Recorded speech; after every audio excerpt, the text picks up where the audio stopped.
we're conducting this hearing first before the public's allowed into the courtroom, but the court is live streaming the hearing for that public access. So just to clarify one point, as the trial goes along, I don't mind doing exigent hearings. These things come up and we'll do them. However, there still needs to be, whenever possible, a motion filed so it can be lodged in the case, even if it's just a quick one-page motion notifying the parties in the court of what the topic will be. So we did this based off an email received, but it's a request from the defense to reconsider a ruling that was made last week on evidence as it related to the defense request to bring in testimony or evidence relating to Joe Ryan. The court made a ruling last week that it was inadmissible as being irrelevant, and Mr. Pryor, I understand you wanted to get a further either clarification or another opportunity to argue that point. Is that something you want to argue this morning? Judge, I would like to argue it. Judge, would the court prefer I go to the podium or can I argue from here? I think it's best if you just stay at counsel table, so the microphone will pick that up. And may I, Judge, proceed? Yes. Judge, it's really a two-prong argument. One, I wanted to make a record of the fact that the court had ruled that the evidence relating to Joseph Ryan and that Alex Cox had committed an aggravated assault felony on Joseph Ryan, and that Mr. Ryan feared for his life.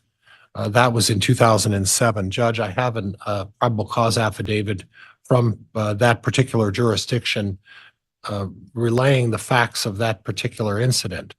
I would point out, Judge, that part of our argument is that Alex Cox's modus operandi was to protect Lori Vallow whenever there was any sort of discernible threat towards her or any kind of threat towards her. Alex Cox would come to the rescue and engage in this kind of conduct. As an example, Judge, this is our position is that's exactly what happened with Charles Vallow. That's exactly what happened with Brandon Boudreaux. And those occurred in, I believe, 2019. Approximately 12 years earlier in 2007, the same modus operandi. And the difficulty, Judge, and the relevance in my mind is that we are looking at a third husband. The third husband, this was just not some random act. This was a third husband of Lori Vallow who was subjected and put in a position of fear. And then the fourth husband from the defense, and I think the state would agree, Alex Cox perpetrated a murder upon the fourth husband, Charles Vallow. And the modus operandi, Judge, and that's where I think this comes in, is that Alex Cox is a protector of Lori Vallow. And I realized that the state had got a transcript of my opening statement. I didn't recall seeing a motion or an order requesting that they be allowed to do that. But lo and behold, I was provided a transcript of my opening statement, and I did adhere to that, Judge. And I don't think it was something that I have to file a 404B to ask permission to do that. Quite to the contrary, 404B requires a prosecuting attorney to file motions, and it's at the end of 404B that's required. The state does, or the defense does not have the burden to do that. And in my mind, this was relevant, and it was relevant to Alex Cox's behavior, modus operandi, in how he took care of, and he was the protector, or whatever adjective you want to use, of Lori Vallow. So at this point, Judge, I just wanted to make a record that that's what my position is. All right. I'll hear any argument from the state on whether or not the court's previous ruling excluding that evidence should stand or be reconsidered. Thank you, Your Honor. The state agrees with the court's previous ruling.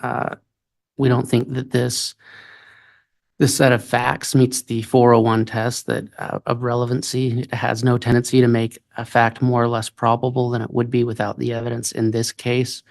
The reason for that is that this is so attenuated by time. I believe this was a 2007 incident dealing with an individual who, other than being the father of one of the victims in this case, has no other connection to this defendant.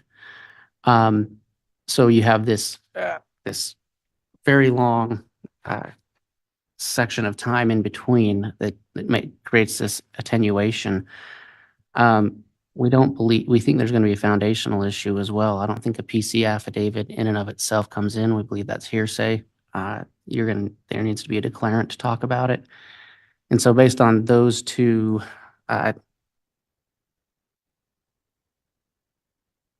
based on that, and on just,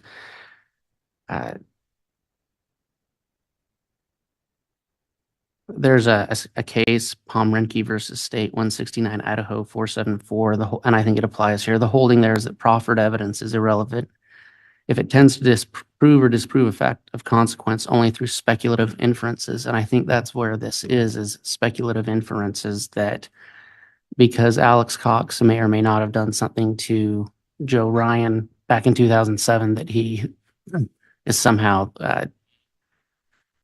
that somehow removes this defendant's guilt in this case. So we do not think it passes the 401 test. And again, we think there's a foundational issue. So we'd ask the court to just affirm its previous ruling. And Judge, if I could respond just Yes. ever so briefly. Judge, there is no time limit on bringing up these allegations that I'm aware of that limits these allegations or says they're not relevant because they occurred a certain number of years ago. This is a co-conspirator, and that's what's very important here.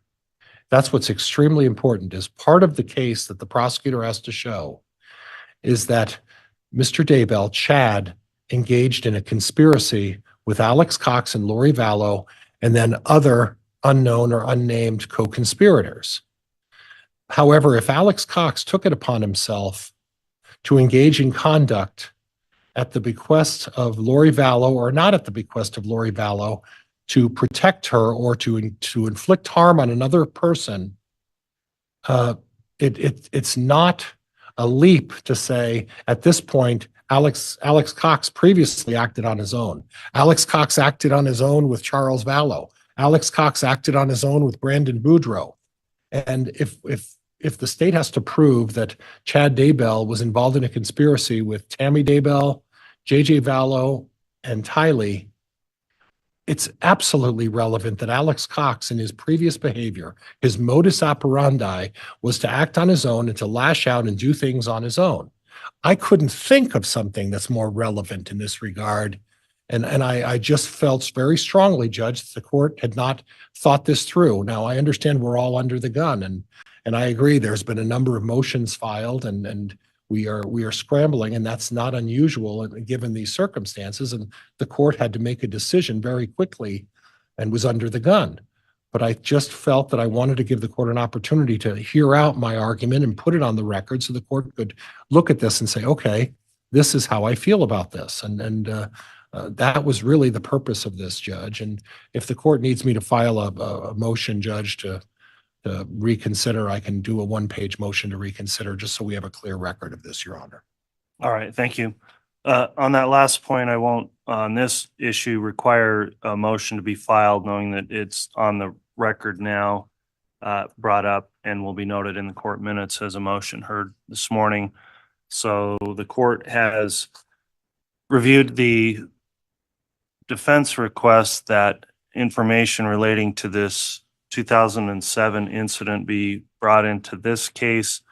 It gets into 404B type issues. I don't know that it actually is 404B, which, as pointed out by the defense here, really has some notice requirements and things that seem to be exclusive to requirements of what a prosecutor needs to do under 404B.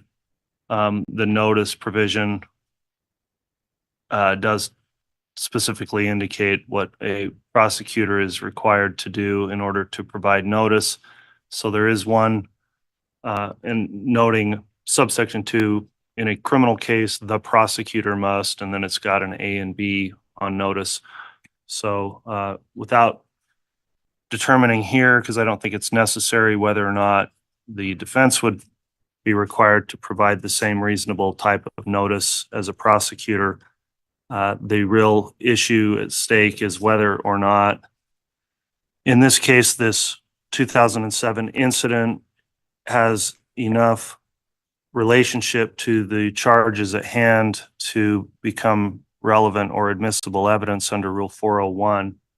The court would note that there is a conspiracy charged in multiple counts here involving Alex Cox, and the dates that are alleged in the indictment are alleging a conspiracy that occurred on or between October 26, 2018 and the year 2020.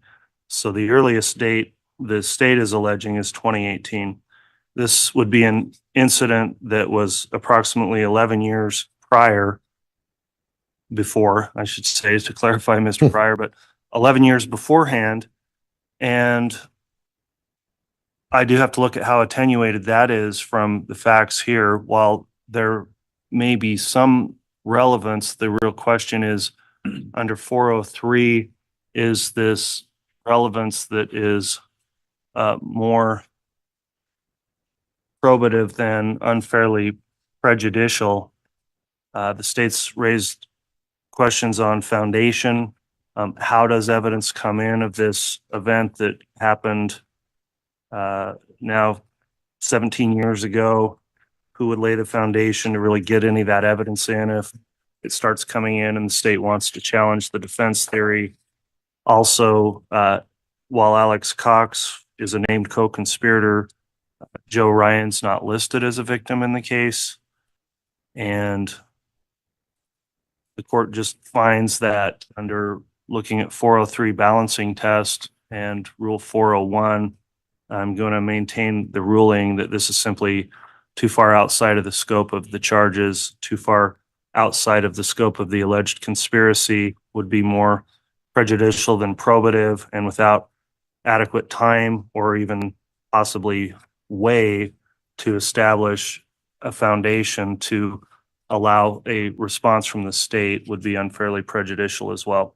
So having considered that, then the court is going to maintain that previous ruling that the incidents alleged as they relate to Joe Ryan and Alex Cox will be inadmissible during the trial, and that will be the court's ruling. So Mr. Pryor, I'll ask you to refrain from further references to that based on this evidentiary ruling. Any questions on that, Mr. Pryor? No, Judge. All right, any questions from the state? No. Okay, thanks, counsel. We'll go off the record here momentarily then. While everybody gets ready, I'll step off the bench. We'll let the public come in and we will let the jurors in. I'll let everyone know we do have all 18 jurors returned today. They've each signed their affirmation, so they are good to go to hear evidence this morning. And as soon as the public's seated, let me know and we'll come back on and get started with evidence. Let me just ask the state, who's the witness that's going to be coming up today first? The first will be Vince Kaaiakamanu. Okay. All rise.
Honorable Stephen W. Boyce.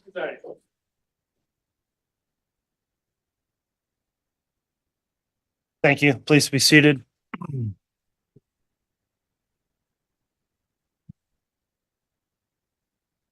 Good morning. We're on the record on case CR 22211623, State of Idaho versus Tylee Daybell. We're continuing with evidence today. The court would note I heard a motion argued this morning without the public in the courtroom, but that was an open hearing that was live streamed on an evidentiary issue. I understand at this time the state's ready to proceed with its case in chief and call a next witness. Is that correct? Yes, Your Honor. All right. I will note the state is here present as well as the defendant and counsel for the defendant, Mr. Pryor. Is the defense ready to proceed with evidence? Very well. Please instruct the bailiffs then to have the jurors brought in.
All right.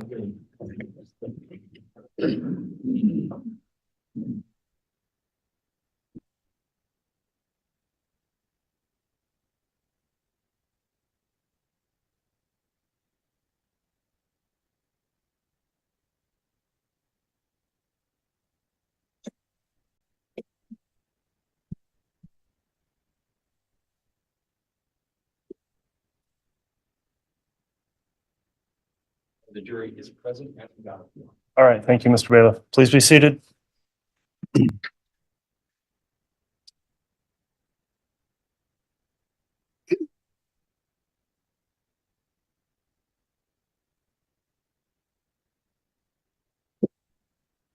All right, we are back on the record on case CR 22211623. The jurors have all returned. The court has confirmed each of them also signed their declaration and acknowledgement that they followed the court's admonishment to not investigate or look into the case over the break. So thank you very much, each of you, for following that instruction during that long weekend break. The state is continuing with its case in chief and presenting evidence. I'll note the defendant and counsel are present as well as the prosecution for the state. And I'll also note this hearing is being live streamed today. As I mentioned last week, if we do run into any technical issues with that live stream feed, we'll instruct tech to try to let us know how quickly that may be fixed, but would likely proceed with the trial if we do run into any issue causing a delay with that. So at this time, then, I understand the state has a next witness to call. Is the state ready to proceed this morning? Yes, Your Honor. All right. Is the defense ready to proceed? All right. Then the state may call its next witness. Thank you. The state calls Vince Kaaiakamanu.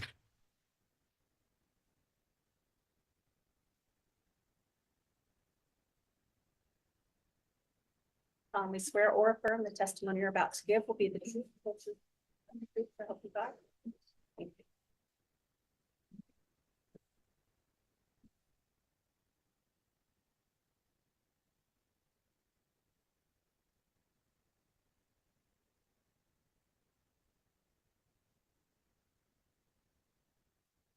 All right. Officer Kaaiakamanu, as you're answering questions, please make verbal responses for the record. Mr. Wood, you can inquire. Thank you. Can you state your name and spell your last name for the record?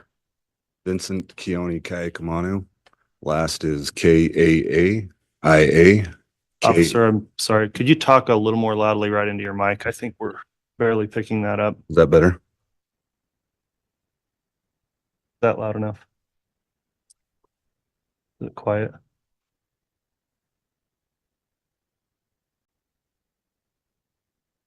If you'll give us just a sec, we'll make sure that microphone's adequate.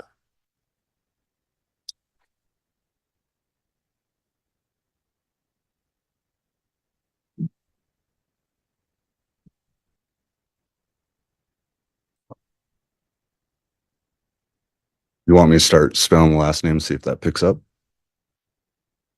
think the longer one will work better.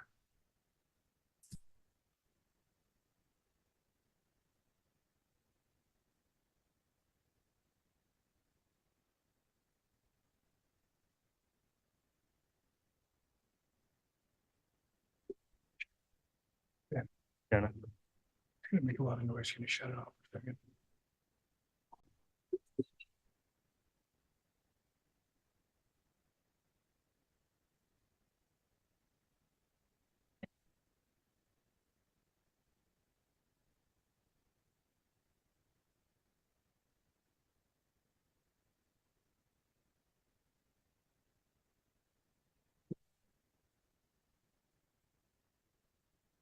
Can you say something into that just to test it? Best.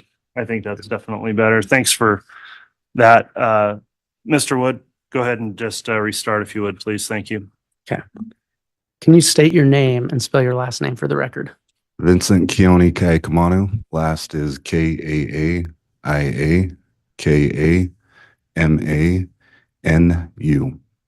Thank you. What is your occupation? I am currently the Chief Deputy of Madison County Sheriff's Office. How long have you been in that position? I started with Madison January of this year. So 2024. Correct. What was your occupation before you took on that position? I worked with Fremont County Sheriff's Office. How long were you with Fremont County Sheriff's Office? Approximately 18 years. Have you ever worked for any other law enforcement office? I have not. Are you post certified? Yes. With the title Chief Deputy, is there a specific title we should refer to you as? That's fine. Have you been involved in the investigation regarding Chad Daybell, Tammy Daybell, Tylee Ryan, and JJ Vallow? I have. In your current occupation as Chief Deputy of the Madison County Sheriff's Department, is it part of your responsibilities to oversee the jail? Yes. So they report to you. The captain does, yes. As part of your responsibilities in overseeing the jail, do you have an understanding of the jail intelmate or the phone call system? Yes, I do. What is that system and how does it work? The Telmate system is a phone system that the inmates, while in jail, can make phone calls or FaceTime visits with their family, friends outside of the jail. And how long have you overseen this at the Madison County Jail? Since I've been there January 2024. Right. Have you had experience with Telmate in other counties? I have. Did Fremont County use the Telmate system? Yes. And the Telmate system, does that include telephone and video visits? Yes, it does. On video calls, is the camera always utilized? On video calls, the camera is utilized when the iPad is docked to the station. Once that iPad's removed from the docking station, the video camera shuts off and it goes into a phone call mode. How do you ensure that inmates don't make calls on behalf of other inmates? When someone's brought into the jail and booked in, they're given a specific PIN number that's to them. When they go to set that up through Telmate, they have to give their PIN number that they were given. They also take a face photo and they say their name approximately 3 times, so it's voice recorded. Whenever an inmate places a call or participates in the Telmate system, is any information recorded or stored regarding that call? Yes. What is recorded? The whole conversation, whether it's a FaceTime or a phone call, is all recorded from once it starts to when it ends. And is the outside party required to provide name and personal information? They can go on to what's called gettingoutofjail.com and put that information in. That allows them to put money on their books for phone calls or commissary. How do you access the information that is stored on the Telmate system? I've got a username and password. Is there any way for you to edit the information that is stored on Telmate? No, Are you aware of any other agency being able to edit it? no. Where are the phones and tablets located in the jail? In our jail system, we have what are called pods, and the pads and phones are located in the day room where all the inmates have access to that. The phone is connected to the wall, so if they're just doing a voice call, they need to stay out there. Like I testified earlier, they have that pad there, and they need to stay there to do a face-to-face or FaceTime.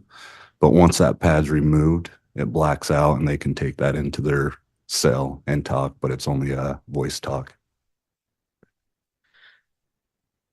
How do you know the date and time of each call? The calls are time-stamped. Now, we've been talking about Madison County, correct? Correct. I want to call your attention to June 9th of 2020. At that time, was Lori Vallow Daybell an inmate at the Madison County Jail? Yes. And to your knowledge, Chad Daybell was not in jail at that time.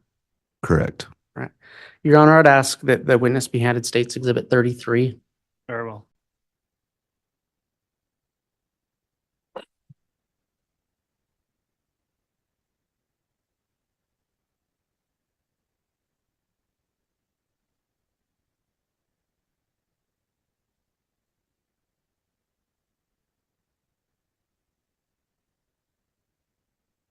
Detective, do you recognize State's Exhibit 33? Yes. What is it? This is the thumb drive with a call on it. All right. Do you know what day that call was made? The call on this thumb drive was made June 9th, 2020. All right. And who are the parties to that call? Lori Vallow Daybell and Chad Daybell. And have you reviewed the call on that thumb drive? Yes. Are your initials on that thumb drive? Yes. Did you put your initials on that thumb drive after reviewing that call? Yes. Is that call a true and accurate representation of what is stored on the Telmate system? Yes. Your Honor, I'd ask that State's Exhibit 33 be entered into evidence. Any objection? All right. And just one more clarifying point. Is that the only file contained on that thumb drive, Mr. Wood? Yes, it is. Thank you. Exhibit 33 is admitted.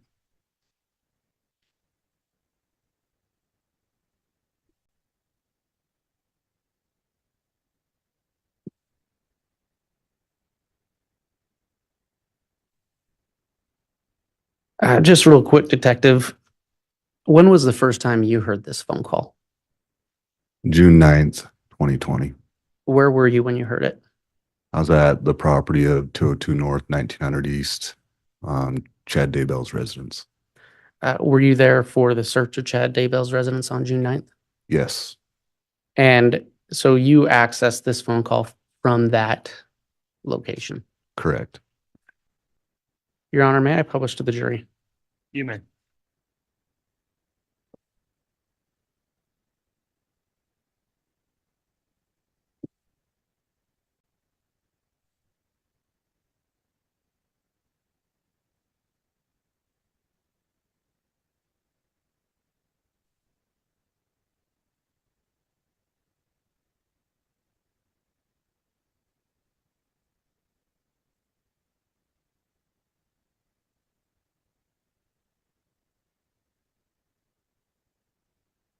This is a call from and paid for by Lori.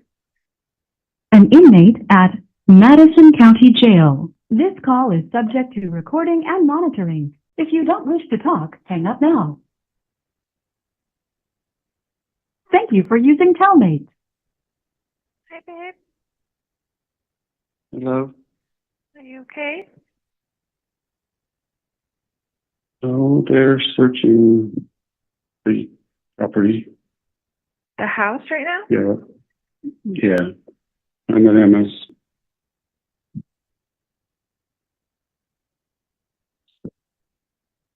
Mark means we'll be talking to you. Okay. What, are they in the house? No, they're out in the property. Are they seizing stuff again? They're searching.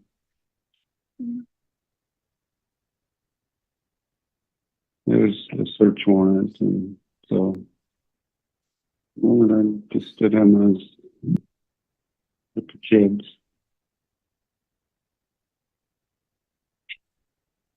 Okay. Yeah, I tried to set up a call. I'm glad you called.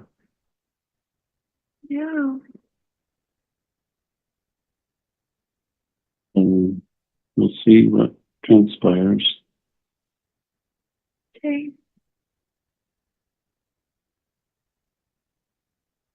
Yeah, I don't. What do you want me to do? Pray. What? What do you want me Yeah, to do? pray. Pray.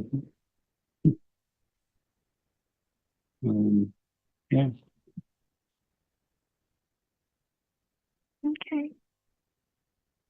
What can I do for you? I'm feeling pretty calm. I would call Mark, maybe. And just talk with him. Have you talked to him already? I did call him, yes. So he knows what they're doing. Yeah. It's like a call from somebody else I need to talk to. I love you so much. Okay, I love you. Should I try to call you later? I don't know. I don't know. You can try, yeah. I'll answer if I can. Okay. I love you, and we'll talk soon. Okay, baby. I love you. Okay. Love you. Goodbye.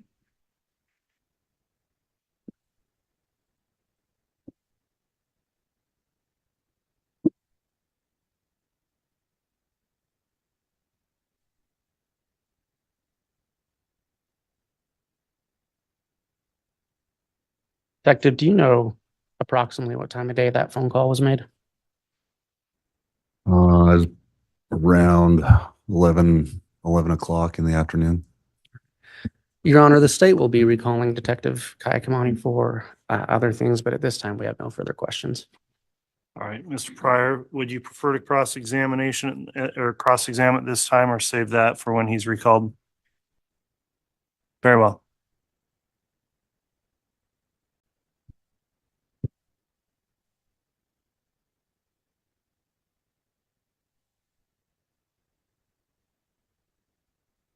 And officer, you've also, or coming back, you've got a subpoena from my office as well to show up. And we've made arrangements for that. Is that correct? Correct. Thank you.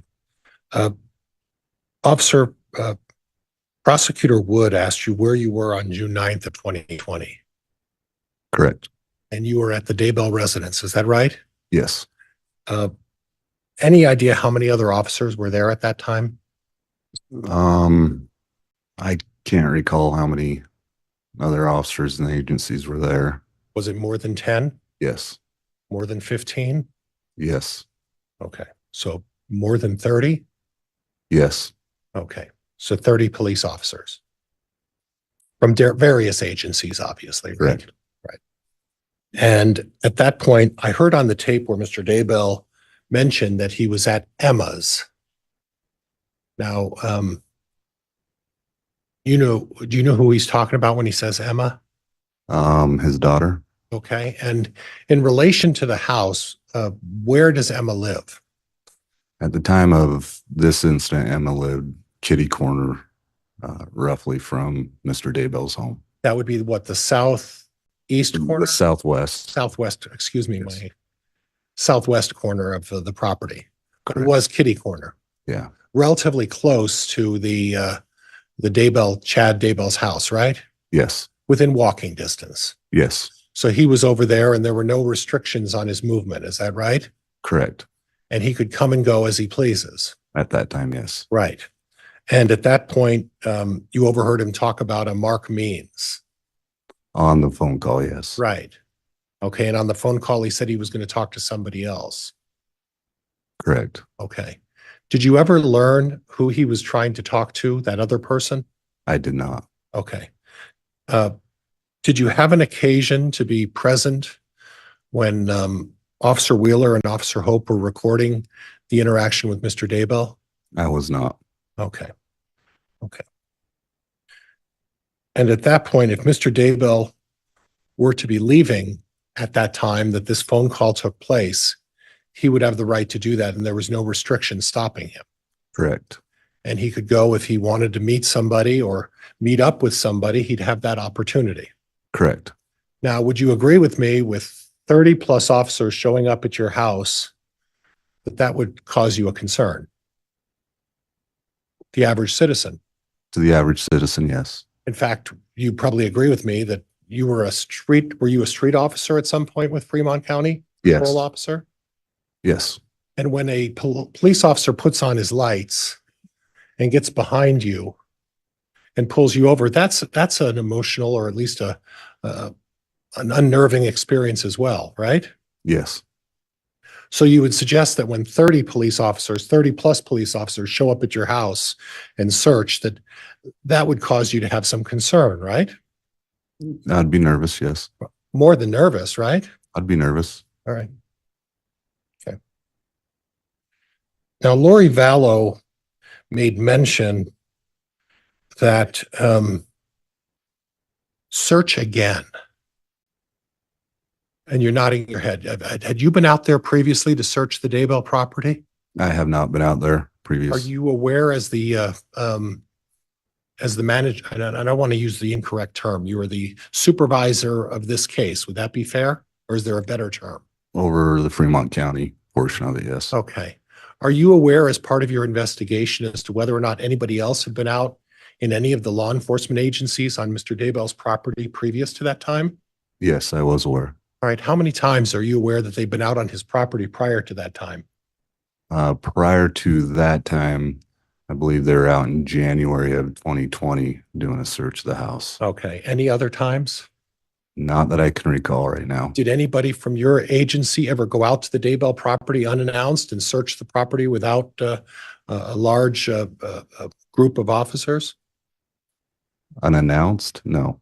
All right. How about announced and saying we're going to go out and just look around? With a search warrant, yes. Okay. And was that in the January occasion? Correct. There was no other occasion that officers went out there. Is that what you're telling me? I can't recall what other dates we were out there. Okay. But yes. But there were other dates that you were out there looking at the property. Is that fair? Correct. Okay. A number of them?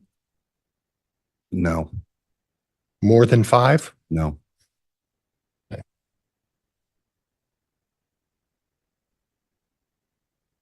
Now, as part of your investigation of this case, you've interviewed a number of witnesses in this case. Would that be fair? Correct. You've interviewed Melanie Gibb Correct. several times. One time. Okay. Regan Price, Yes. how many times? One time. Zaluma Pastenas, Approximately 3 or 4 times. I'd have to Okay. check my notes. and then Garth Daybell, Chad's son. You've interviewed him a couple of times. One time. Okay. And where was that interview? That was done at Rexburg PD. Okay. And in that occasion, you showed up at Garth Daybell's house. Is that right? Or did you show up at the school? We went to the school. Yes. Okay. And at the school, it's where Garth was working. Is that right? Correct. I wouldn't consider that an interview. Okay. Well, we'll get to that in a minute. Okay. But at some point, you approached Mr. Daybell, and who was with you at that point? Special Agent Ricky Wright. Okay. Anybody else? No. And at that point, you took Garth and asked that he go down to the police station with you. Is that right? No, not at that time. Okay. But you mentioned that you approached Garth Daybell at the school. Correct. And that the interview, or at least what you said may not have been an interview, took place at the police station. So there was 2 different times. Oh, okay. One time we talked with Garth at the school to advise him of the findings of his mother's death. Okay. That I would not consider an interview. Okay. The second interview was done at Rexburg, or the first interview that we brought him in to Rexburg PD. Okay. And when you say brought him in, where did you first have contact with him on the day you brought him in to the Rexburg Police Department? That we made contact with him at his home. And at that point, did he have a choice at that point, or were you taking him into custodial care at that point? At that time, it was custodial care to come in and talk with us. Okay, so he didn't have an option. He was going to go to the Rexburg Police Department. Is that right? Correct. Okay, and then how long was he at the Rexburg Police Department on that particular day? I'd have to look. I want to say a couple hours. Okay. And at that point, did you ever talk to him? Small talk until his attorney got there. Okay. Got him some McDonald's, some pop. Okay. But at that point, there was nothing in terms of the interview with Garth on that particular day. Is that right? Not until his attorney got there. Okay. Okay. And do you have a recollection of how long it took for an attorney for him to get there? I don't, off the top of my head. I'd have to look in my notes on that. Now, we're going to be revisiting that in a little while in terms of the audio or the videotapes of Chad on June 9th. Did you have an opportunity to review the audio and the videotapes of Chad and Emma on June 9th? I have not. Okay, so you don't have any information about those? I do That wasn't not. part of your investigation in this case? I do not. Okay. Okay. Other than law enforcement on June 9th of 2020 and June 10th of 2020, other than law enforcement, was there anybody on the scene at the residence on either of those days who was not a law enforcement officer? We had the Fremont County coroner there, Okay. and a few cadaver dogs. Okay. I believe that's it. Okay. Nobody else. Not that I can recall at that time, no. And were you there the entire time, or were you there just for a short period of time? The entire time. The entire time would have been from like 7 o'clock in the morning until when on the 9th? We finished up about 4 or 5 on the 9th. Okay. And the last part I want to cover, and we're going to revisit some stuff. I mean, we'll do this in pieces, obviously. When you were in there in January of what year again? I'm sorry. 2020. Okay. When you were there in January of 2020, you also brought cadaver dogs, right? Are you referring to the warrant that was done January 2020? Yes, that's what I'm referring to. I was not at that search warrant, so. Okay. And I don't know why I thought you were. Do you have any knowledge as to whether or not they brought cadaver dogs that day? I can't recall if they did or didn't. Okay, Judge, that's all I have. Thank you, Your Honor. All right. Thank you, Mr. Pryor. Mr. Wood, any redirect?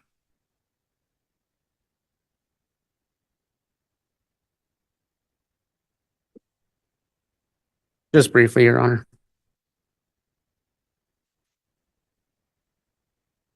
The defense spoke to you about nervousness. correct? Correct. That's a normal reaction when you're pulled over by the police. Correct. Have you listened to multiple jail phone calls between Mr. Daybell and Lori when she was in custody? Yes. Was the tone of this phone call normal?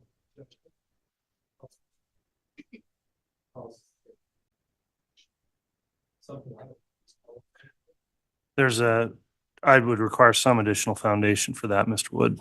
Okay. So I'll overrule the objection at this point. Has it been a regular part of your investigation to listen to jail phone calls between Chad and Lori? Yes. And you've listened to many of them. Yes. And in listening to those, would you say that the phone call on June 9th, that the tone of that phone call is different than their average phone call? It's overruled with additional foundation. I will permit any recross just on this issue as well, though, Mr. Pryor. Go ahead, Mr. Wood. Was it a different tone? Yes.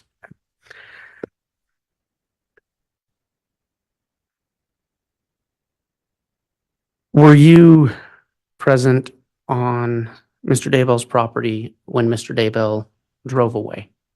Yes. And do you know what was taking place around the time on Mr. Daybell's property when he drove away?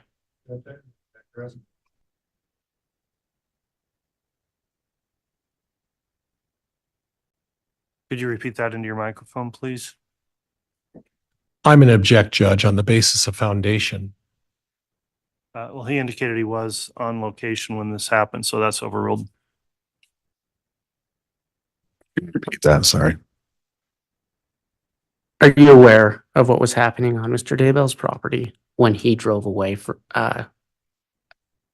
the area? Yes. What was happening?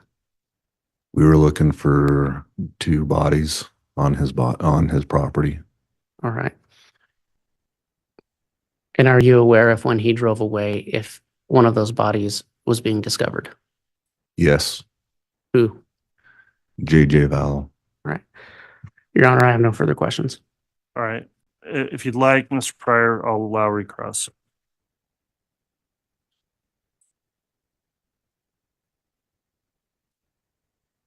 But limited in scope to those two issues. All right. Thank you, Judge. So you talked a little bit about the tone of the phone call was different. Is that right? Yes. And we talked a little bit earlier about the fact that there were over 30 police officers on a piece of property that day, correct? Yes. So you would expect that there would be a little different of a tone when 30 police officers at 7 o'clock in the morning arrive at your home. And would that be fair? That would be fair. Okay. And then as far as what was going on when Mr. Daybell left, are you aware that Mr. Daybell was going to see an attorney that morning as he was leaving Emma Murray's house? Objection calls for speculation. I asked him if he's aware of it. It's overruled. Are you aware of that or not? I was not. Okay. And again, you didn't have an opportunity to review the tape from the videotape of Officer Wheeler or Officer Hope on that morning. Is that right? Correct. So you don't know the circumstances or the reason for why Mr. Daybell left his daughter's home kitty corner from the house and drove off, do you? I am not aware why he drove off. So to suggest that the fact that they found a body on his property and that was the reason for him driving off, you don't know what the reason Mr. Daybell drove off. There's another reason, or it could be another reason. Would that be fair? There could be another reason, yes. Right. All right. That's all I have, Judge. Thank you. All right. Thank you. So for this time, that will conclude the testimony of Officer Kaaiakamanu.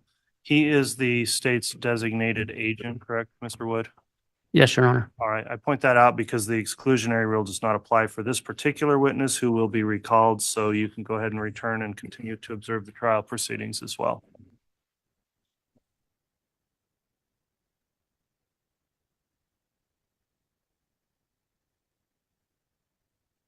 The state may call its next witness. We would call Detective Eric Wheeler, Your Honor.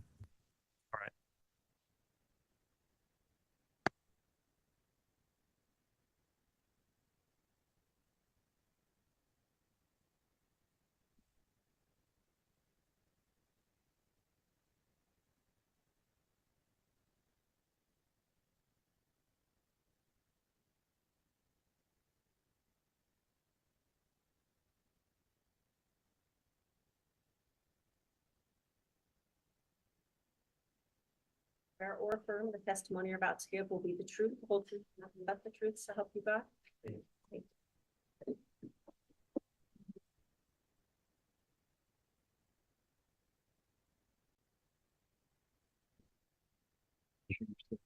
Speaking clearly, please. You have a laser pointer right there if needed.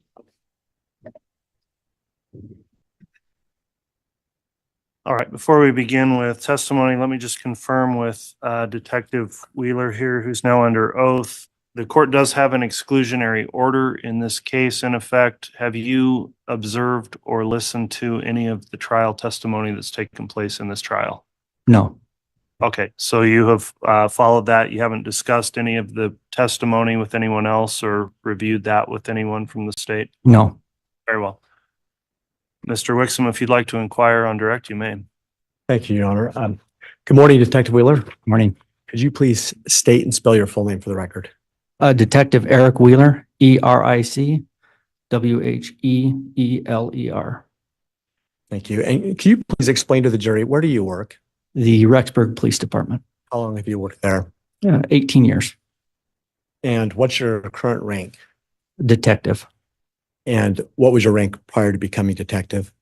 Patrol sergeant. And how long were you a patrol sergeant?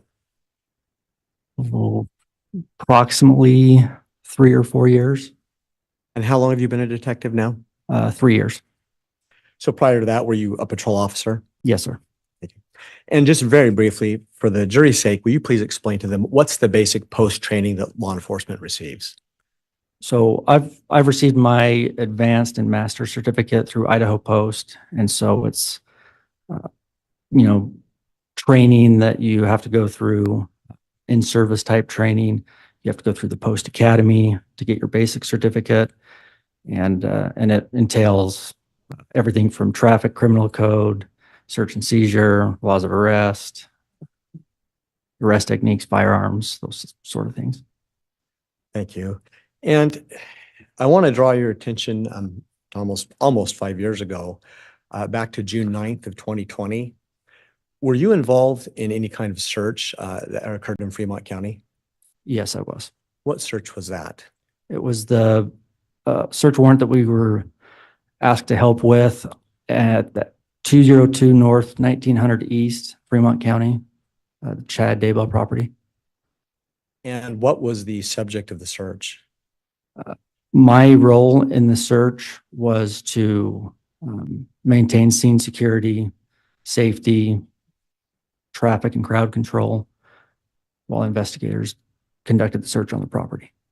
And just briefly help the jury understand more. Why do law enforcement need to maintain safety and security at a search scene? Anytime we're doing a search on anybody's property or home, there's a risk that's an inherent risk to the officers as they're conducting that search. And so whether that's agitated bystanders or the homeowners themselves. And so we just like to keep everybody safe by maintaining that control.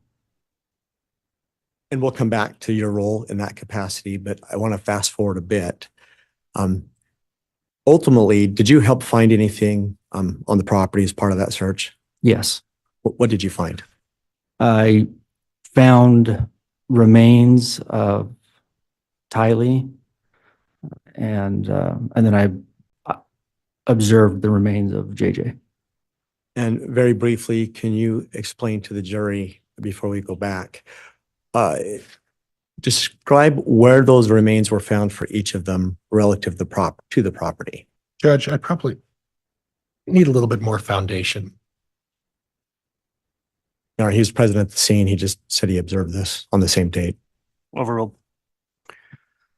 So JJ was located by the pond area of the property. And Tylee was found near a fire pit just east of the property. And for the jury's sake, relative to the home on the property, where are the fire pit and where are the pond? So the fire pit's east of the residence and the pond is northeast of the residence. Would that be in the front of the property, the back of the property, the To side? the rear of the property. So I'd like to come back now to your role in safety. So can you be specific with what you were assigned to do in that role as the search when you arrived? So when we arrived, I helped maintain traffic as they were in the process of closing the road down in front of the house because multiple vehicles were going to be showing up. So I helped maintain some traffic control at the beginning. And then I stood by as detectives went and served that warrant to the occupants inside the home. And then my role was to just stand by and observe the occupants and their coming and goings as they were free to move around as they wanted. And is that common in a search until something's found? Are the occupants allowed to remain on the property and sometimes move around? Yes. Prior to beginning your role on the search, did you have the opportunity to identify Chad Daybell? Yes. How did you do that? Prior to this, just through investigation, through tips that we were receiving, even in patrol, we were helping field multiple tips that would come into the agency as we were looking for the children. And so through that investigation, I'd seen multiple pictures and images of Chad Daybell. So is it fair to say that on June 9th that you were capable of identifying Mr. Daybell when you did? Yes. When you took your role, when's the first time that, let me withdraw that. Can you tell the jury what time of day, the best you can recall, that you arrived on scene to help with the search? We arrived to the residence, I believe I got there just after 7 a.m. on the 9th. And can you also let the jury know, were there other law enforcement agencies involved? Yes, there were multiple law enforcement agencies involved. Could you just briefly identify which agencies that were present? The ones that I knew were present at that time were the Rexburg Police Department, the Fremont County Sheriff's Office, and the FBI. Were there a large number of law enforcement present? Or a Yes. small number? Yes. So when you arrived, you were given this assignment. Please recall and then explain to the jury, when's the first time that you personally got eyes on Chad Daybell? So it was approximately 7:30 when I observed him leave the residence and walk over to his vehicle that was parked on the back driveway, the east side of his home. He got in the vehicle and then moved his vehicle over to the west driveway area and backed his car into that driveway on the west side of the house. And if I could have you explain to the jury, Detective Wheeler, when he moved the car to the west side driveway, can you explain to the jury what would his vantage point have been relative to the pond and the fire pit?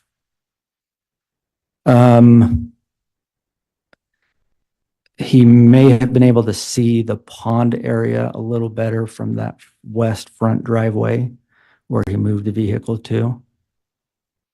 And so once he moved the vehicle, what, if anything, did you observe him to do? He sat in his vehicle and was on the phone for quite some time. Just sat there in his vehicle. So as you saw him in the vehicle making phone calls, while he was doing that, what's the next thing that you remember he did? So I remember there were multiple times that I could, because I was trying to keep eyes on him as well as the west side, the front part of the house. And there were multiple times I kind of saw him awkwardly looking over his right shoulder towards that east or that northeast corner of the property where the pond area was. And that's at that time where some of the investigators and cadaver dogs were working. And you just used the word awkwardly. Can you explain to the jury what you meant by awkwardly and what indicated to you that he was awkward? The best way I can explain it is that for somebody to look over their right shoulder for, a long period of time. And the reason I use awkwardly is because there was one time that he did exit the vehicle and kind of walked towards the rear of his vehicle and looked in that direction. And that's when I figured that he was interested or suspicious of something going on in that area. And I had made note to one of the other officers that was close by of that behavior. And so when he got out and walked to the rear of the vehicle, based on your observation, would that have improved his vantage point back to the pond? Yes. What did he do next after he got out and walked to the rear of the vehicle? So he got out, walked to the rear, kind of passenger side a little farther on the passenger side of his vehicle, looked around for just briefly, and then got back in his vehicle. What did he do next? I believe he was on the phone for just a little bit longer, and then he drove over to Kitty Corner to his residence where his daughter was staying. Were you aware that that was his daughter's home at that time? Yes. Which daughter? I believe it was Emma. What did he do when he drove over there? I know that he had a conversation briefly outside and then had eventually gone into the home. I assume, could you see him while he was inside the home? I couldn't see him while he was in the home, no. How long do you recall him being in the home? Approximately an hour, hour and a half, maybe. Eventually, did you see him come out? Yes. What did he do when he left that home? I, again, was occasionally looking over to see if he was leaving or was needing anything and coming back to ask questions. And so I would look over there. And one of the times I did, I was talking to another detective and he came out of the home and appeared to be in a hurry. He went directly from the home to his car, had some items in his hand, and then left the property. And I remember at that time that there were assigned detectives responsible for following him if he went certain places and just kind of keeping an eye on him. And so Detective Schmidt was one of those detectives. And so I mentioned to him, hey, Chad's leaving. And about that time, other investigators that were in the back of the property came jogging over saying, hurry and go stop him. When you said leaving, did he leave on foot? Sorry. So he got inside of his vehicle and drove going south. And I do remember the accelerating. You could hear the acceleration. And I thought, is he trying to run? I remember that was a thought that went to my mind. And then when the other detectives said, hurry, go stop him, where I was in a marked vehicle, I responded to that request. In your experience as a law enforcement officer, is it common for someone who is the subject of a search at a home when they believe something is going to be found or is being found? Judge, I'm going to object. This calls for speculation. It's training and experience, Your Honor. Judge, no, this is Hold, Mr. Wixom, first of all, if there's an objection, let me think about it for a minute and respond before you start arguing against the objection. So please also for the court reporter, at this time, I am going to sustain that objection. Okay. So you went and stopped him. Can you describe to the jury, you said he was, in your opinion, going fast, is that right? Correct. How far away from the home approximately was he before he was stopped? It was right around the Fremont, Madison County line where he stopped. I couldn't give you an exact distance. Did you make any personal contact with him when he stopped? I did. And what did he say or do? So at the time, all I had was a request to stop him. I hadn't gathered any further information. The other detectives that had made that request were right behind me. And so I exited my vehicle and asked Chad to exit his vehicle and explained to him that that I had been asked to stop him and that the detectives were on their way to talk to him. At that particular point, did you notice any change in his demeanor at all?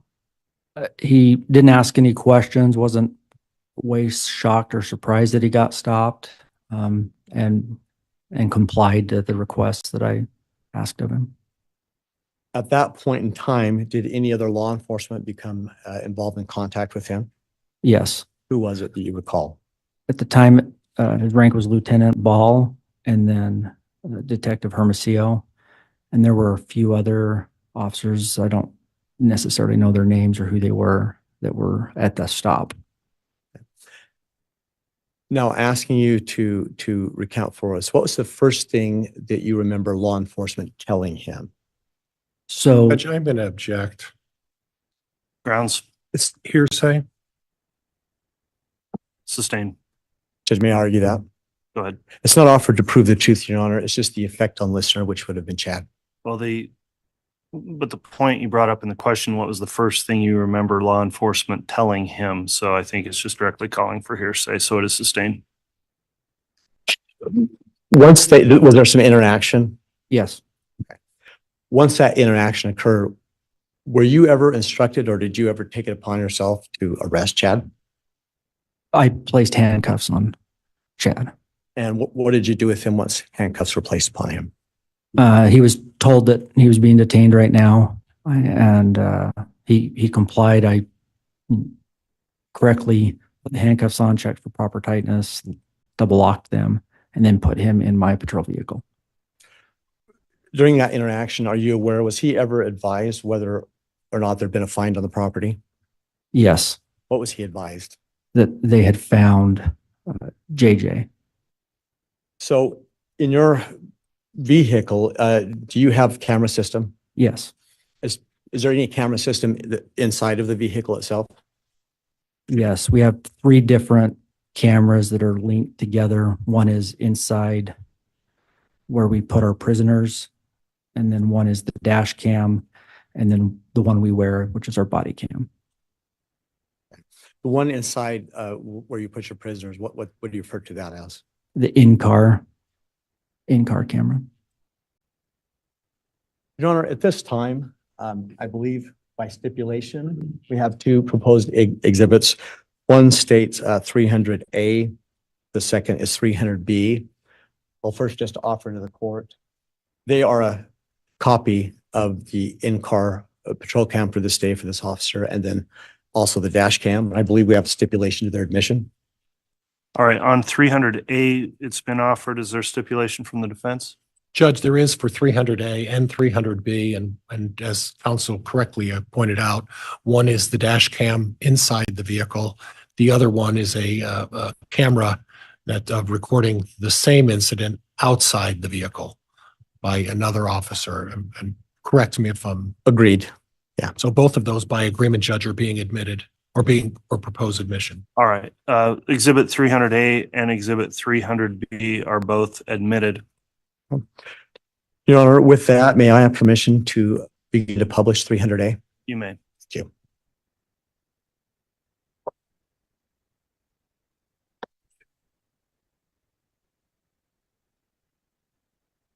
And Your Honor, while I'm preparing this, I would just further want to note for the record, we likewise have a stipulation. These videos are each an hour and 50 minutes. I only intend to play approximately 15 minutes. We have an agreement between counsel that the state can play what they wish to, and defense counsel can likewise play what they may wish to. All right. If you do that, Mr. Wixom, if there is some identifying marker on there, either a timestamp on the video itself, so we can identify in the record precisely what portions were played, then please do that when you publish. Will do, Your Honor. Thank you. Thank you. If I can have just a moment, please.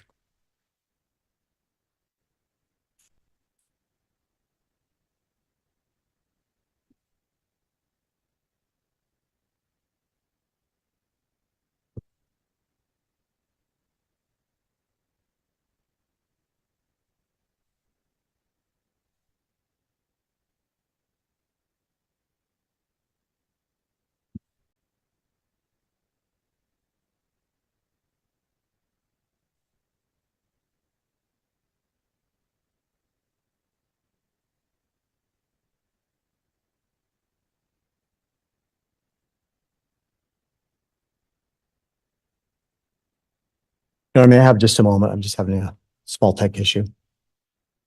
I'll ahead. be very quick. All right.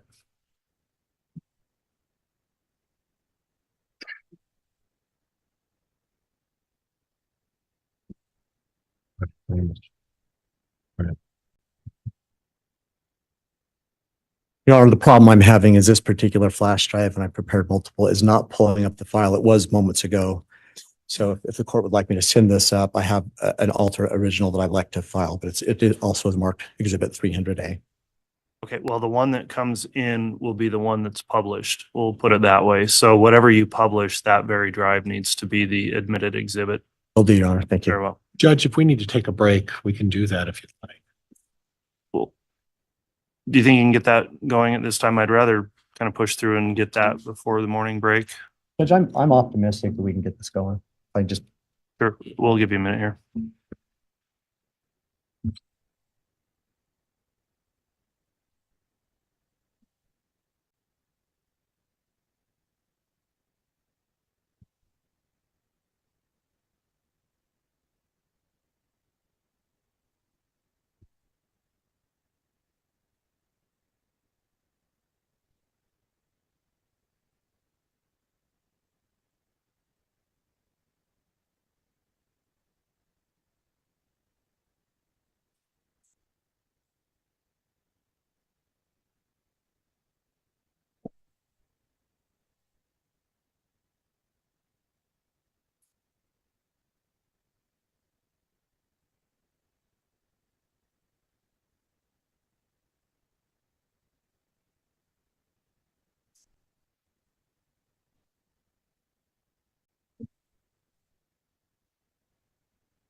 thank everyone for their patience, Judge. I think I've got it ready.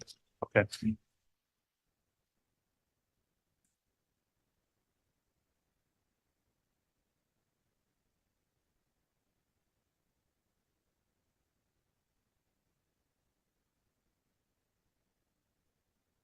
So for the record, Judge, I'm going to advance the video to 1 hour and 3 minutes and 3 seconds approximately to begin publishing that.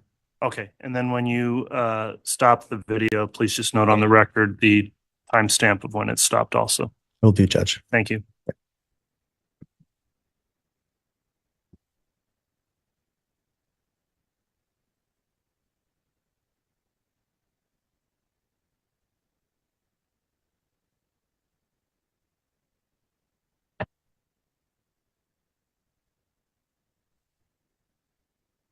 Before I play this, Detective Wheeler, you see on screen a video that's put in front of the jury.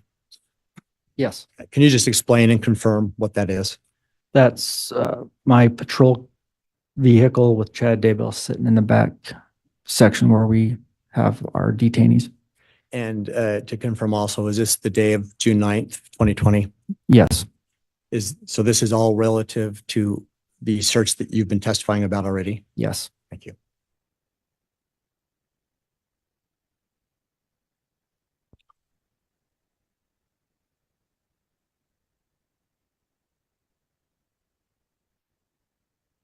You understand why you have to do that? Yeah. So you just stay here with them? Okay.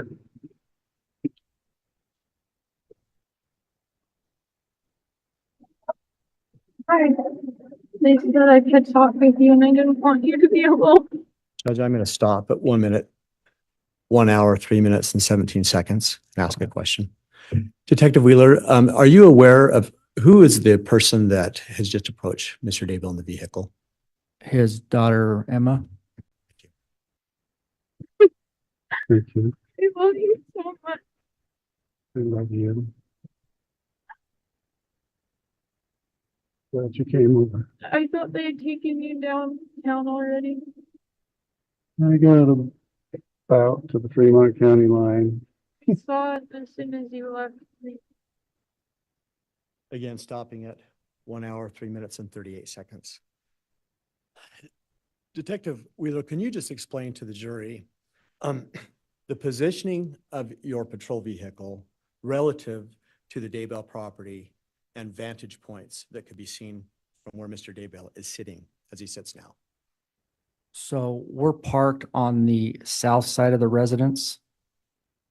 I believe the road is 200 north. So we're just south of the residence and facing west.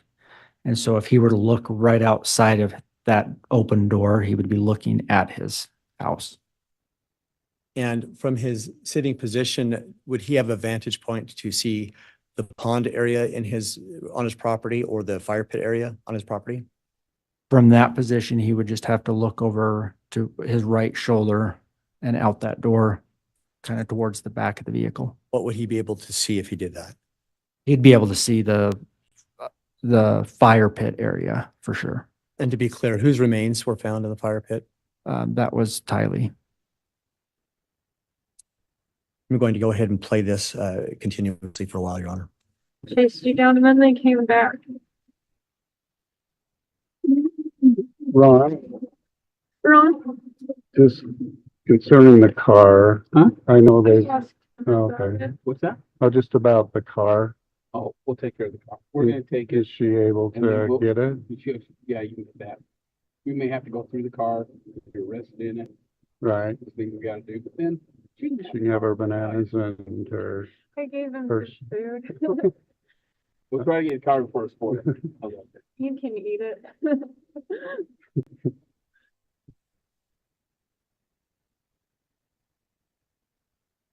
so Eric, or Ron, so like my wallet, will that be able for her to pick up, or could I turn that over to her right now? Is that in the car, is that here? It's right here. That's, it's up to you. I don't see, can I look through it? Just make Sure. They're going to get Mark. Lisa? No, Oh, so oh. Is there anything that you're gonna need in that? Well, she'll be running my finances, I suppose, so. That has a little money on it, you could, Okay, just, so these are credit cards, so you're good if she just takes them, yes. correct?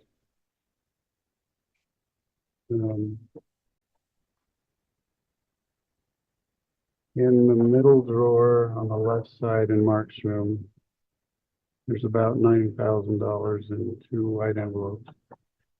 okay. So get that.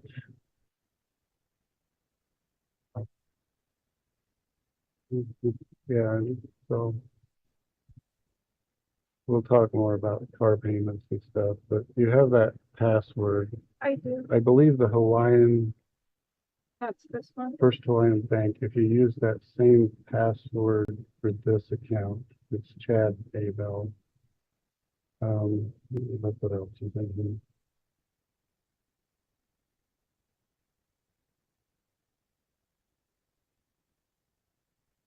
The producer there. This has nothing on it. It's like $6. That has to go away. So this, okay, in that same drawer, you can grab it, is a piece of this that would fit in here, and it's got a company card, company business card. And so just make sure you get that. And this is all in Mark's room. Yeah, I put that in there. There's like a pamphlet with a guy who's sitting in a car. It's for the Wells Fargo auto loan. That's the loan that they went on. Yeah, and so that we'll talk about. So this has, if you go to Telmate, this is the card that's used. Okay. And so all you really do, you could probably just sign in as chad.daybell or start your own. I have an account that I've been talking with Lori on. Okay. But you could use this To card, add money. yeah, and to her if needed. Okay. So, yeah, she'll need to still have commissary money. Usually puts 30 a week in there. So. And you can probably talk to her too. Okay.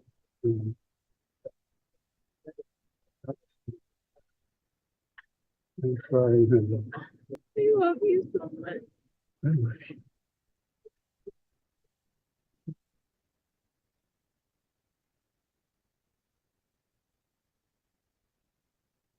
cooperate with them as much as you feel. I mean, I'm stopping at 107:58, Your Honor. Detective, based on your knowledge, at this point that day in the search, had law enforcement asked for any cooperation from Emma? I can't testify to that because I don't know the extent of that. Fair enough. Then narrowing it just to you, had you asked her to do anything or asked for any kind of cooperation from her? No. Thank you. They've been kind to us today.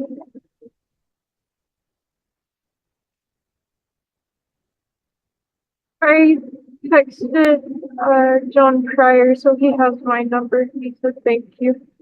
okay. A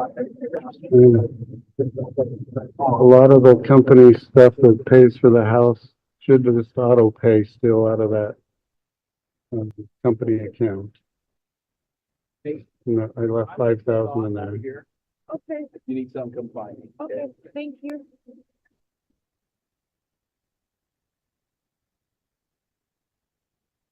Any other questions you have?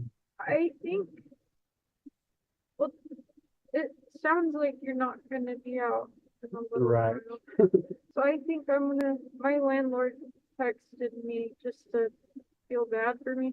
I think I'm gonna come over here. That's what I needed you to say, because, yeah, you and Joe, Stopping at 109:04, Detective Wheeler, I just want to reiterate, we just heard that comment about he's not likely going to be out. At that point in time, you had not formally put him under arrest, is that right? Aside from placing him in handcuffs and detaining him, no. But you didn't advise him of potential charges or anything like that at that point? No. And as far as you know, had any other law enforcement advised him of any specific charges that he may be facing? Not that I'm aware of, no. Thank you. and whatever Mark wants to do, he should stay with either I'll you. take care of Mark. I'll take care of me. That's the card. I will, Dad. or- They'll take care of me. We'll take care of you the best we can. Sorry to interrupt. So keep paying the mortgage out of the company. Okay. No, you can probably set it up though.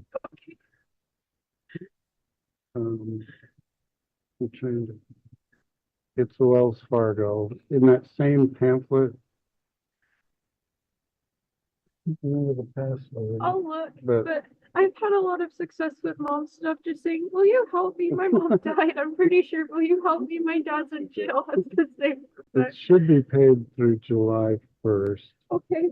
And I think the car is paid through July 15th.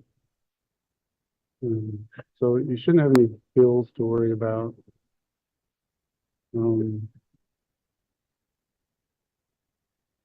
Yeah, I'm not coming back. So all that stuff that's in the baby room is Lori's and mine. The suitcases you'll see in the box. Just put it in the garage, I guess, after. Store it. See what happens. You guys can,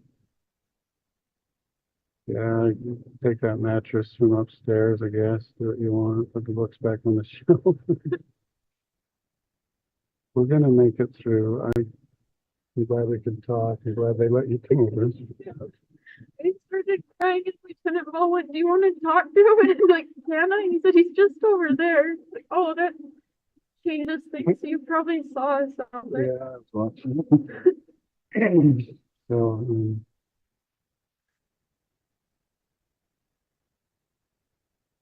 hopefully things will slow down for you guys and get left alone. And, but yeah, if they'll let you move out of there, you just get over here. You know, get Garth. Well, I still feel better. I would be moving soon. That's what the spirit was telling me, but I didn't know how it all. I felt like I needed to learn more. And now I get it. So yeah, this is essentially the house, and we'll talk to John Pryor about the financial arrangement, but you should be fine for a while. I think long enough to get on our feet. I have a lot in that account with the other attorney, so that will take care of me for a while. And maybe we just do a refinance on the house or a home equity loan. Does it, I don't think it's gonna break us. I think that might be an option there. I might need to authorize putting you on the on the mortgage. account with you? And just probably leave Joe off it. Yeah. Yeah, keep me on it with you. And Do you have accounts like that when you're in jail? I don't know.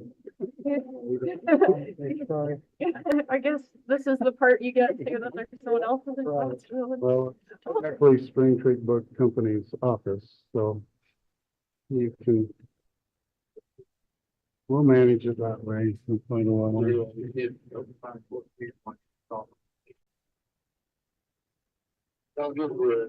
And you have you can send things through Amazon to the jail? Yeah. So like, I couldn't send you a package, but Amazon, if I ordered it through there, it could get to you. Yeah. I'll only do that as you ask for stuff. Lori would know the Amazon account. I'll talk to her. Yeah. Because I have like $265 or so in there as gift certificates. So don't pay. Yeah, I won't. We'll get it figured out. It's like Cholo 1105. James loves Elena at iCloud.com, I believe is the password. I don't know what they're gonna do with the computers. You could probably, it wasn't part of the search warrant. Do you know, are they leaving the computers? Well, they were in my bag. They were in the car. With him. They'll probably hold on to those and try to get it out. Okay, but things that are currently in the house will likely be left. I don't know what they're gonna take out. Okay.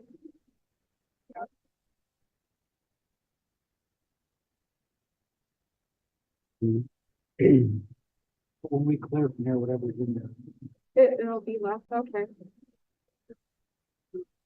I talked to them and told them the bedrooms and to not mess it up. And they didn't seem like they were gonna luminol at all. Okay. But yeah, get Garth and Beth moved and you guys come over here. It'll work out. It's all in the Lord's hands. Thank you so much. We'll talk. Use, You use always- that cellmate. I don't know if I'm Madison or Fremont. I think they're deciding that right now. But That's what it sounded like. Detective Ball wouldn't, or Lieutenant Ball wouldn't say because he didn't know. I'm sure Fremont has a cellmate system. So. Well, at Fremont, when I went in to get fingerprinted to teach, I was like in there, like in the jail. I was like in my like teacher clothes, this little recent grad. So I don't know what they do. Sorry, all the neighbors are gonna be talking, but you They all just. really are. We're okay, Dad. Well, We're okay. You raised us that we're independent now with your wallet. glad you got We're that. not Colby. Right, but yeah, get that money out of there. Probably just put it in your own personal account. Rather than have the cash laying around.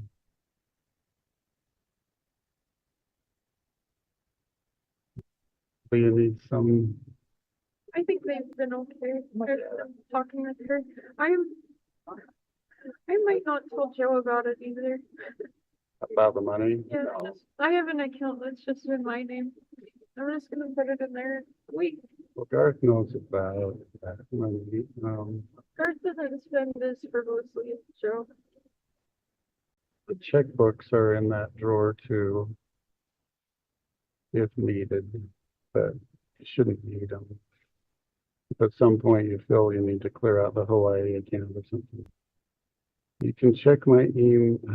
I have to pick that computer, but my email, that Rexburg password is pretty much Is that everything okay? for the bank or my email.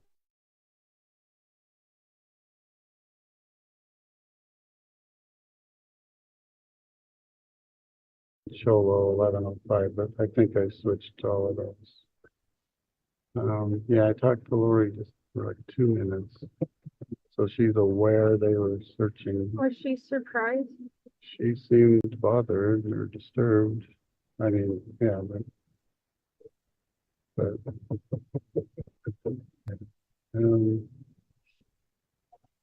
so yeah, I'll be fine. I don't know what they told you because I asked Lieutenant Ball, where did you find the human remains? That's what they told me, is that they found human remains. And I said, well, there are several dogs that have been buried there. And he said, respectfully, Emma, I can tell the difference of human remains. And I asked, where was it? And he said, over by the pond under that tree, that it was in the ground and had boards over it. Okay. But that didn't, Jason and I have walked all over there. Yeah. That, and I can see in your face that surprised you, that because they asked, do you want to know what he's charged for? And then they went, well, actually, we don't have it. They said, we don't want to tell you something wrong. How they're gonna. And so he told me that what they're looking at is that they found one body with the probable cause. There's likely two. So I asked her, are you gonna search the property forever until it's found? And he said, well, no, but we're going to look. And he said, because I said, what about, this is the home for my siblings and there's a baby. And he said, if you're not able to get back in tonight, we'll hook them up with a hotel. I said, you're not in trouble. I think they'll let them back. There's nothing in the house. They haven't. Stopping at 1 hour, 19 minutes and 17 seconds. Detective Wheeler, at that point, to the best that you can recall, was any of the search focused inside of the house? Not that I can recall. So the focus, as based on your memory, was all outside of the house. Correct.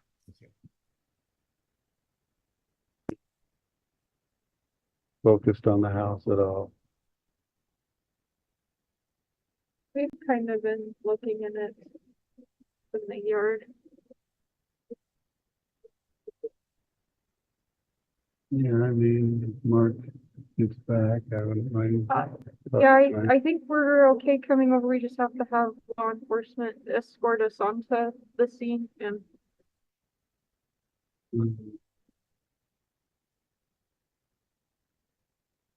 We'll make it through.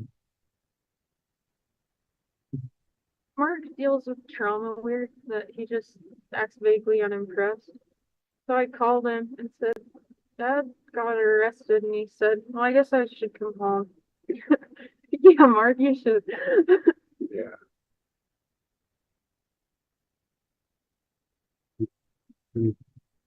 Yeah, you don't need to go. Don't go yet. I don't want to. Joe is home. He's home and he has Chase. Garth and Seth went in Garth's car to pick up Mark. So if you can get that. A couple seconds. Okay, okay. Yeah, just in the, let Mark use the Equinox or however you rearrange the cars. But yeah, it's all a matter of timing. It seemed to come together. But I love you.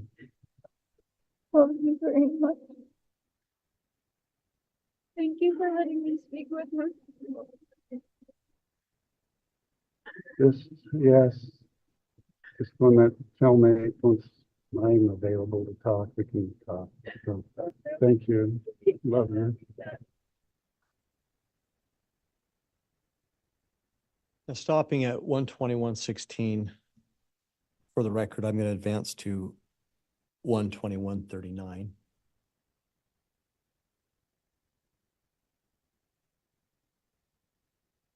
121-36. Detective Wheeler, I just invite you to watch carefully what Chad does, and I'm going to stop and let you explain any significance to that.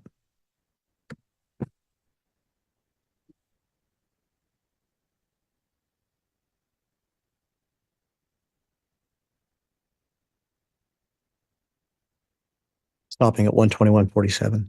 Detective, what direction is Mr. Daybell looking when he just turned his head and looked back?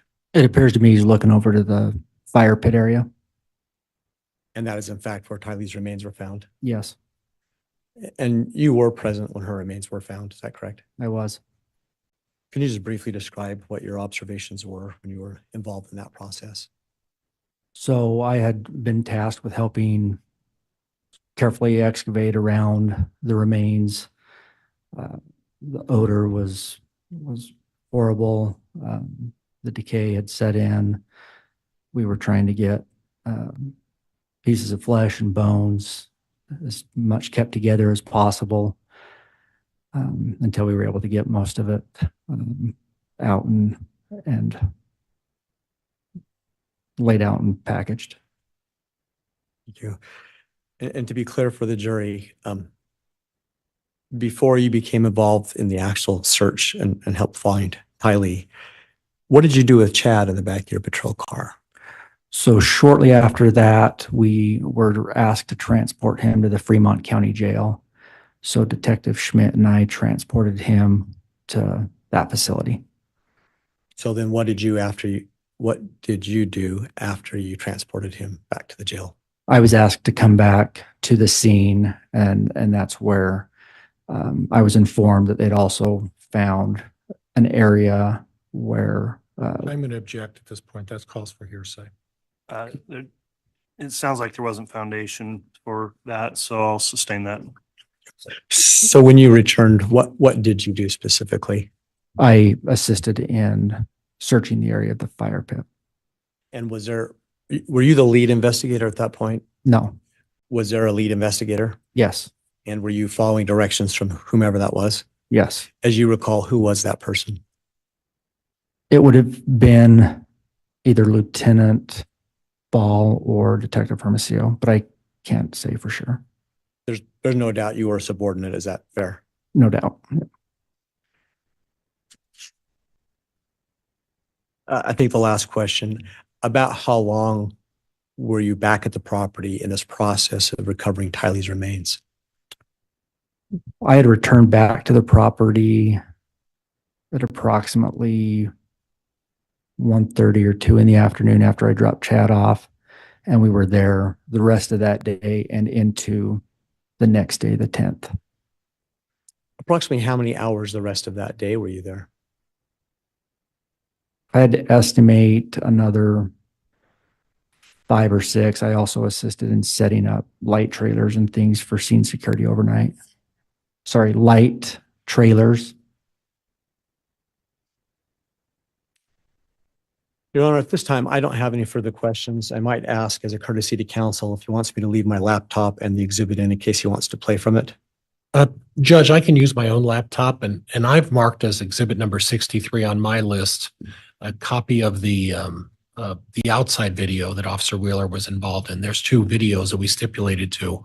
Just as a precaution, Judge, and it's not that I don't trust Mr. Wixom's technology, but I'd ask Mr. Wixom to stipulate to the admission of my exhibit number 63, which I'll make a representation is the exact audio video of the outside of the stop of Mr. Daybell.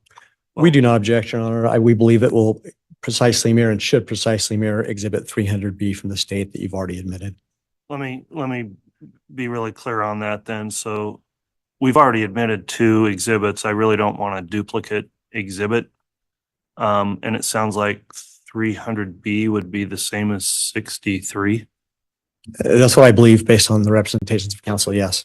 All right, counsel, if there's a way to use the same single exhibit, I would prefer that to avoid any confusion in the record.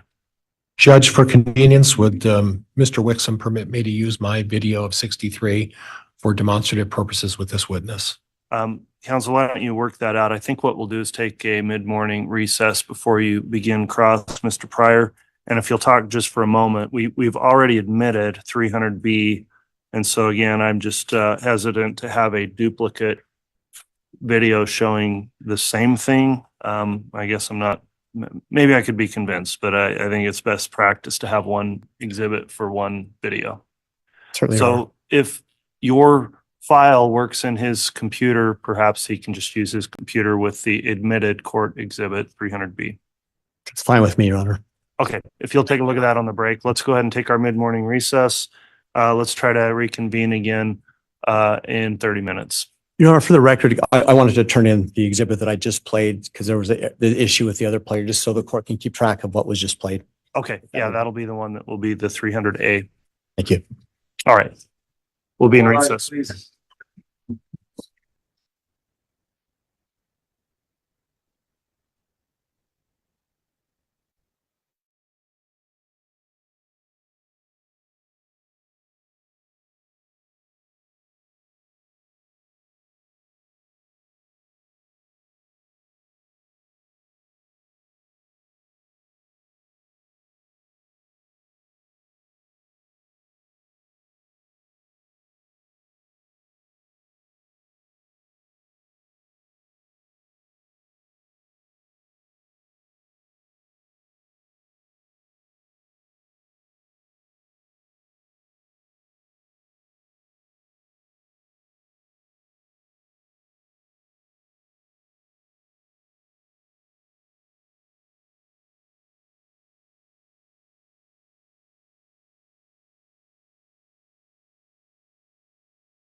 Thank you. Please be seated.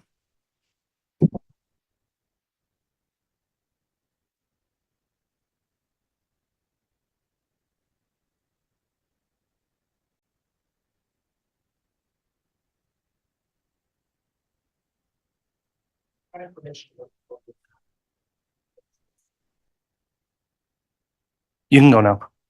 And then we'll have the jurors brought in, please. Yes, sir.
All right. Thank you, Mr. Bailiff. Please be seated.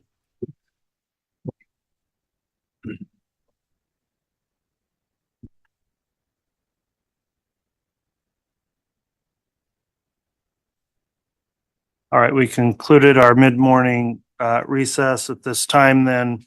Detective Wheeler still on the stand, still under oath for his testimony. And this will be the time for cross-examination. When you get to any exhibits, we did discuss those in the sidebar. And Mr. Pryor, you can just move for admissions of any exhibits you have with this cross-examination. So. And Judge, by stipulation of the parties are stipulating to Defense Exhibit 63, which represents the body cam of Officer Wheeler, which I don't think has been brought up yet. All right. Exhibit 63 was clarified. It is not the same as what we previously said was 300B. So 63 is a new exhibit, and I understand the state's reviewed that. Is there any objection to Exhibit 63 being admitted? All right. Exhibit 63 is admitted then. Mr. Pryor, you can commence with your cross. And Judge, at the appropriate time, I'll ask permission to publish when I get to that point. Very well. Officer Wheeler, I just want to clarify a couple of things if we could. Yep. I want to clarify your role from the morning when you arrived at 7 a.m. and your testimony is you did arrive at about 7 a.m. Is that right? Correct. Okay, and then what was your role immediately at 7 a.m.? So I assisted in securing the front roadway that goes in front of the property, 1900 East. And then just assisting with any crowd control and traffic control at that intersection in that road. Okay, was there a significant crowd there at that point? No, there had not been right at 7. Okay, and approximately how many officers were there at the time?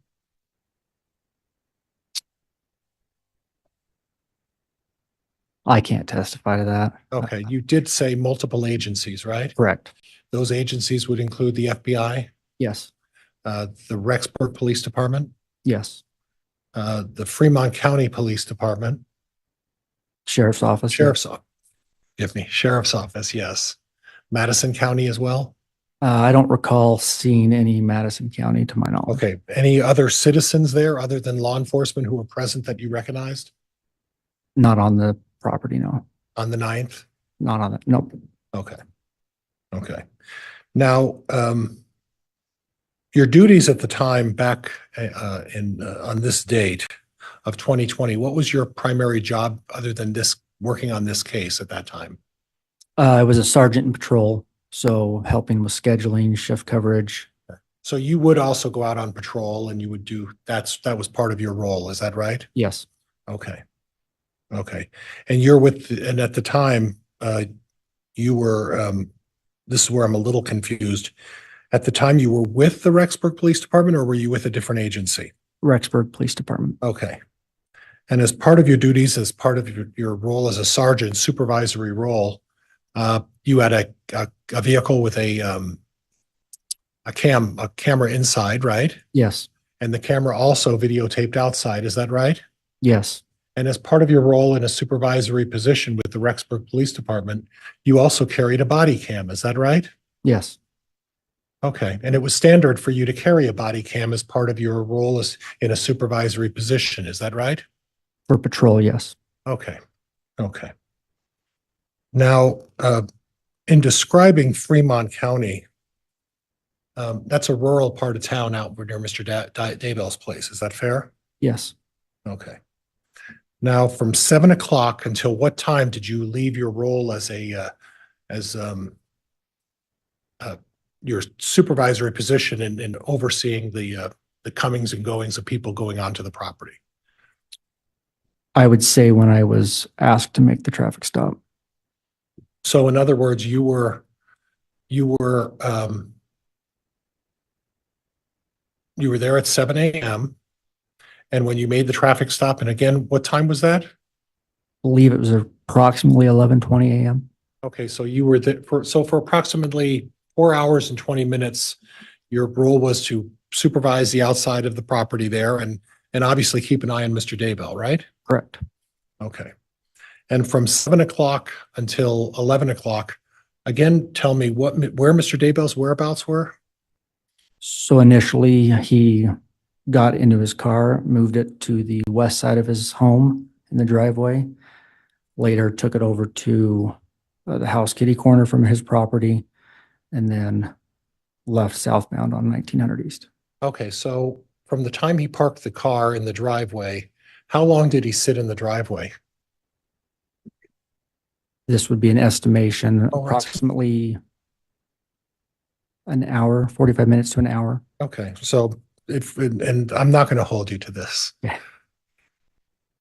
7 to 8 o'clock is fair for him being in the driveway. He didn't exit the house till 7:30. Okay, 7 to 8:30 in the driveway? Approximately. And then you saw him get in his car and you said that the tail end was backed into the garage, right? At his property, yes. So the tail end of his vehicle was to the back where the garage is. Correct. And how far from the back of the garage was Mr. Daybell's bumper? Can you tell me? I couldn't. Was it close? Was it far? To the garage? Yeah. Back bumper to the garage? Yeah. I know you could walk between it. You could walk between it? Yes. So there wasn't 30 feet, but it was closer to just a couple of feet to get behind. I can't testify to that. You don't remember? I don't remember exactly. Okay, that's okay. So then approximately about 8:30, you saw the car exit and he drove over to Emma's place. Is that right? Yes, Okay. Did he have any contact with law enforcement up until that time? he had. He had? Yes. Do you know who spoke with him? I don't know everybody that spoke to him when they made contact inside the home originally. So at some point, he was advised that they found remains on his property. When did that take place? That didn't take place to my knowledge until he was stopped on a traffic stop. Oh, okay.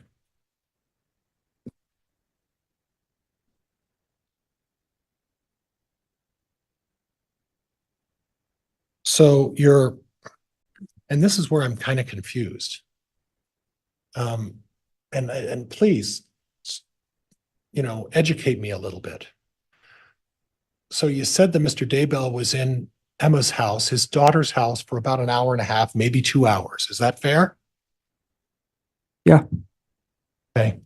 And while he was in the house, you didn't see him try to run away or flee or do anything like that, right? Correct. He didn't have any knowledge of anything going on out on his property other than there were multiple police officers out there, right?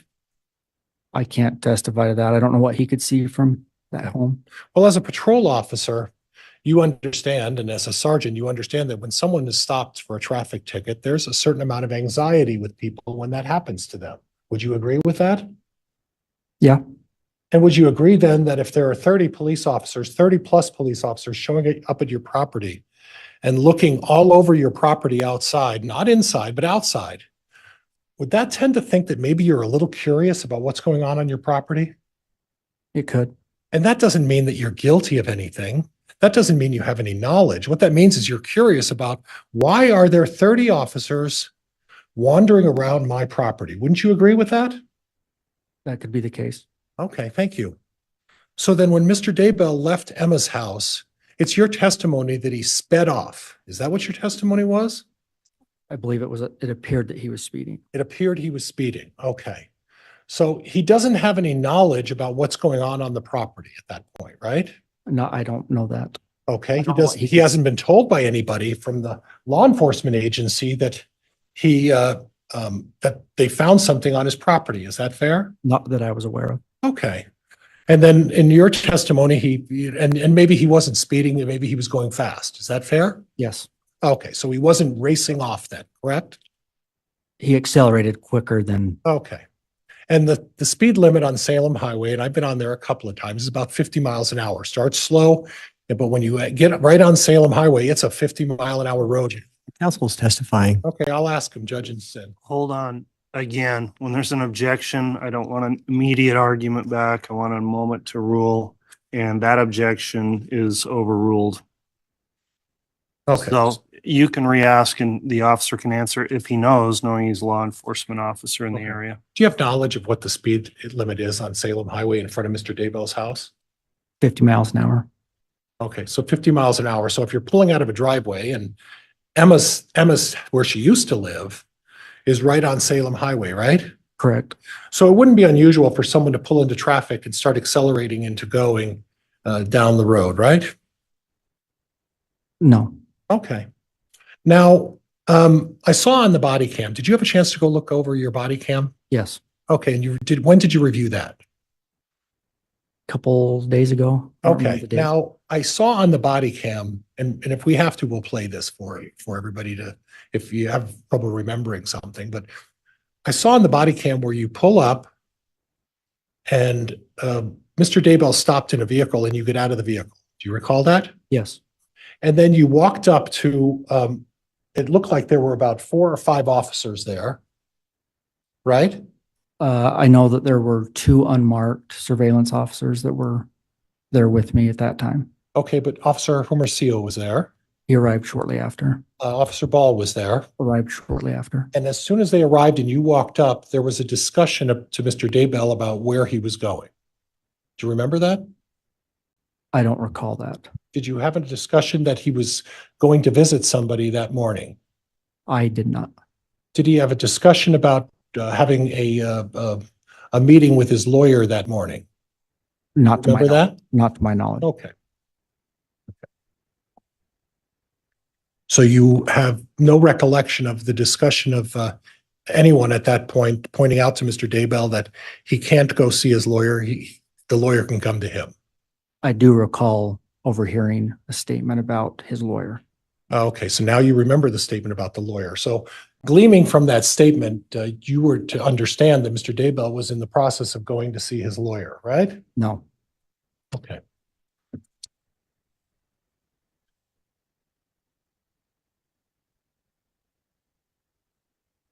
Judge, I'm going to ask to publish the body cam that's been previously admitted into evidence, and I'll see if I can get this to go.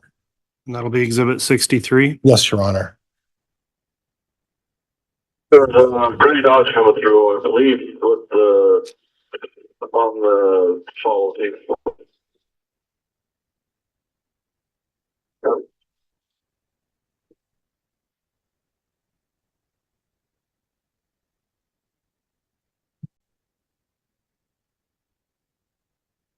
What do we got?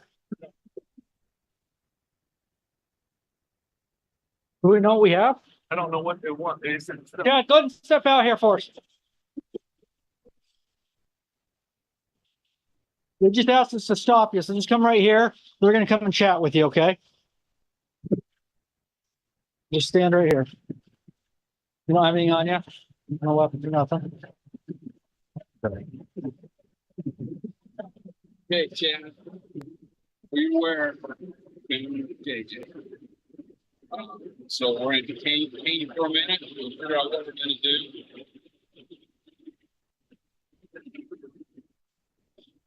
Well, your attorney can now come to you. Okay. So it's difficult to hear Mr. Daybell, but he commented to the officer when the officer inquired, what he was doing. Do you now recall that? I couldn't hear what Okay. he said. But the officer's response to Mr. Daybell was, now your lawyer can come to see you. Did you recognize that? Yes. Which officer, by the way, said that? I believe that was Lieutenant Ball. Okay, so Lieutenant Ball is the one who said, your officer can come to you now. Is that fair? Attorney. Your lawyer can come to you now. Yes. Okay. So it appears that Mr. Daybell was in the process of going to see his lawyer that morning. I can't testify that. Right. But according to Lieutenant Ball's comment, your lawyer can come to you now. It sort of presumes that, doesn't it? I could presume that he was trying to call or wanted to talk to his attorney first. Okay, and he was doing that in his car as he was driving away, right? I don't know that. Or he was doing that driving down the road instead of spending another hour in his house with Emma talking to his lawyer on the phone. He chose to instead, well, I'll just get in the car and. Objection, Your Honor. It's calling for speculation. Sustained. Okay.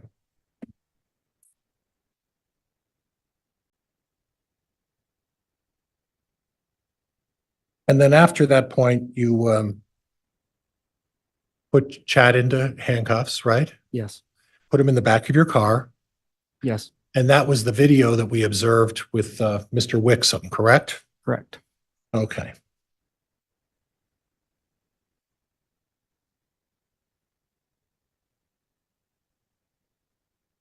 Now, do you recall, Mr. Daybell, on the video that you looked at with Mr. Wixom, where Mr. Daybell mentions, I don't know what they're charging me with. Do you record him saying that?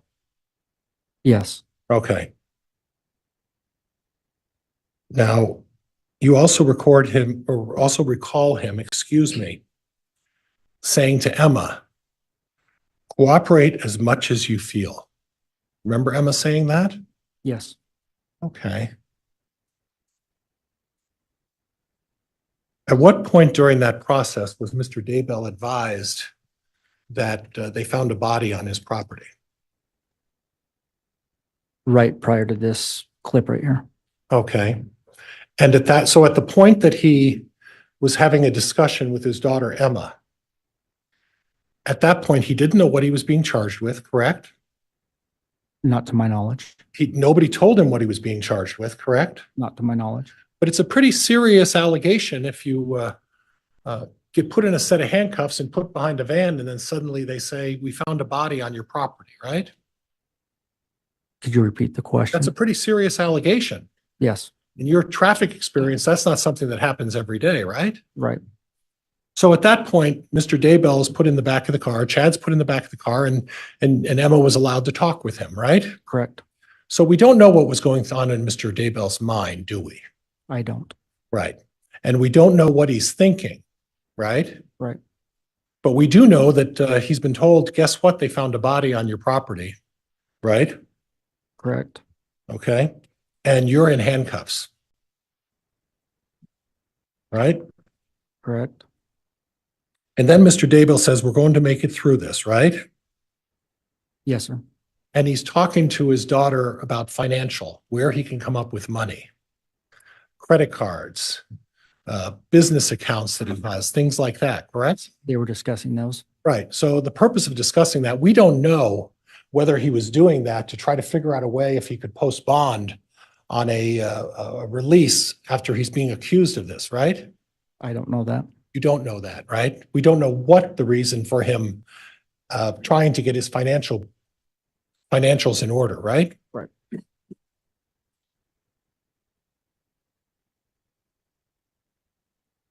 Now, I want to go back to the driveway.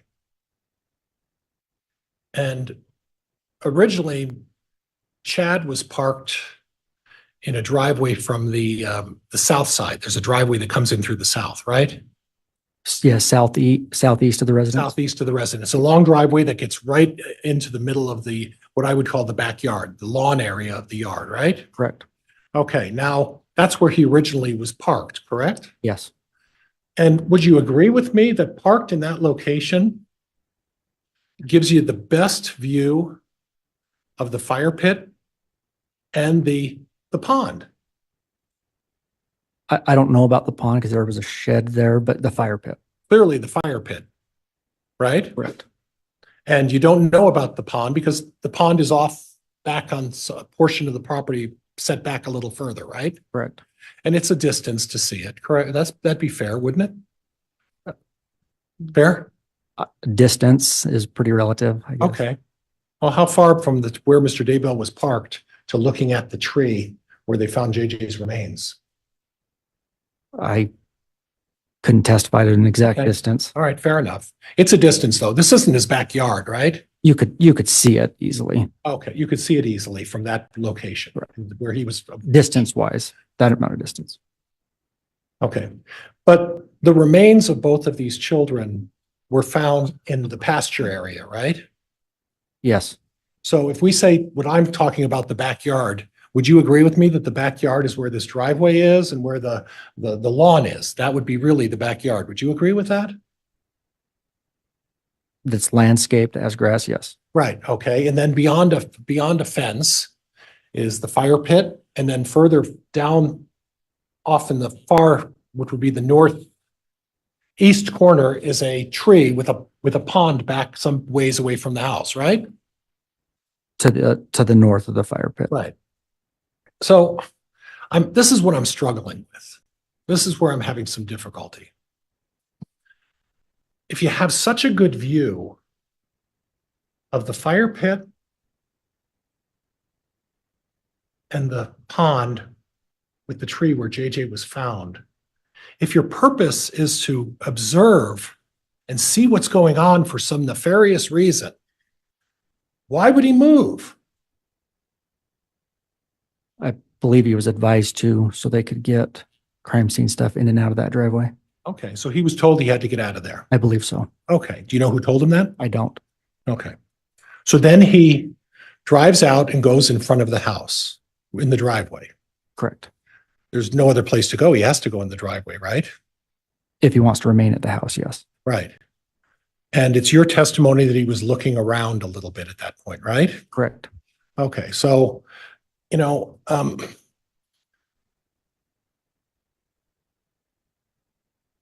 he wasn't emotional at that point, right? I didn't have a good vantage point to Okay. determine that. He didn't have a look of fear on his face at that point. Is that right? Not that I could see. Okay. He didn't have a look of nervousness or tension or anything like that, did he? I believe that he did You believe he did? Yes. Are you basing that on him turning his head and looking around? multiple times. Okay. How many times is multiple? There was 4 or 5, and then him exiting the vehicle. Okay. Okay. So if someone is on your property and there are 30 police officers digging around on your property, you don't think someone would be curious about what's going on your property? That's why I said that I believe he was nervous. Okay. He was curious. It could be both, yes. Oh, okay. Okay. Okay. But then he didn't run at that point, right? No, He went over to his daughter's, right? correct. And he was there for an hour and a half, almost 2 hours. Right? Correct. And then we just saw the video. He got accelerated a little bit, 50 miles an hour on Salem Highway.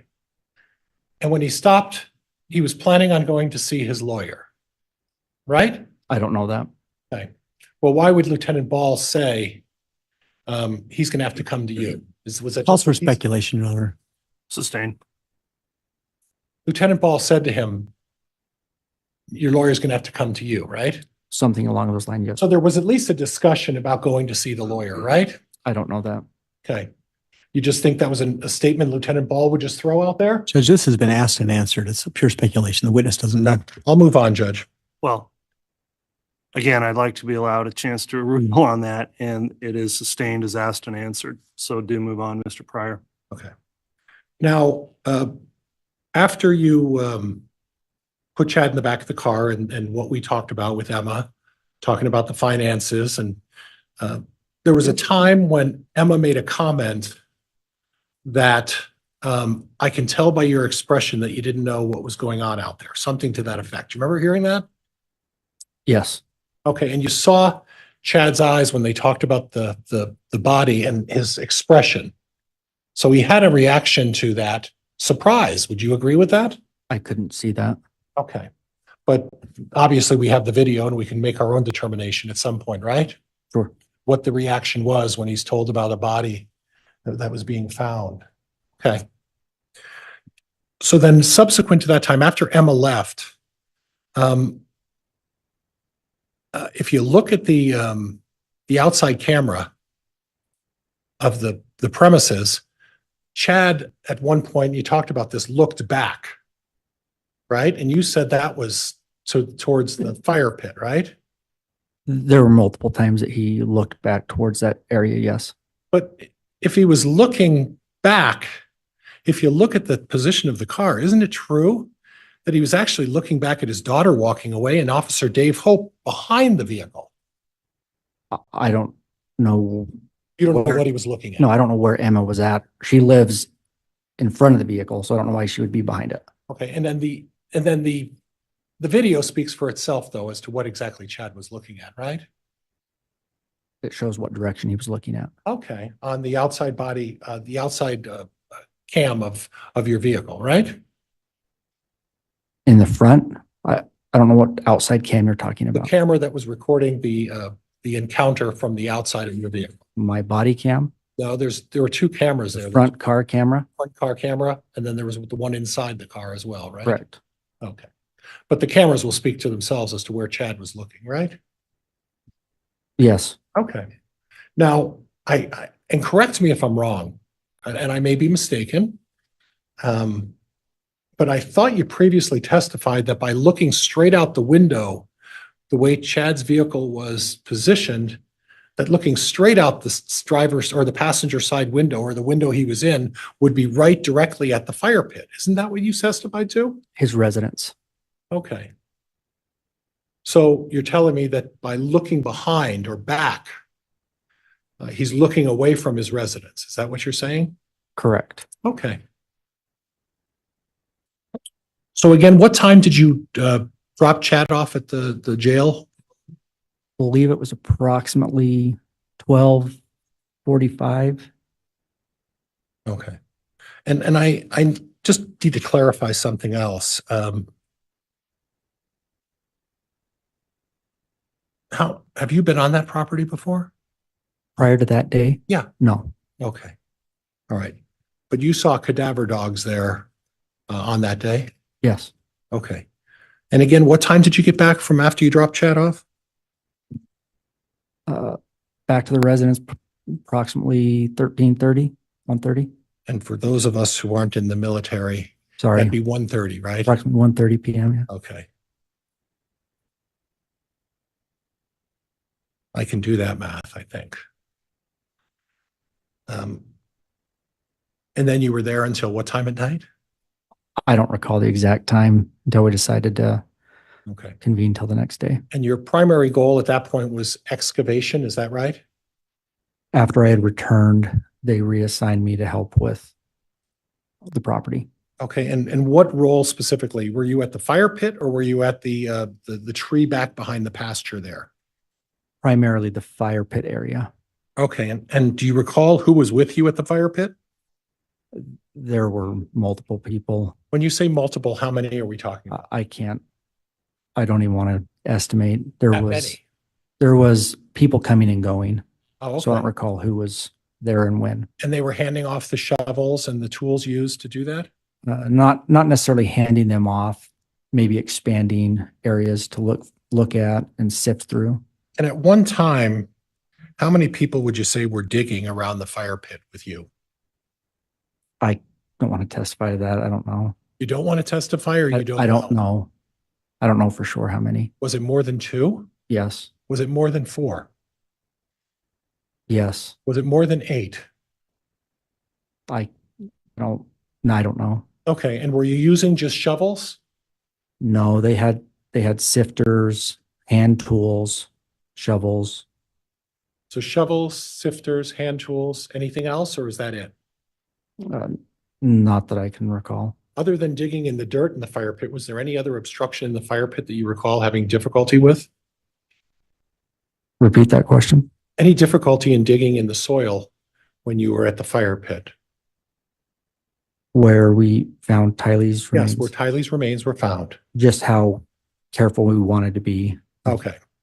So there were no boards, there were no obstructions, there were no rocks or anything like that. It was soil that you had to dig through. Is that fair? There was some clumps of rock or hard. Yeah, but nothing else, just small clumps? Not that I recall. Okay, and were you there primarily for a significant amount of the time of the excavation? Yes. Okay, good.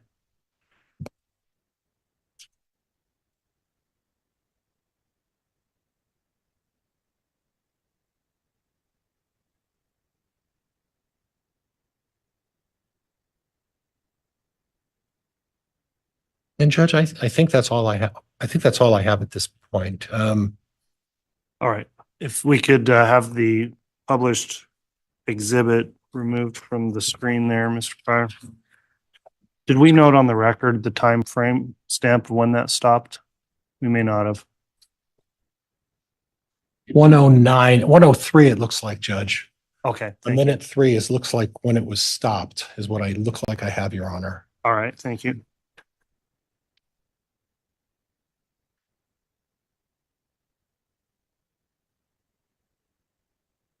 All right. I'll let counsel return then and we'll have redirect Mr. Wixom.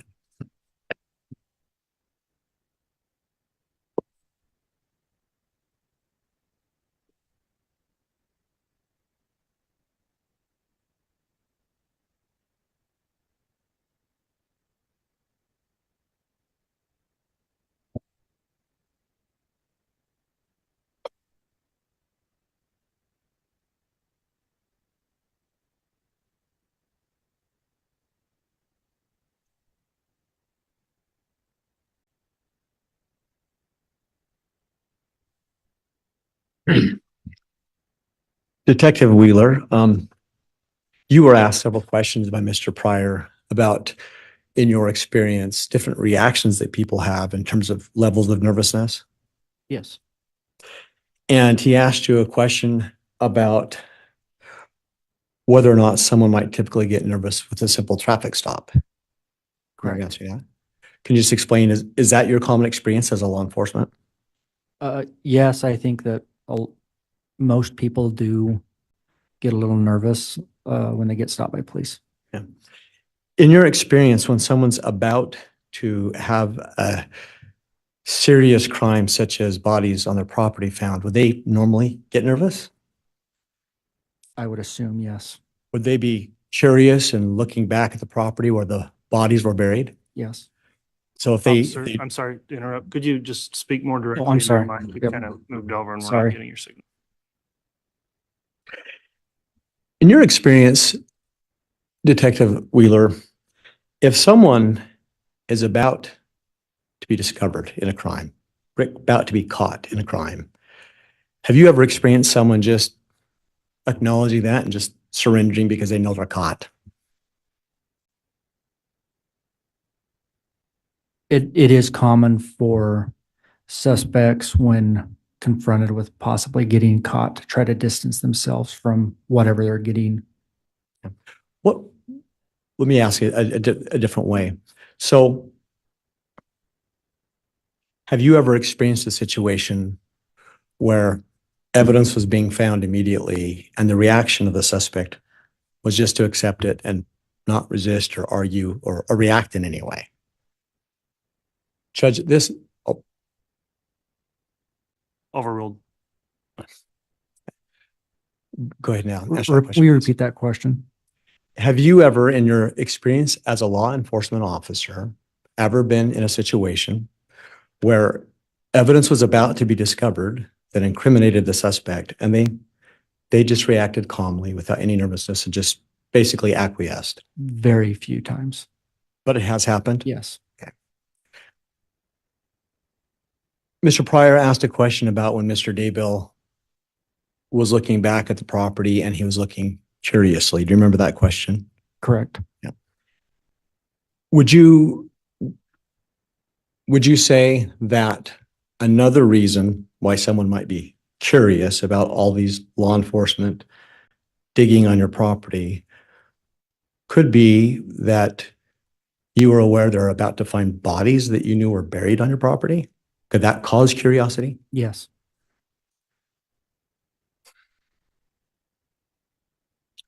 Mr. Pryor asked you a question about the speed in the roadway in front of Mr. Daybell's property. Do you remember that? Yes. Yeah. And again, what was the speed on that road?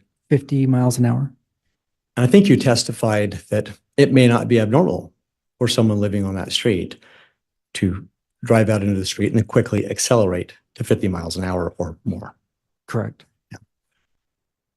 Would you disagree that someone who believed that bodies that were buried on his property might be a reason, in addition to that, why they might quickly get on the roadway and drive away quickly and accelerate like you've talked about? Yes. There's been some discussion as well. There's some questions from Mr. Pryor about the fire pit. And I just want to flesh that out a bit. You testified earlier that you were present when Tylee's remains were recovered. Yes. And you participated in that. Yes. We've talked about the fire pit. Are you familiar with what's been called a pet cemetery on that property? Yes. Overruled. Can you explain to the jury, were any of Tylee's remains found in the pet cemetery? So when I became involved, I don't know what the team had designated as cemetery and fire pit. So I can't testify to where exactly they had designated those points, but they were in that area that I assisted. Did you become familiar with at least generally where the team was, what they were calling was the pet cemetery? Sustained. Did you receive any knowledge based upon what the team effort was, what had been designated by law enforcement there as what they were going to call the pet cemetery? Mr. Wixom. Judge, I'm asking based on his knowledge simply if he knew what law enforcement designated as that area. Mr. Pryor, please enter the microphone. And in response to that, that knowledge would only be obtained through hearsay.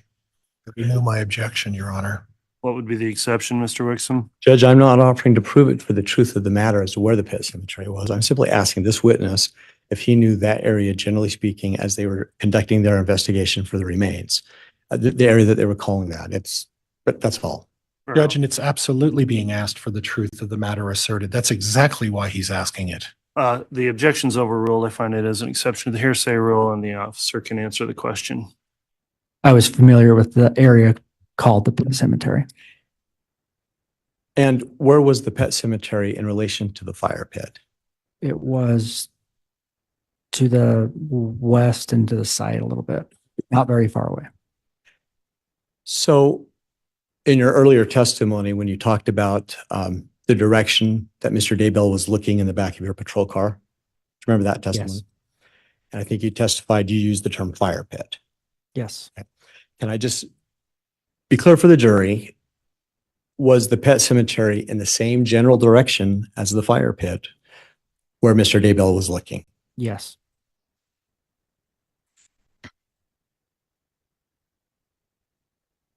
You were asked some questions about the use of shovels and tools in attempting to recover Tylee's remains. Yes. Could you explain a little bit more to the jury what kind of cautions and efforts were made to uncover those remains? The majority of what I did, I was on my hands and knees with brushes and little hand tools, removing portions of dirt away from the mass that we had found. Without being too graphic, when you were removing those portions of dirt, did you personally find any portion of her remains? Yes. Can you describe those remains that you'd found? Judge, I'm going to object. Basis. He doesn't have the knowledge to identify remains, Judge. I haven't heard anything foundation-wise to allow him to make that kind of an assessment. Well, on the objection, Mr. Wixom, he can testify to what he found. I don't know that there's enough foundation to accurately identify who was found. Okay. Detective Wheeler, did you find what you believe to be human remains? Yes. Can you be specific about what you were finding? We'd found a portion of a skull and started to uncover that. Then there was flesh and other bones in a bucket, melted. And at the time that the search was being conducted, were you aware of the names of the people whose remains they were looking for? Yes. What were those names? JJ and Tylee. At any point in time, besides the remains of Tylee and the remains of JJ, were any other human remains found on the property? No. So going back to the method and the manner that you used to recover these remains, you said, I think you said, you used a brush at points? Brushes and hand tools. Why did you use those specific types of tools? To try to keep what we were uncovering together without falling apart. Not to be oversimplistic, but why is that important in this kind of a recovery in the ground of remains? Why do you need to do that? I think it assists in identification purposes and evidence collecting so we don't lose anything. Is it fair to say that that's a careful process? Yes. You were asked questions about passing off shovels or different shovels and tools. When you were engaged in this recovery of her remains and you observed other law enforcement, did you ever see anybody in any way haphazardly use those tools? Judge, objection, mischaracterizing the question and the testimony. Overruled.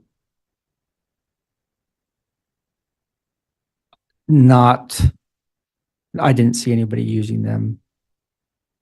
I don't know the word that you used. Could you repeat the question? Sure. Did you see anybody using them in any way that was haphazard or not cautious?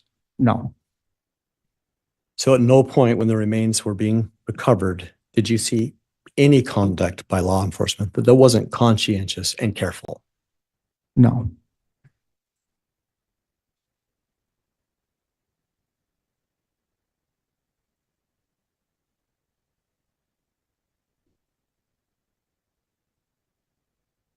I think you're a 17-year law enforcement veteran, is that correct? 18. 18, thank you. Are you familiar with the term consciousness of guilt? Yes. Judge, I'm going to object at this point. We're going well beyond the scope of cross-examination. I'd like a quick sidebar.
All right, thank you, counsel. After the sidebar, the court is sustaining the objection, and I'll move to strike that last question. So, Mr. Wixom, if you could ask a different question, please.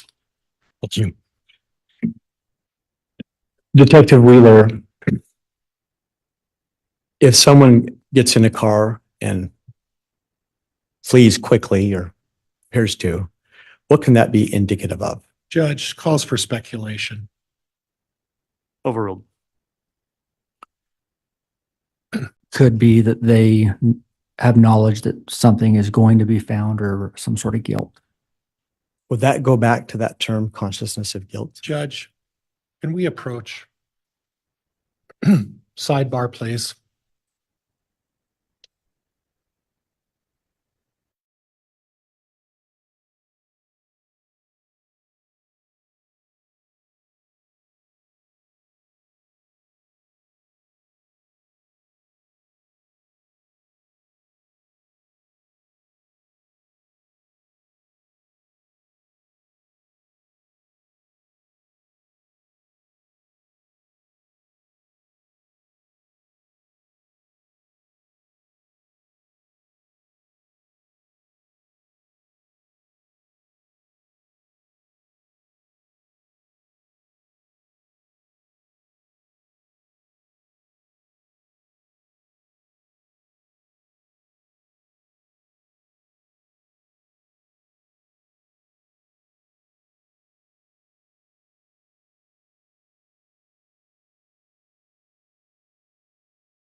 All right, after sidebar, the court is again striking that last question. Mr. Wixom, if you'd move on to another question, please. Certainly. Just a last couple of questions.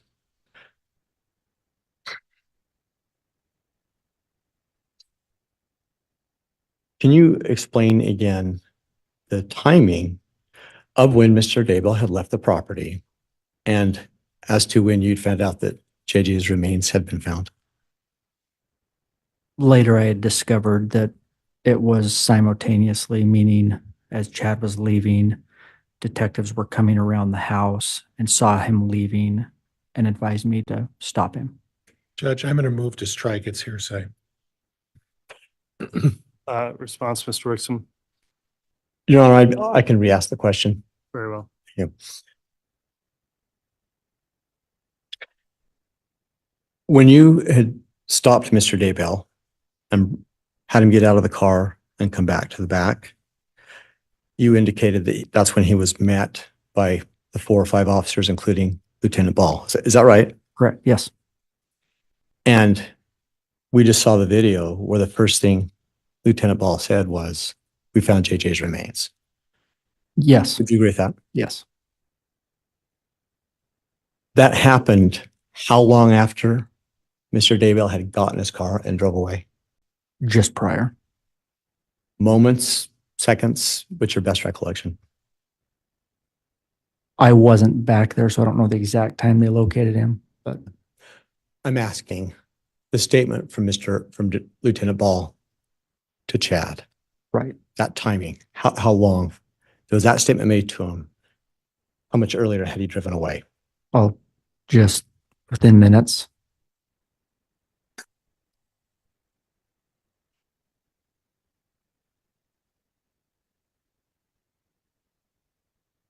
And when you were there helping with Tylee's remains, I think you testified earlier that you weren't directly involved with the recovery of JJ's remains. Correct. But you were on scene and you made observations about that? Yes. Are you aware of whether or not, pursuant to that search warrant or the way the search was conducted, was law enforcement looking inside the house for remains? I'm not aware of that. Okay. I can't testify to that. The whole time were you there, did you see any law enforcement going inside the house? Just at the beginning when they made contact. And then after that, did they all go outside? Yes. Okay. So as far as you are aware, all of the search was happening outside on the property? Yes. Is there any question that you have as to the direction that Chad was looking on your patrol cam when he looks back over his right shoulder? What direction was he looking? Judge, that's a compound question, and he's asking an affirmation from this witness. I'm going to object. Well, on the compound, it's sustained. What direction was Chad looking when he was looking over his right shoulder in the patrol cam? In the direction of the fire pit and pet cemetery. You were asked about this several times by Mr. Pryor. Is there any question that regardless of what else he may have been able to see or look at, that general direction was right at the pet cemetery? Judge, this has been asked and answered by counsel. Thank you. Asked and answered. No further questions, Your Honor. All right. Judge, there were some issues that were brought up. I'd like the opportunity. In limited scope, all out, Mr. Thank you, Pryor. Your Honor.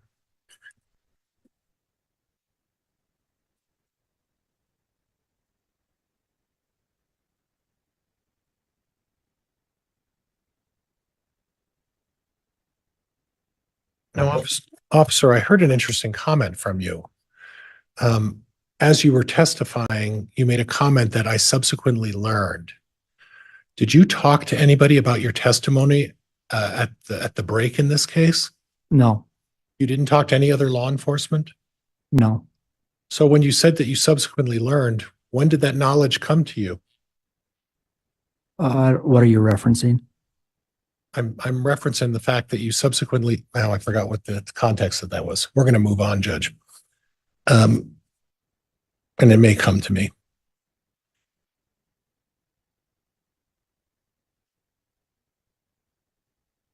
I want to clarify a couple of things. When you say that Mr. Daybell left when he learned about finding remains on his property, was that when he was parked in the driveway? In his residence? Yeah. When he left Emma's residence in his vehicle, shortly after I learned that JJ body was found. Okay, so and that's what I'm trying to clarify a little bit. So Mr. Daybell was parked in the driveway, then he went over to Emma's residence, and it's unclear, and I understand that we don't know whether he was there for an hour and a half or for 2 hours in Emma's residence, right? Yes. And at that point, he didn't know anything about anything being on the property that has been located by law enforcement at that point. Would you agree with that? I don't know what he could see from there. Okay, but he wasn't told by anybody that they found anything at that point, correct? Not by me. Right, or anybody else. Not that I know of. Right. And then when he gets in his vehicle and he drives away, the prosecutor eloquently used the words fleeing, but we don't know what he was thinking at that point, do we? No.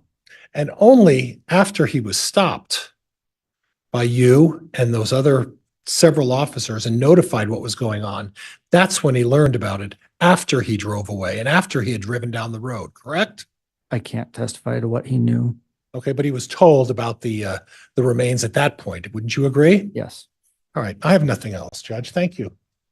All right, that will conclude the testimony of this witness. Is this witness going to be recalled by either side? I may recall him, Judge. We may call him later by the state, Your Honor, but he can be excused for today as far as the state is concerned. All right, well, Detective Wheeler, if you are to be recalled, again, you're still under an exclusionary order, so you are not permitted to view any of the footage of the trial, the testimony that's being live streamed, or discuss your testimony further until you return to testify. Otherwise, you may be excluded from testifying. So please keep that admonishment in mind in between now and when you may be recalled in the case. With that, then, that will conclude this Detective Wheeler's testimony. And let me inquire from the state. Do you have another witness we can get started with before we take lunch? No, we could begin with Lieutenant Joe Powell. Let's go ahead and get a next witness started and try to go till noon before we take lunch, please.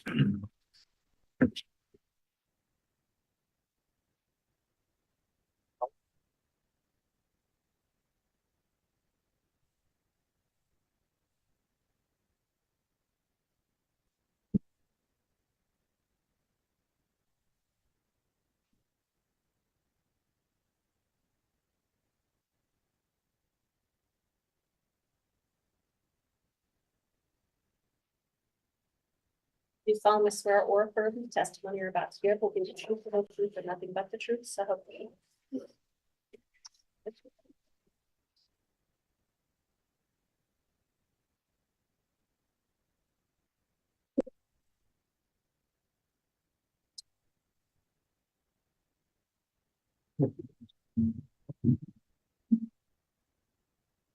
All right.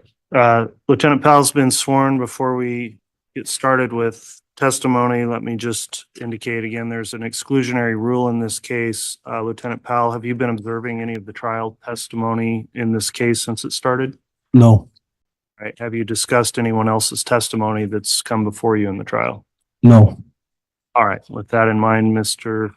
Wixom, then you can go ahead and inquire on direct examination. Thank you, Your Honor. Good morning, Lieutenant Powell. Good morning. Will you please state and spell your full name for the record? Joseph Powell, Powell. And where do you work? Fremont County Sheriff's Office. What is your lieutenant, correct? Yes. How long have you worked for that office? 22 years. Have you ever worked as a law enforcement officer anywhere else? No. How long have you been a detective? I was a detective for about 4.5 years. What was your prior rank? Patrol. And have you been post-certified? Yes. Could you briefly explain to the jury what that involves? You go to the post academy. When I went through, it was 12 weeks of training. Have you ever received any additional training or certification? Yes. They require 40 hours every 2 years, so that continuing education. So over the last 22 years, roughly 11 times you've had to get 40 hours of training. That just went in effect, but yeah, there's lots of hours of training. Did you get any specific training as a detective? Yes, And did you work as a detective prior to becoming a lieutenant? yes. How many years? About 4.5 years. I want to, well, first let me ask this. As a lieutenant, is it ever part of your role to become involved with unattended deaths? Yes. Could you just explain to the jury, what does that term mean, an unattended death? There's nobody around when they wake up, they discover somebody's dead. There's nobody around to know what happened. So why would law enforcement want to be involved and just look at that situation? To see if there's any foul play. I want to draw your attention back to nearly 5 years ago, back in October of 2019. Do you recall ever being involved in an unattended death of Tammy Daybell?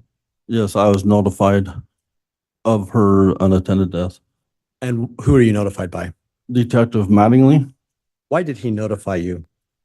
When there's an unattended death in Fremont, they notify the lieutenant, the chief deputy, and the sheriff.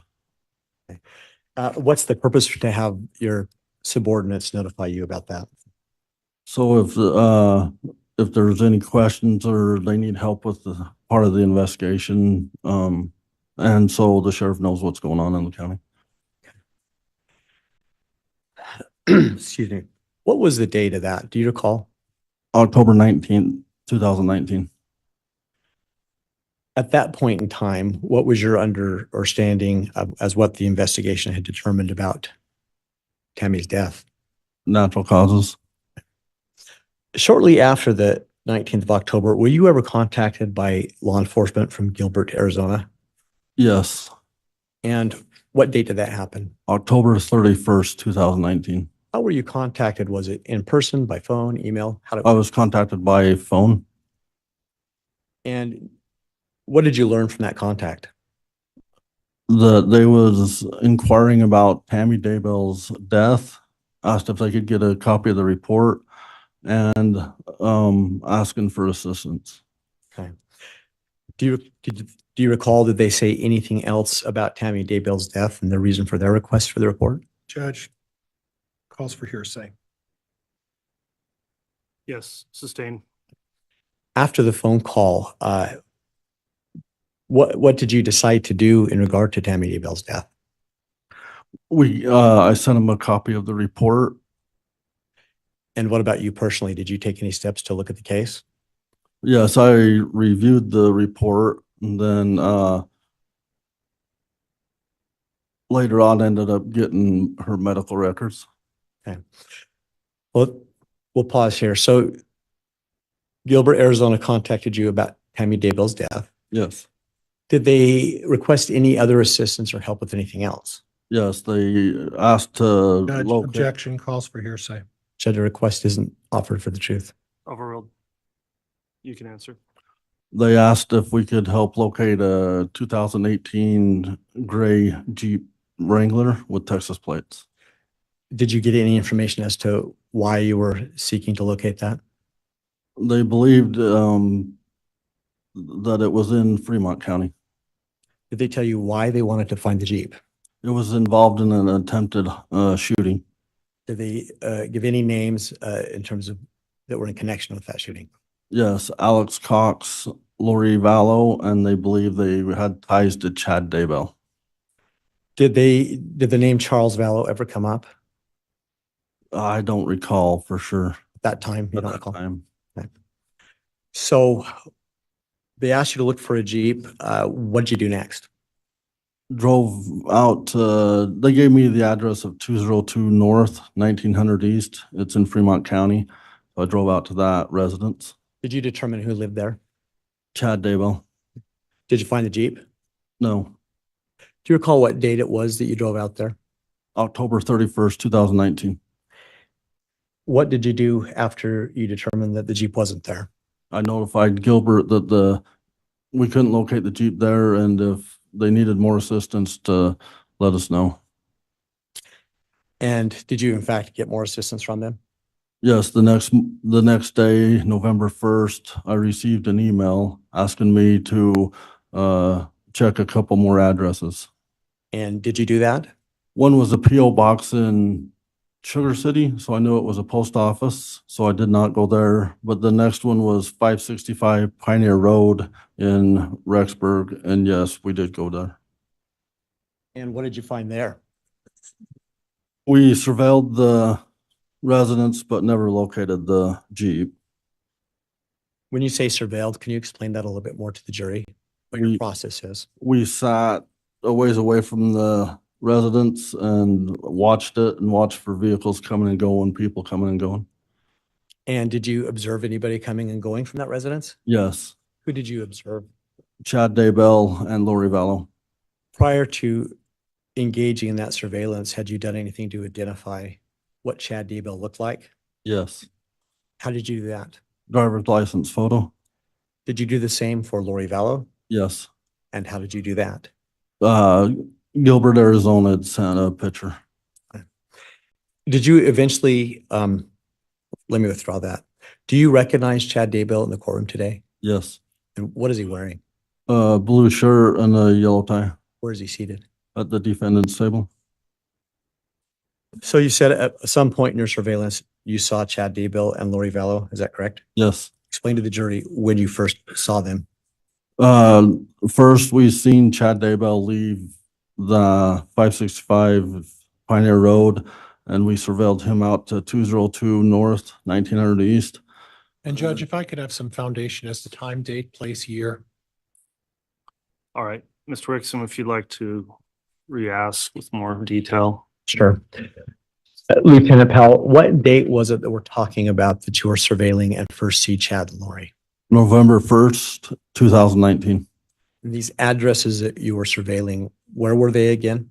One's in Madison County and one would be in Fremont County in Idaho. And which address was it that you first saw Chad and Lori at? 565 Pioneer Road in Madison County. And what was the date that you saw them? November 1st, 2019. Recall what time of day that was? I don't recall time. Do you recall morning, afternoon, evening? Morning. Okay, thank you. So, forgive me, I forgot where I left off, but what was it that you first saw them doing? On the way down to surveil that, we also contacted Rexburg PD, so they was involved with the surveillance. Why did you do that? Because we was going to be in their jurisdiction. Is that normal for law enforcement? Yes. Just to touch base with each other? Yes. Okay. Did they come and assist at all? Yes, they did. So you made that contact, then what did you do? We followed Chad Daybell from the 565 Pioneer Road to 202 North, 1900 East. And what did they do at that location? He went in the residence for a little while and then left. We surveilled him to Mountain America Credit Union in Rexburg, Idaho. And then we lost him after that. So we went back and surveilled the house again, the apartment. Back that same day or a different day? Same day. About what time was it that you went back? I don't know exact time. I'm guessing late morning. What'd you see next? We seen Lori Vallow leave and go to Sugar City to the post office Anything else? After there, she goes to Walgreens, and then after Walgreens, back to the apartment. What did they do at the apartment? Then they both go from the apartment to Idaho Falls.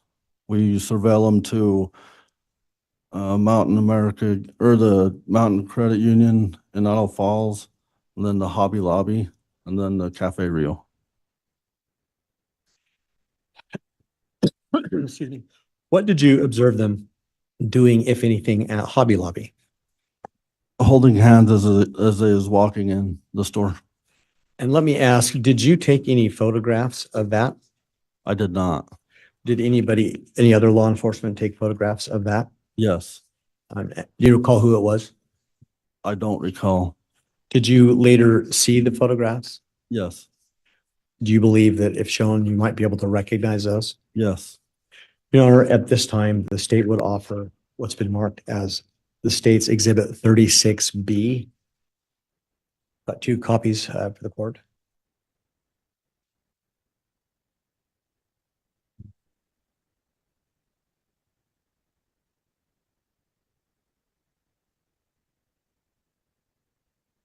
Judge, I'm going to voice an objection for relevance. I'm not seeing the relevance here. All right, if I could if I could view the exhibit, please, before I rule on the objection.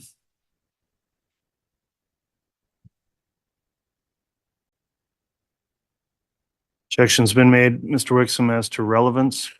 Judge, at this point, it goes to what's in the photo we believe shows the nature of the relationship, which isn't just relevant for this witness's testimony, but for the theory of the case overall. It helps to show the relationship between the two. All right, I've considered the objection, given the nature of the conspiracy charges in the case, find there is relevance under 403 and will therefore overrule the objection, and the Exhibit 36B may be admitted. Thank you. May I ask to have those handed to the witness, please?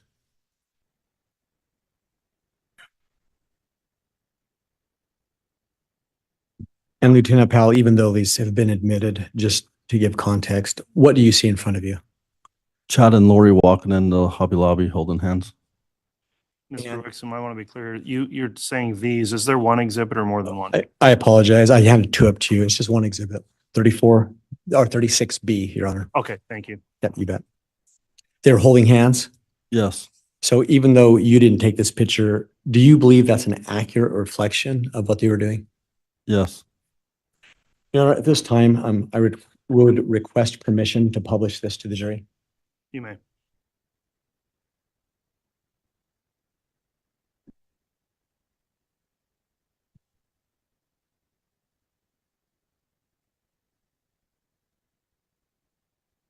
So Lieutenant Powell, if you'll please look at the monitor up there, this photo. Since we didn't all have your vantage point, will you just explain again what they were doing to the jury? They're holding hands walking in the Hobby Lobby. Okay. Were they holding hands the whole time walking in? Yes. Now, did you go inside the Hobby Lobby? No, we did not. What did you do while they were inside the Hobby Lobby? Waited outside. And how long do you believe they were in there? I don't recall. Okay. But did you wait long enough to see them exit the Hobby Lobby? Yes. And what did they do after that? Got in their vehicle and drove over to Cafe Rio.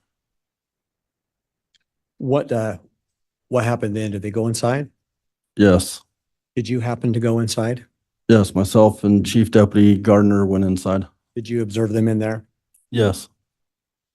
Your Honor, at this time, the state would offer State's Exhibit 35, which is already been stipulated to be admitted, but 2 copies for the court.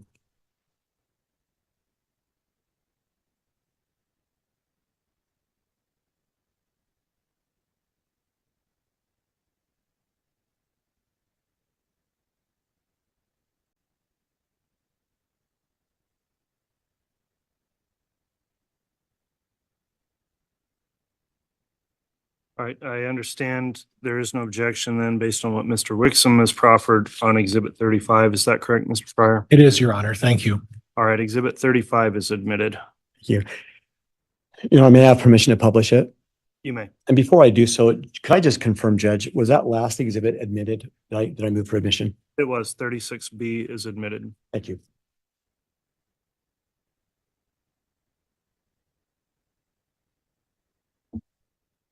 What is that a picture of, Lieutenant Powell? Chad and Lori eating at Cafe Rio.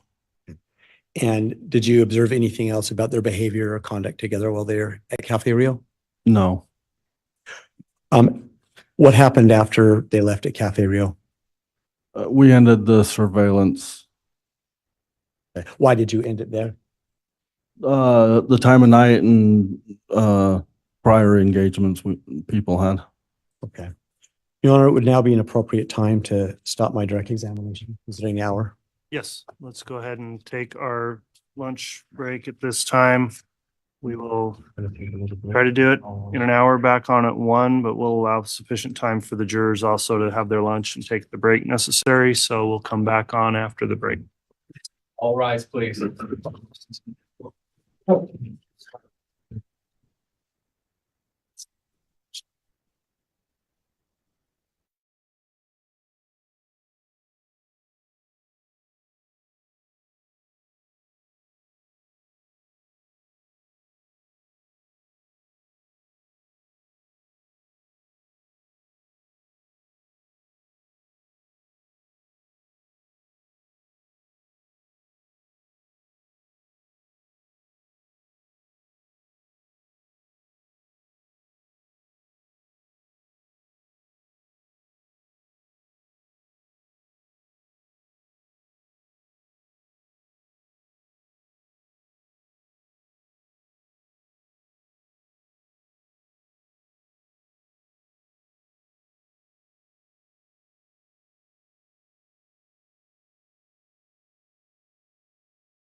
Thank you. Please be seated.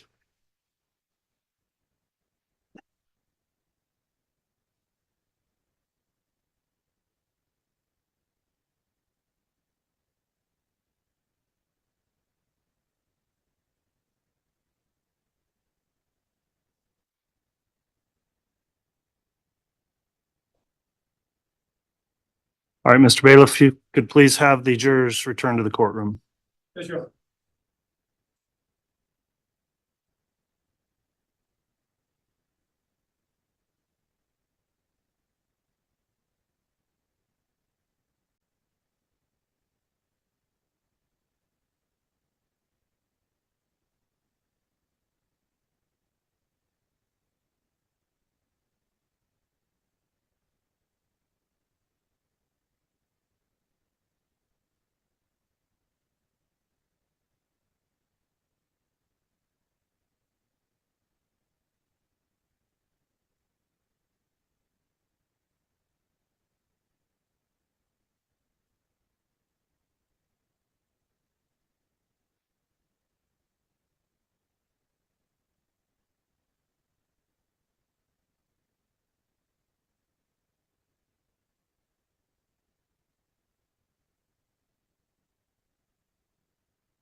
All rise.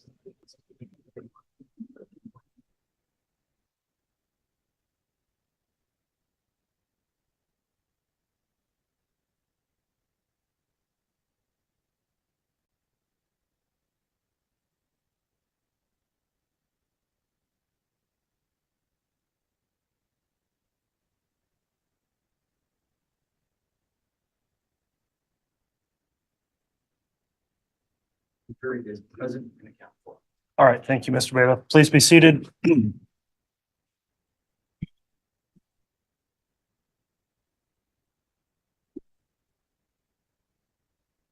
Back on the record on case CR 22211623, State of Idaho versus Chad Guy Daybell. Lieutenant Powell was previously placed under oath. I'll note the parties are all present after the lunch recess, as well as the jurors are all present and properly seated, and the defendant and counsel. Mr. Wixom, I believe you were still in direct examination. I was, Your Honor. You can continue with your direct. Thank you. Lieutenant Powell, I think we left off at your surveillance at Cafe Rio. Yes. I want to take you back now to the Gilbert phone call about Tammy Daybell's death. Yes. With respect to whatever was discussed there, did that cause you to feel like you needed to investigate Tammy's death? Yes. Why? Because of the ties with Lori and Alex Cox and the attempted shooting, and then reviewing the report. Which report? The one the deputy wrote from first on scene. What about that report caused you to feel like you should reinvestigate? Chad said that Tammy didn't. Into the microphone, please, Mr. Pryor. Judge, I'm going to object. There hasn't been proper foundation. I don't know what report he's talking about. Who did it? What did it? When? I'll sustain that in terms of general reference to a report. Thank you, Your Honor. And to be clear for counsel, this is the stipulated exhibit 70 that was stipulated to. It's the report. Exhibit what, counsel? 70.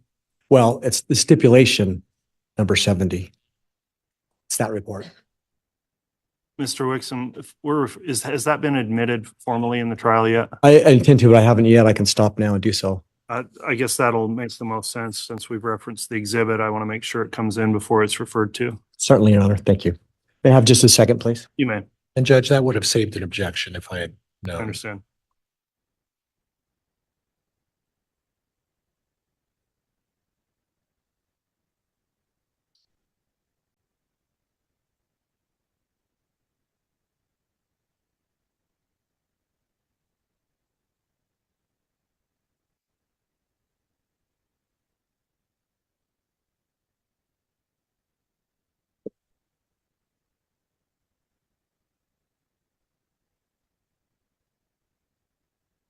You know, at this time, I'd like to hand up to the court, after defense counsel reviews it, a copy of the report from Deputy Allison Greenhall.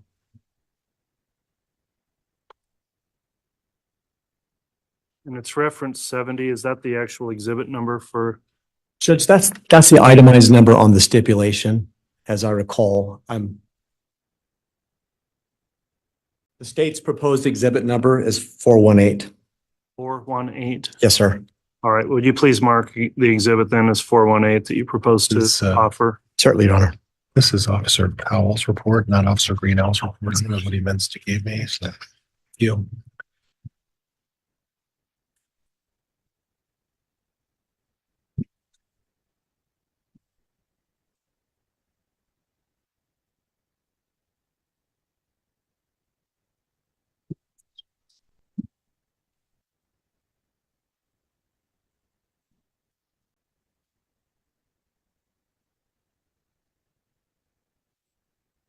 Thank you.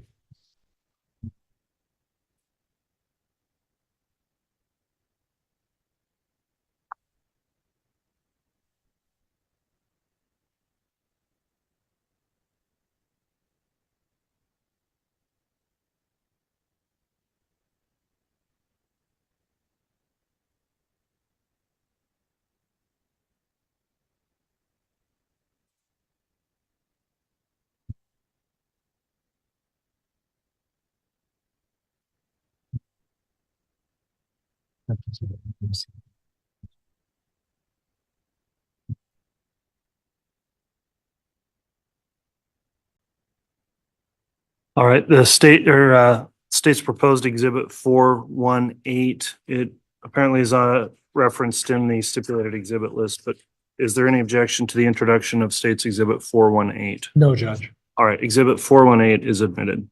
Thank you, Your Honor. May I ask to have that handed to the witness, please? Yes. Thank you. Lieutenant Powell, you were telling the jury what were some of the reasons that caused you to have concern to reopen the Tammy Daybell death investigation? Chad tells Deputy Greenhall that Tamara didn't have any serious medical conditions. Let me stop you there. If you're going to refer to the exhibit to refresh a recollection, I'm going to ask the court permission to allow you to do so, but you probably shouldn't read from that. Oh, is that, Your Honor? May he have permission to refresh from the exhibit? Well, it's actually an admitted exhibit, so. Well, if he's got permission to read it, then we'll continue on. You can ask your question, but once it's an admitted exhibit, the jury will have that.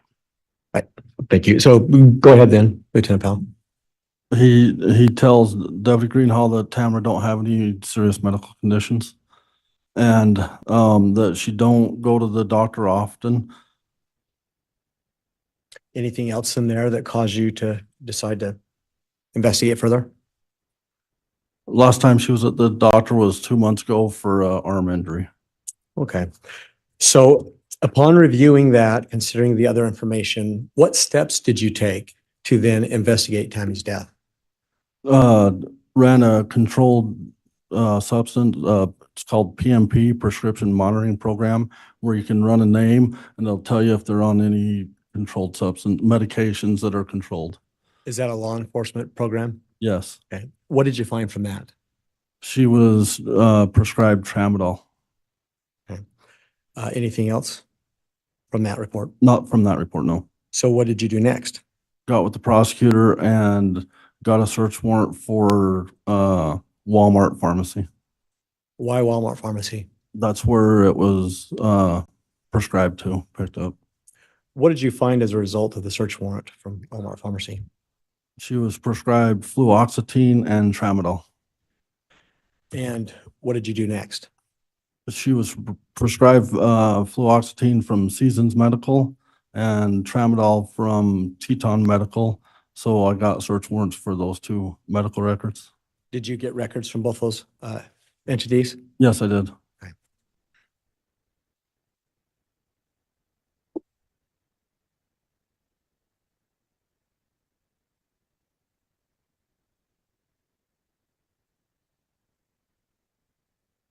At this time, the state would offer its proposed Exhibit 38 that likewise was stipulated to for admission, which for the record are the records of Teton Medical. And Judge, for the record, my exhibit number 21 should mirror their exhibit number 38. If there is any differences, I'll move for mine as well. But my 21 was stipulated as well as their 38. So there is duplication there. Okay, and to the extent it's the same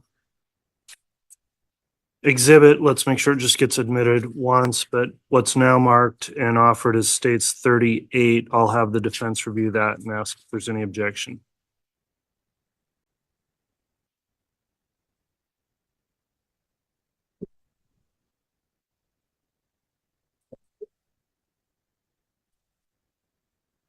Hang on, one more.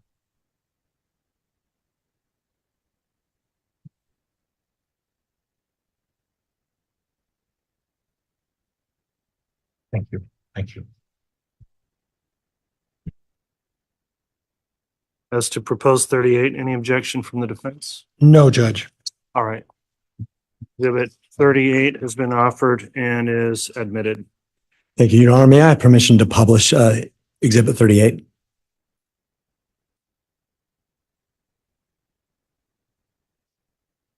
You may. The copy I've got, counsel, is essentially illegible on the second page.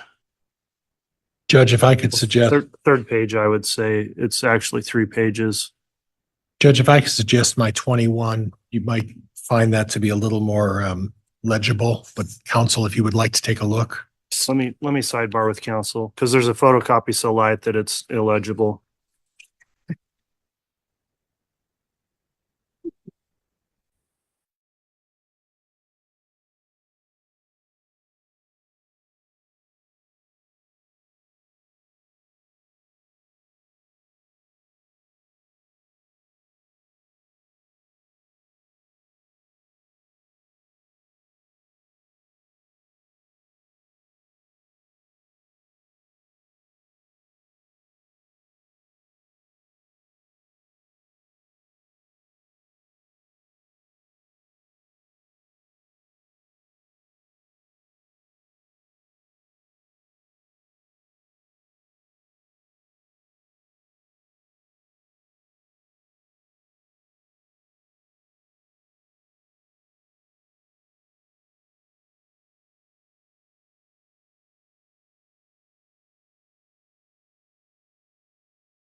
Rocky. All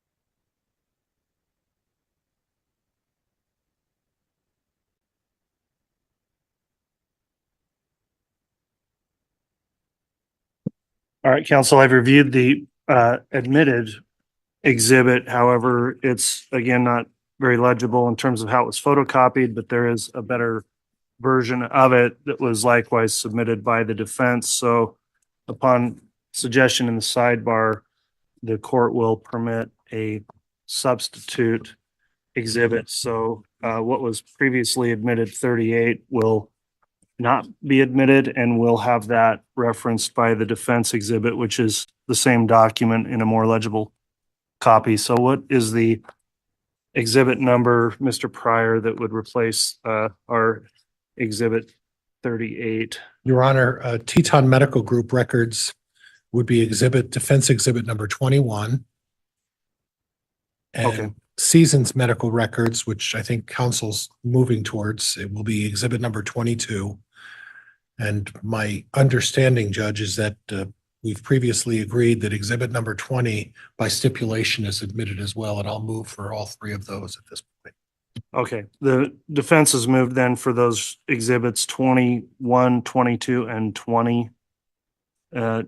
Wixom, any objection from the state?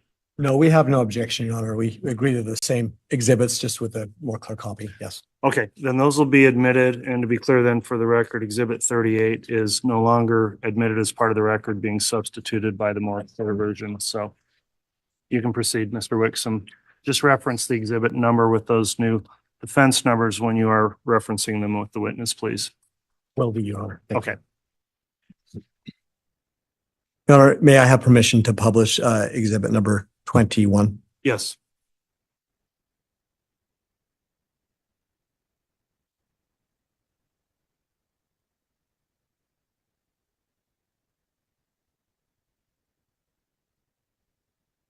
Lieutenant Powell, what is it that you see on the screen? The medical records from Teton Medical Group. And can we explain to the jury, in your role as a lieutenant in terms of helping subordinates deal with unattended deaths, is it typical for you to get medical records and look at them? Yes. And you're by no means a doctor, correct? No. But you do review them to see if you can discern anything about the subject's health? Yes. Okay. What did you see in this Teton medical record about Tammy Daybell's health? The past medical history was just anxiety, depression, and anemia. Other than that, everything appeared to be normal. So when you sought a warrant for these particular records, how many years time span did you ask for? 2 years. Was this the only record that was returned? Yes. What's the date on that record? 9/6 of 2019. Does that indicate anything to you about Tammy's health status? She was healthy at the time that she was at that doctor. What about the fact that this is the only record? Does that tell you anything about her health status? It appears she's healthy. Your Honor, may I now have permission to publish the exhibit number 22? Yes.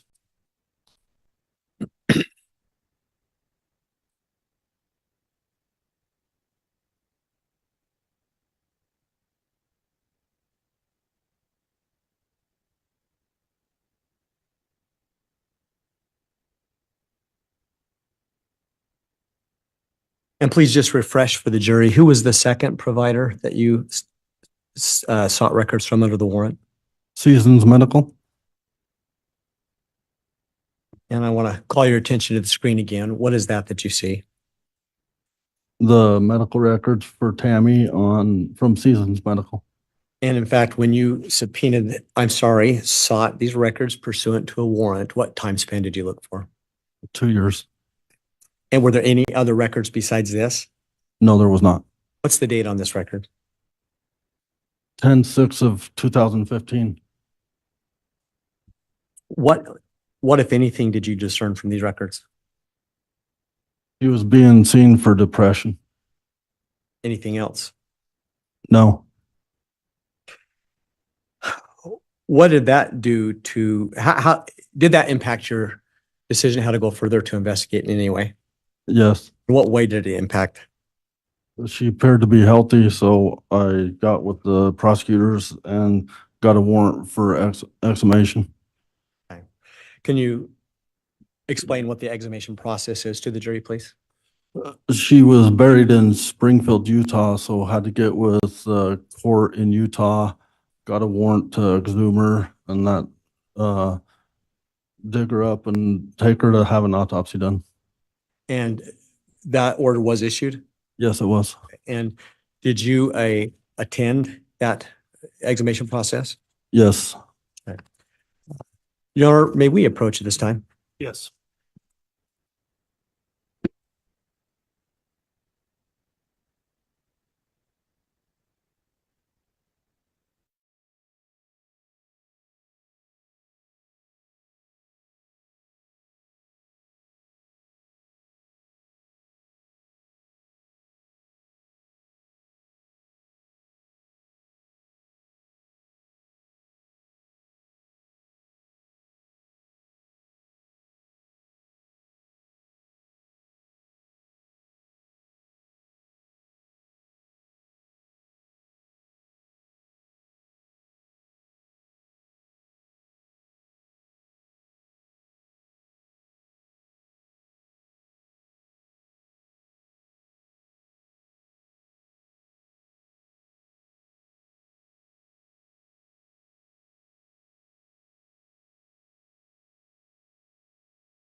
Thank you, Judge.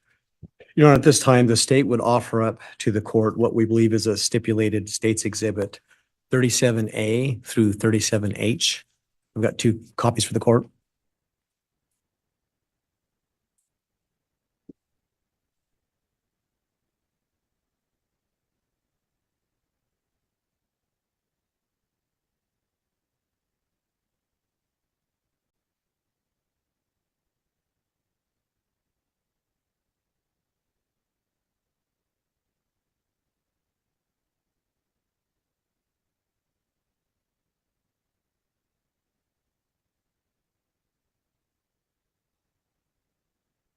And Judge, these were by stipulation of the parties as well as other photos that will be published at a later time by way of stipulation.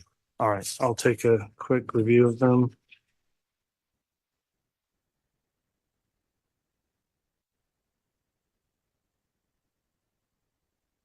Judge, for the record, my exhibits in that regard will be item number 23, 23A, 23B, 23A through D. You'll be my corresponding, and if there's any that aren't presented.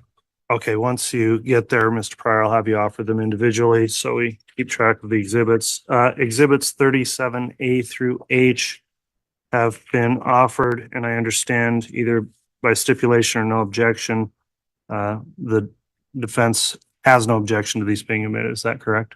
That's correct, Your Honor. All right, exhibits 37A through H, all individually are each admitted. And Mr. Wixom, you can continue. Thank you. Your Honor, may I have permission to publish various parts of this exhibit? Yes. Thank you. Lieutenant Powell, I think we had left off with you explaining why you were going to do the exhumation. Could you please explain to the jury what's that process as far as law enforcement is concerned?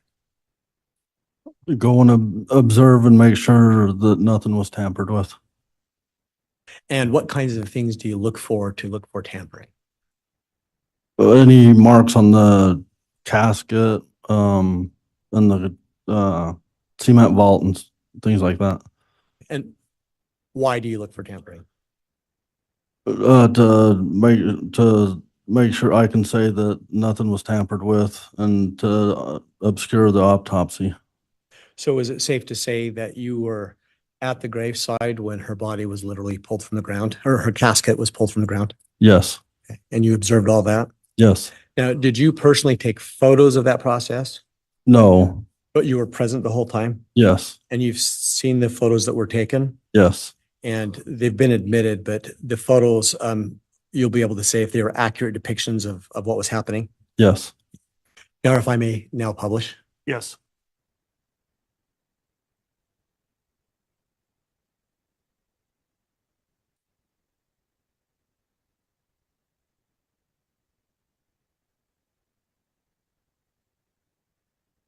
Lieutenant, can you please just explain to the jury, what are we looking at?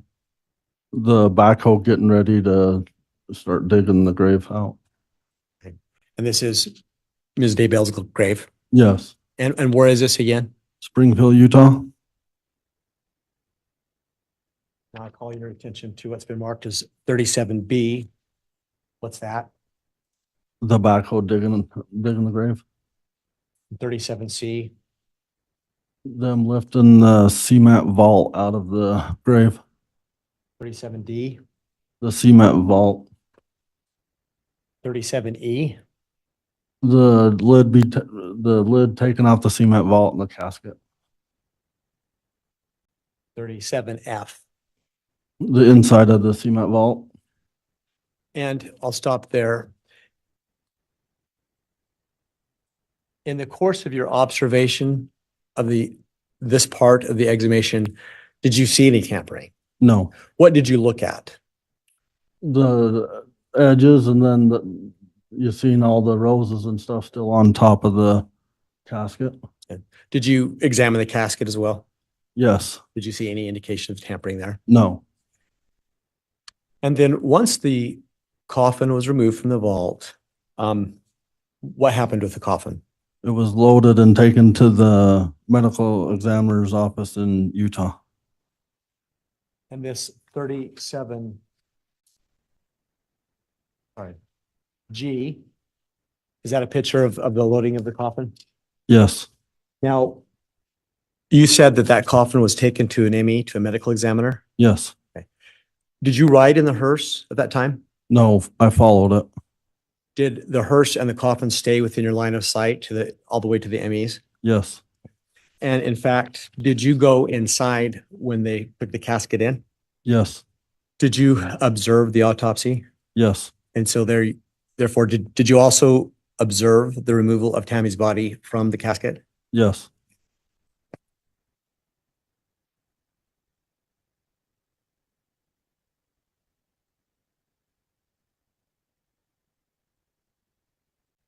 And what do we see here, Lieutenant? Tammy Daybell's body. Okay. Did you, at that point in time, look for potential tampering? Yes. Did you observe anything? No. And was Tammy's clothing eventually removed from her? Yes. And did you have an opportunity to view her body before the autopsy began? Yes. And did you see any signs of tampering at all? No. Lieutenant, once the exhumation was completed, did you do anything personally that furthered the investigation? I assisted with the search warrant on January 3rd. And what search warrant was that? 202 North, 1900 East at the Daybell residence. And, excuse me, what was the purpose of that warrant? They was looking for electronics, and other things in regards to Tammy's. And your role in that search? I was there helping search, and when something was found, the FBI ERT team would come photograph it and process it. And then how were you involved at that point? After we was all done and the FBI had processed everything, they turned it over to myself and Detective Mattingly. We loaded them in our vehicles and transported it to the Fremont County Sheriff's Office. Was that the end of your involvement? Yes. At some point, was this further investigation of Tammy's death turned over to someone else in the Fremont County Sheriff's Office? Yes, the detectives. And why was that? Just I had other things they wanted me to be doing and wanted it turned over to detectives. And to be clear, as a lieutenant, how many subordinates do you supervise? Approximately 24. Oh, no, it'd be probably about 27. And would that include patrol officers as well as detectives? Yes. Okay. Is that part of the reason why you as a lieutenant would then just assign the case to a detective? Yes. From that point forward, did you have any other involvement in Tammy's death investigation? No. You know, I may have just a moment, please. Yes.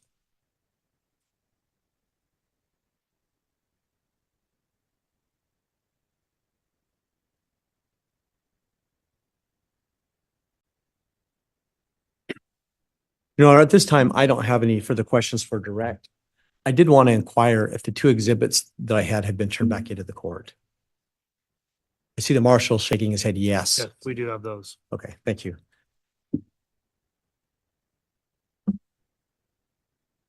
All right, Mr. Pryor, you can Judge, cross. thank you.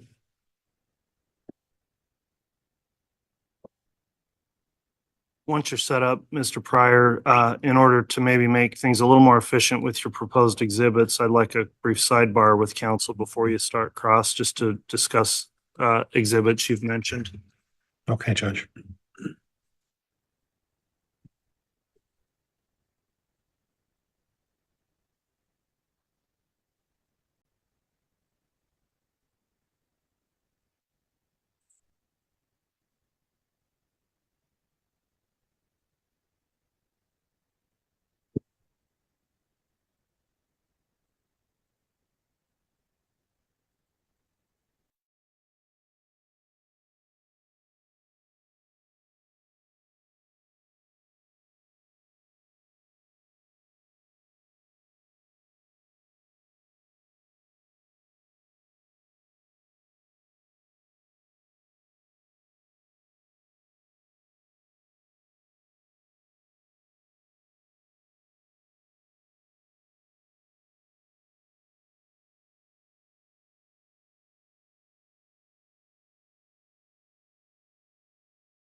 All right, counsel, thanks for the sidebar on that.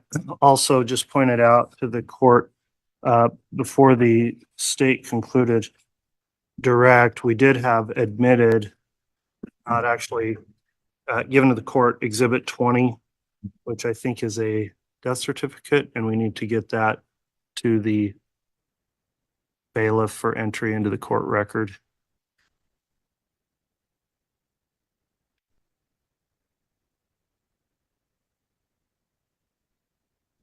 All right, thanks, counsel. And you can commence with your cross-examination then, Mr. Pryor.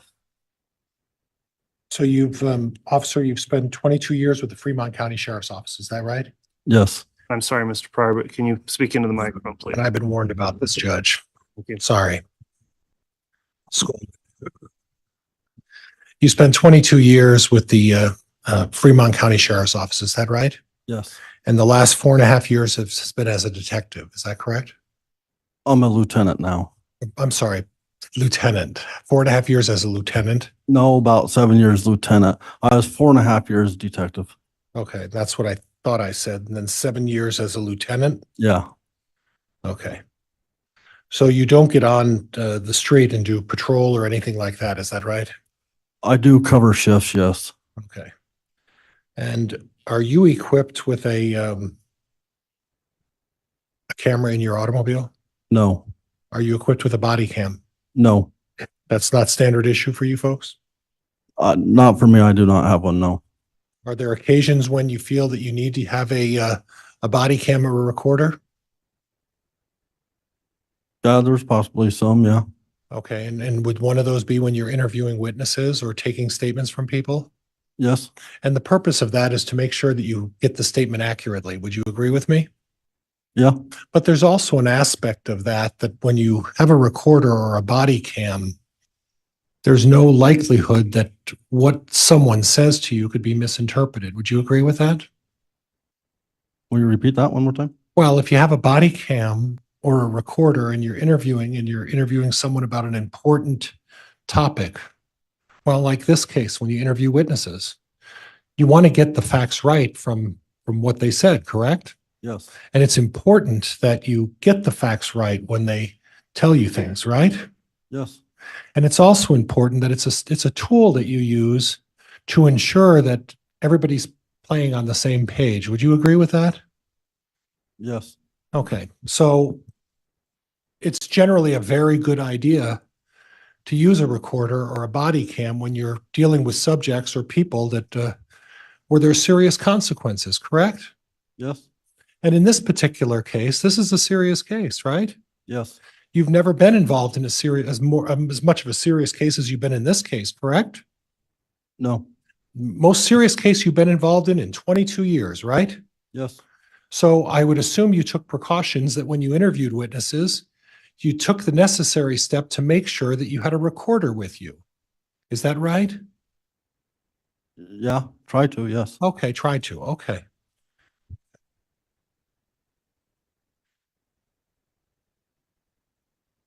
Now you received a call from the Gilbert Police Department, right? About this case with Tammy Daybell, correct? Yes.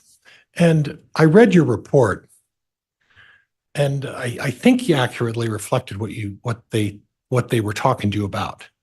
Lori Vallow and Alex Cox were involved in an attempted shooting of Brandon Boudreaux. Is that right? Yes. And Chad Daybell was not implicated in that, correct? No. Right. But he was someone of interest because he had been hanging around Lori Vallow. He was a known associate. Known associate. But there was no implication that he had any involvement in the shooting of Brandon Boudreaux, right? No. That was Alex Cox and that was Lori Vallow. And when did that shooting take place? I don't recall a date. What year? Would have been 2019. Okay. Okay. You don't recall the month, right? I received the call in October. Okay. So at this point, your investigation was centered around the fact that Lori Vallow and Alex Cox knew Chad Daybell somehow, right? Yes, And as part of your surveillance, you were able to establish that in November, right? November 1st. Okay, of 2019.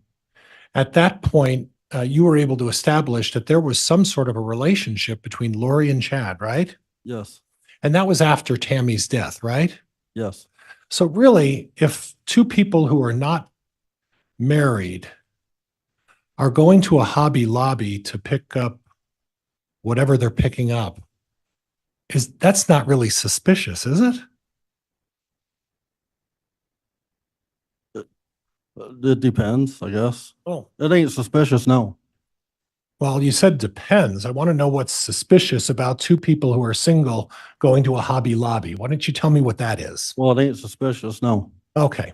And then going out to eat at a restaurant. There's nothing suspicious about two people who are single going to a restaurant to have something to eat. Is that right? Right. And there's nothing suspicious about Lori Vallow going over to Chad's house and being there for a short period of time. There's nothing suspicious about that, right? No. Okay. Okay.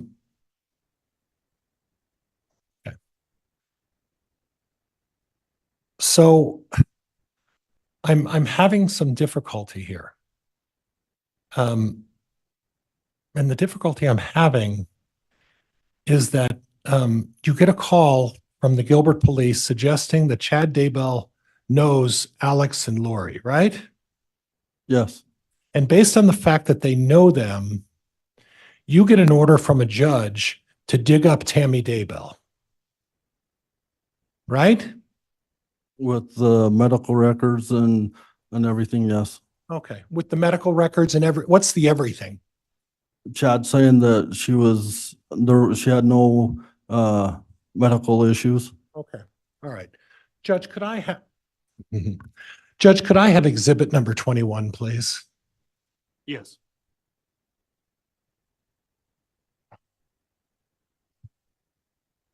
And please bear with me, Judge. I'm sorry, it might take me 2 seconds to get this brought up. That's fine. And before it comes up or is published, make sure, number one, we know what it is. And number two, it's admitted. Okay.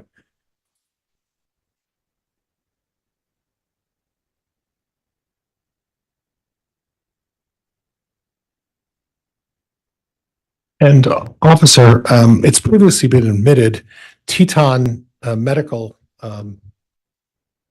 records, that's the medical records you subpoenaed, correct? Yes. Okay.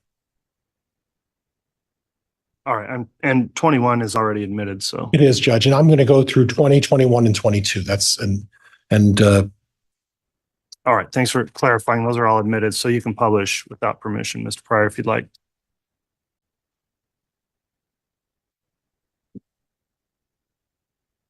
So I'm at the top of Teton medical record, and what I'm looking at on the left-hand side of the letter where it says past medical history, right? Yes. Okay, and the first thing at the very top is anemia, right? Yes. Did you research what anemia is? No, I did not. Did you research what the medical conditions and what people experience as a result of being diagnosed with anemia? No, I did not. Did you research and look into the fact that anemia can have life-threatening consequences? Sorry, Judge, the counsel is testifying. Well, it's cross-examination, and I don't know what that objection is, Mr. Richmond. What's the basis? Judge, he's describing how serious anemia is, and this witness has never spoken to that issue. So counsel is trying to testify as to how serious anemia is. It's a medical condition. This witness was freely admitting that he's. I don't want a speaking objection. I'll sustain the objection on assumes facts not in evidence. Okay. And let's move down the list. The next one is anxiety, right? Yes. Okay. And then the one down below that is depression, right? Yes. And Tammy Daybell was taking medication. She was taking Prozac, which is fluoxetine. Is that right? Fluoxetine, yes. Fluoxetine. Correct. And she was also taking tramadol, right? She was prescribed tramadol, yes. Right. And what's the tramadol for? Pain. Okay. So she was in some discomfort of some kind. Yes. Okay, and then we go down below where it says family history. And would you read the 4 lines under what Tammy's family suffers as a result of family history, please? Mother suffers with cancer and thyroid issues. Father suffers with depression and heart disease. Okay, thank you. And Judge, that's all I have for 21. Judge, could I be handed exhibit number 20? Yes. Thank you.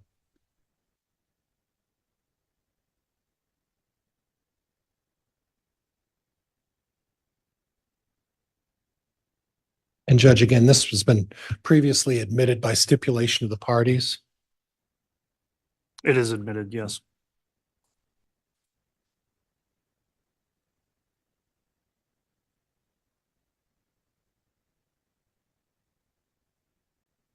Now, did you take the time to look at Tammy Daybell's death certificate? No, I did not. You didn't consider that? No. So you looked at some medical records and said she has anemia and she's on Prozac. And you looked at Officer Greenall's report, right? Yes. But you didn't look at any death certificate. No. Did you read Brenda Dye's report? No, I did not. Did you read Officer Greenall's report? Yes, I did. Okay, so when you took consideration of why you dug up Tammy Daybell, and by the way, just before we get there, Tammy Daybell's children were never notified that you were digging their mother out of the ground, were you? No, there was not. Yeah. So her own children were not advised that. Overruled. So her own family were never advised that you're digging their mother out of the ground without letting them know in any shape, form, or opportunity to respond. Is that right? Yes. I'd like you to look at the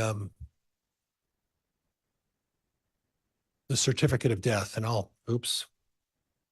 going to point down to where it says the cause of death. You see my arrow down there? Yes. Okay. And the cause of death, they list 2 things on the cause of death for Tammy Daybell's death. And would you read those out loud, what those 2 are? Cardiac event and pulmonary edema. Okay. Heart issues, right? Yes.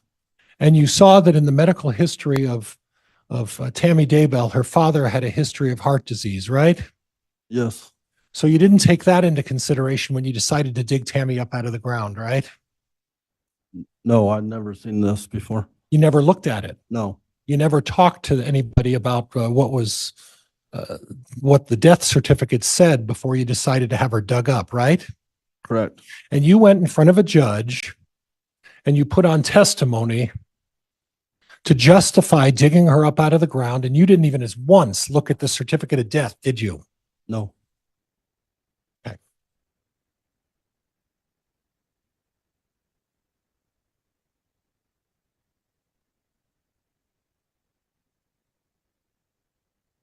Judge, counsel previously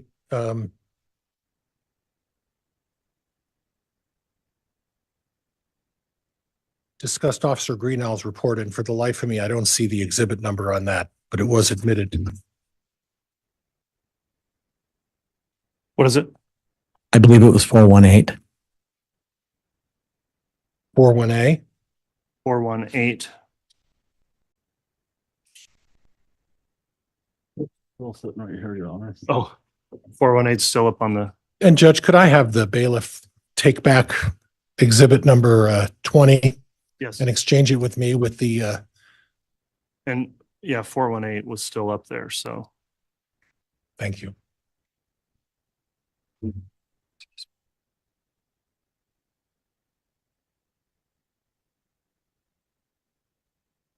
Oops, let's do this.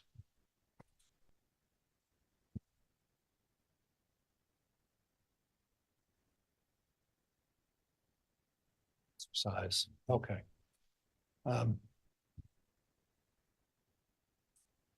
Okay, so can you see that report? Yes. Yeah. Yes. So the second. Mr. Pryor, I need to have you talking to the microphone. The second paragraph talks about how Tammy was found by her husband. Is that right? Yes. Okay. I'd like you to read, starting with the second paragraph to the end where it talks to 911. If you would read that loud so that everybody can hear that, please. He called for his son to come help put Tamara back onto the bed. No, I'm talking about where the words start with the deceased. I'm sorry, up here where it says the deceased. That's where I'd like you to start. You want me to read the whole paragraph? The whole paragraph, if you would, please. Okay.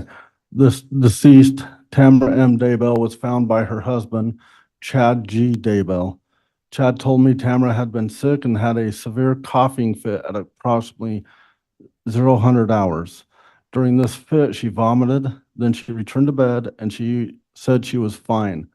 At approximately 5:40 hours, Chad felt the blanket slide off the bed and woke up to see Tamara had partially fallen off the bed. Chad told her to get up, and when she didn't answer, he turned on the lights and found that she was deceased. She had partially fallen off the bed, her head was touching the floor, and her feet were still on the bed. Chad said she was cold and stiff. He called for his son to come help put Tamara back onto the bed. Chad then called 911. Okay. So when you talk about a lack of medical conditions, did you read this report before you went to judge and get an order digging Tamara Daybell up out of the ground? Yes. Okay, so did you happen to notify the judge that Tamara was having fits the night before? She was vomiting and was sick and was generally not doing well. Did you mention that to the judge? No. Okay. All right, so we'll move on to the second paragraph now. And if you would read the second paragraph, starting with Chad said Tamara. Chad said Tamara didn't have any serious medical conditions. She was taking fluoxetine for depression, but did not have any other prescriptions. Chad said the last time she was at the doctor was approximately 2 months ago when she had fallen in the driveway and injured her arm. The doctor had given her steroid shots and she was not having further issues. Chad said she had been feeling sick with something like a cold lately and that she would have gone to the doctor today. Chad said she has low blood pressure and faints occasionally. Chad said that she has been going through menopause and also has been having aches and back pain for approximately 2 weeks and that she was going to visit the chiropractor soon. Chad said she didn't go to the doctor often because she didn't like doctors. And you were aware of that based on the research of her medical records that Tammy Daybell didn't like to go to the doctor, did she? Yeah. Right. And you were aware that Tammy Daybell would use herbal medicine and oils and other medications in lieu of going to the doctor to try to cure herself in other ways, untraditional ways, right? That's what the report said, yes. Right.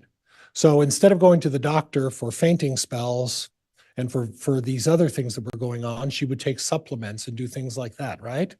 Yes. Okay. And then I'll go back down.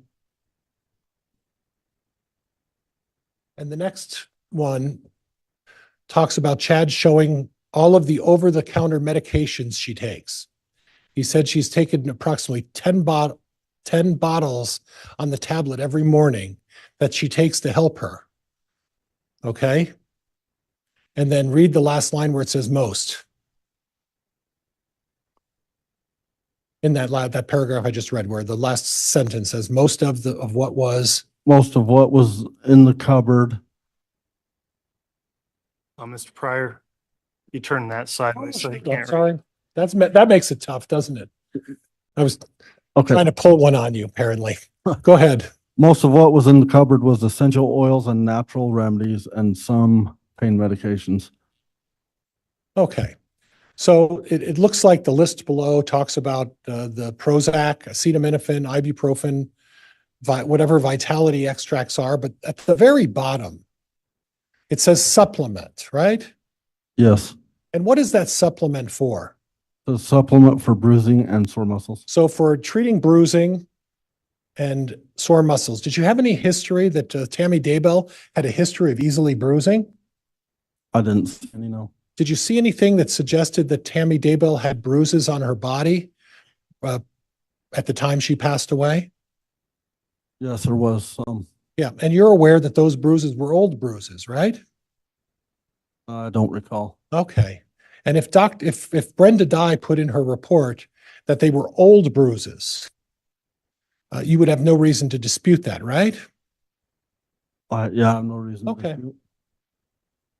But Tammy Daybell clearly was taking medication for bruising, right? That's what the report said. Yeah. That's what the report says, right?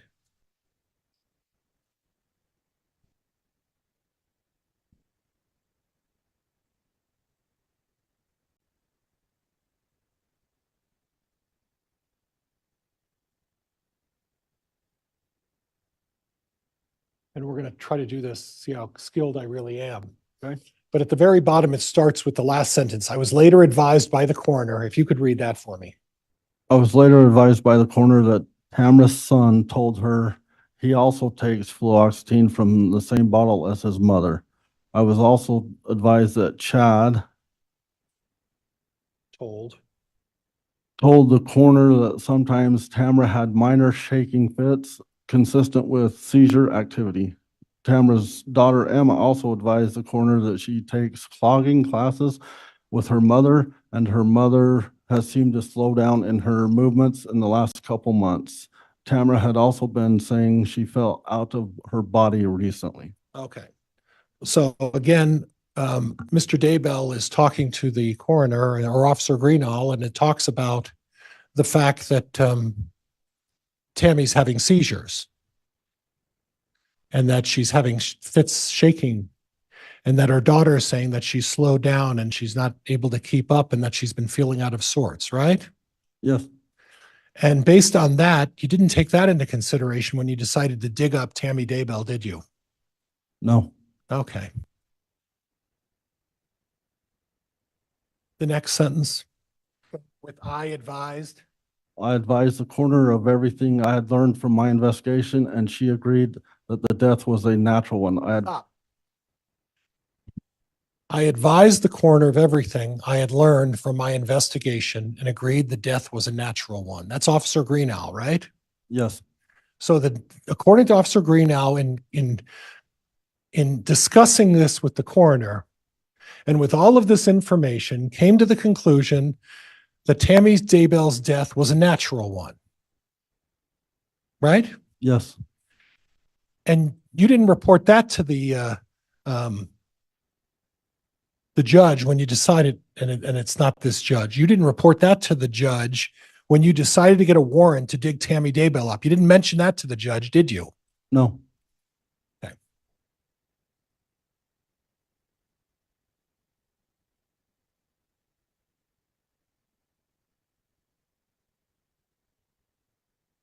The last sentence in that paragraph, would you read that one for me?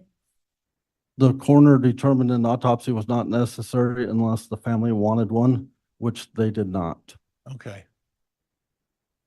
And then the very last sentence before Officer Greenall, where it says it was determined by the coroner that the death was due to probable heart attack due to pulmonary edema.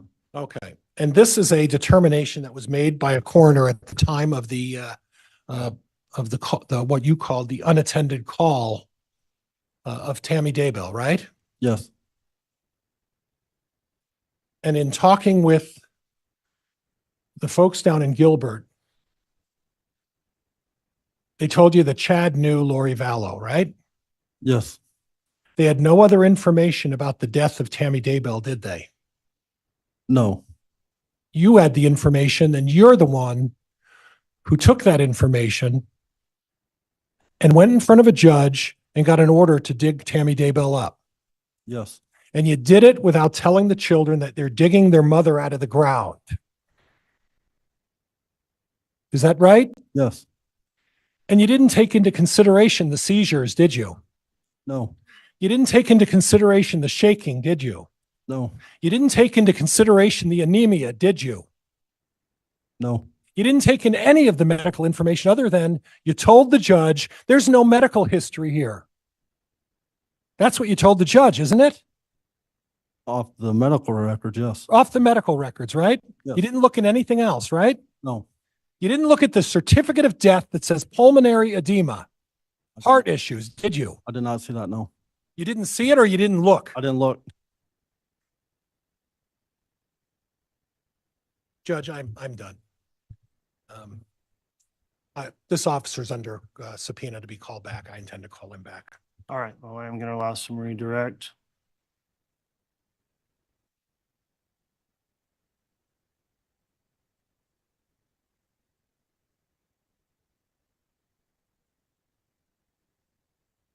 Lieutenant Powell, excuse me. At the time that you sought the exhumation order, I don't have anything. were you aware that Chad and Lori's children were missing? No. I believe yes. Were you aware that Chad and Lori had a quick marriage after Tammy's death? Judge objects. It goes beyond cross. Overruled. You can answer that. Will you repeat the question, please? At the time that you did seek the exhumation order, had you become aware that Chad and Lori had had a quick marriage right after Tammy's death? Yes. And in fact, as to the dates, what was the date again that Tammy died? I was notified October 19th, 2019. And in fact, what was the date that you surveilled Chad and Tammy holding hands at Hobby Lobby? November 1st. At 12 days? Approximate, yeah.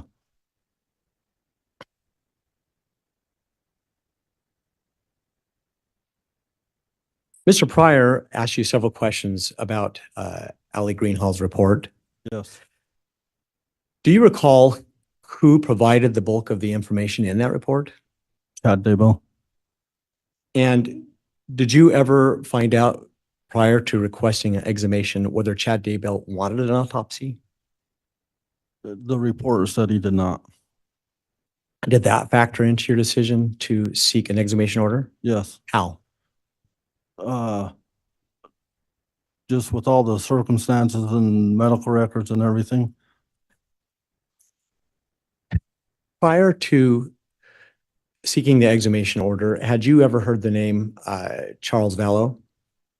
Yes. And who is that? Judge, this is going beyond cross. I do agree with that at this point.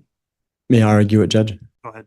Judge, with the extensive cross-examination about challenging this officer's request for exhumation, I think it's not outside the cross. It's maybe another data point, but it's well within what the cross-examination was. Well, I don't know if it is or not. The way it's asked, it just seems to be going into a new area. So if it's tied in somehow to the cross, then I may allow it. But for now, it's objection sustained. Okay. Lieutenant Powell, were there other reasons that I've not asked you yet that went into your decision to seek an exhumation order? All the deaths surrounding Lori Vallow and Alex Cox. What were all those deaths? Which again, we're going into an area that was not opened up. No, I believe I'm this going to is, object, Judge. that's opened up. So I'll overrule the objection. Could you please explain to the jury all the deaths, what you meant by that? Lori Vallow's last husband had been shot by Alex Cox. Did you understand approximately what date that had occurred? I don't recall the date. Was that part of the information that was relayed through Gilbert Police Department? Yes. So how did the fact that Lori's husband had been killed factor in to your suspicions about Tammy's death? And well, you had the attempting shooting, the murder. And I'm just asking you from a common sense perspective as a law enforcement officer, how was that information impacting you to decide to get an exhumation order? Judge, calls for speculation. I'm asking. Oh.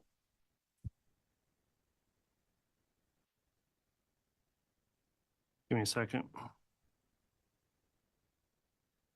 Overruled. You may answer the question. Will you repeat that? Yeah, I'm just asking from a common sense perspective for you to please explain to the jury why all of that information bolstered your thinking that you needed to seek an exhumation order. Because of all the deaths around around Lori, or Alex and Chad. So is it safe to say that when you do any investigation, do you just follow the facts and where they lead you? Yes. And so despite what was in Ali Greenhall's report, did all these other facts lead you to seek the exhumation order? Yes.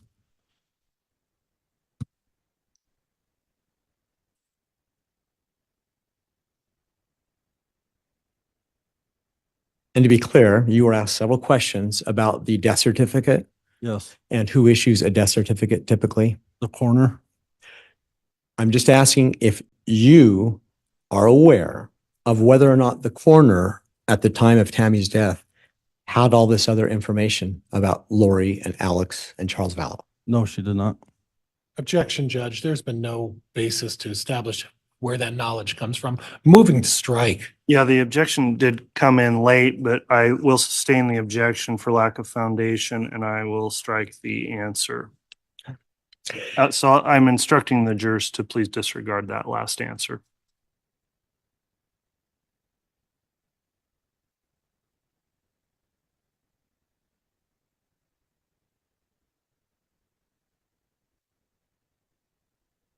In terms of your surveillance of Chad and Tammy, how long that day, let me withdraw that. Please tell the jury again, what day did you initiate your surveillance of Chad and Tammy? November 1st, 2019. Thinking back now, how many hours did they spend together that day? Objection, relevance. Again, it goes to the relation. Thanks, Mr. Wexham. Objection's overruled.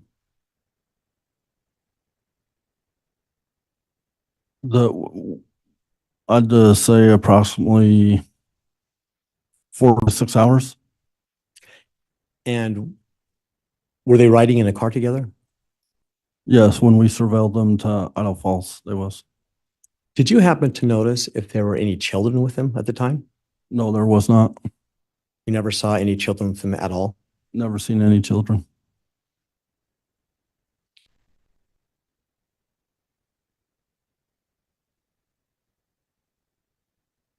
No, I have no further questions. Judge, could I recross in the event that he brought up some things about Mr. Vallow that I would like to be able to touch on a little bit? Very limited in scope. Thank Mr. you. Pryor, I'll allow on that.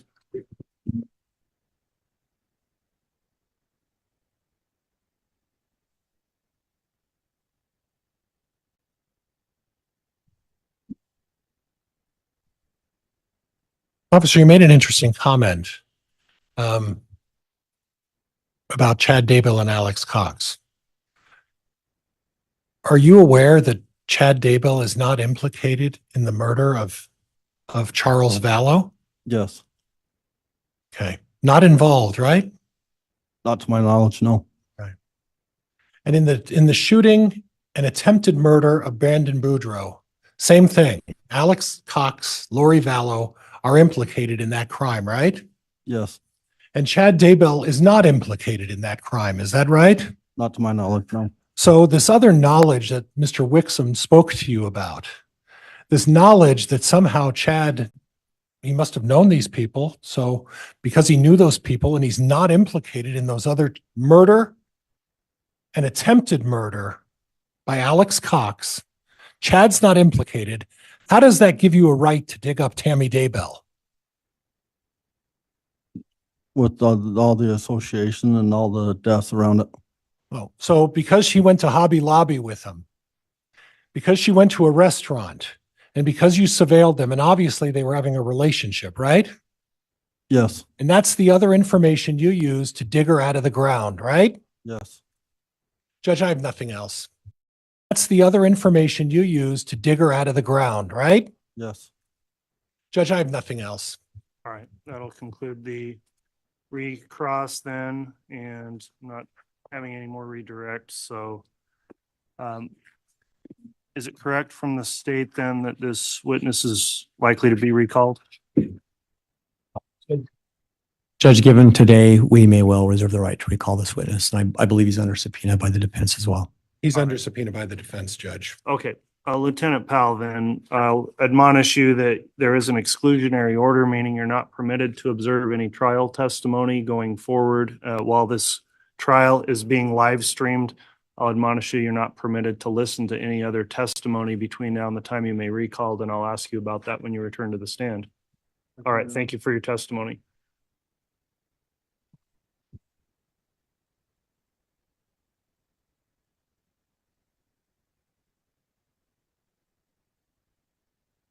All right, counsel, we are going to go till 3:30 today. Does the state wish to start in with another witness and take an afternoon break shortly, or would you like to do that now? Your Honor, I think looking at the time and the fact that we're moving into a new witness, the state would suggest we take the break now instead of just starting testimony and then having to take a break. Okay, I agree. We'll go ahead and take our mid-afternoon break. I'll shoot for about 30 minutes and be back on the record after that. Thank you. All right, please.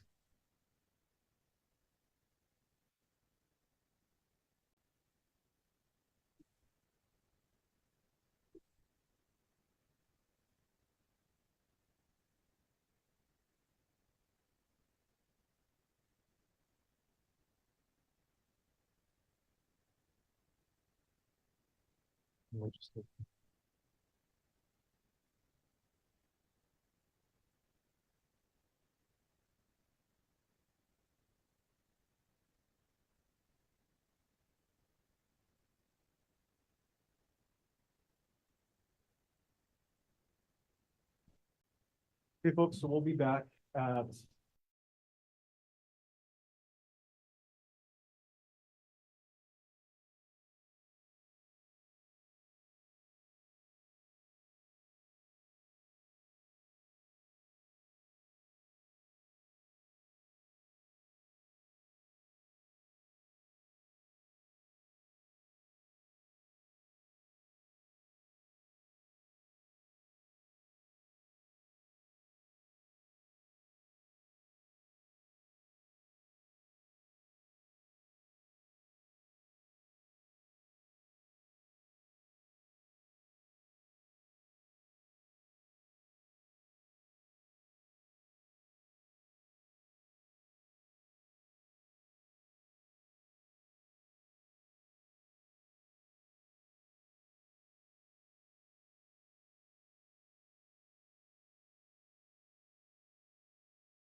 Thank you. Please be seated.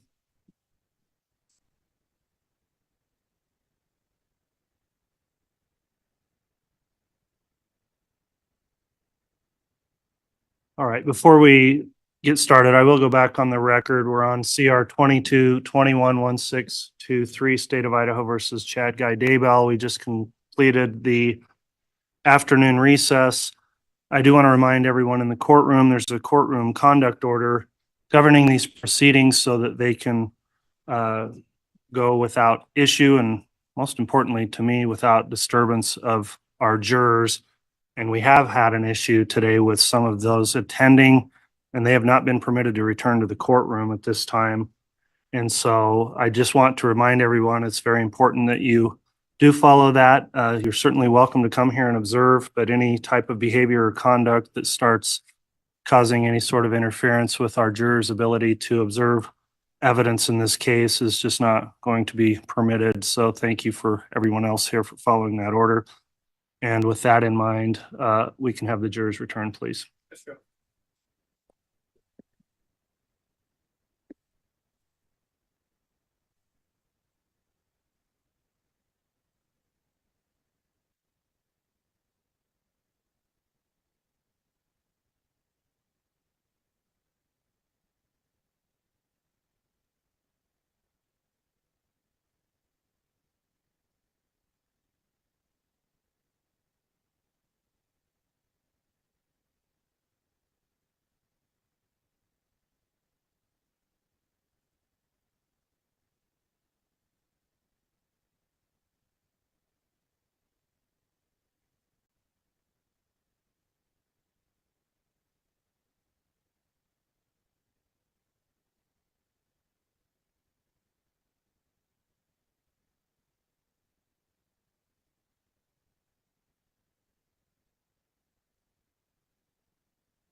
Jury is present and accounted for. All right, thank you. Please be seated.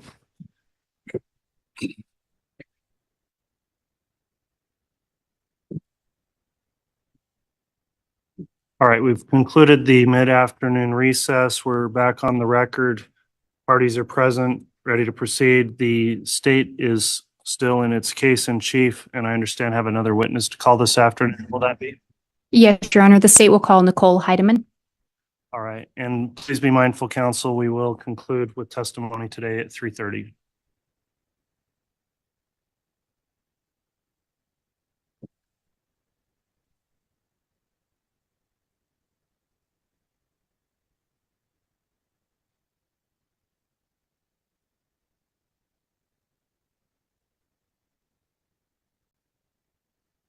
Solemnly swear or affirm the testimony you're about to give will be the truth, the whole truth, and nothing but the truth, so help you God.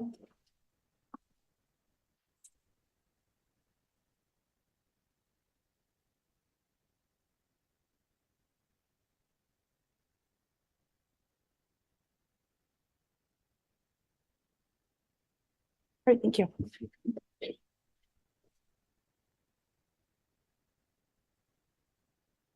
All right, and do I refer to you as agent?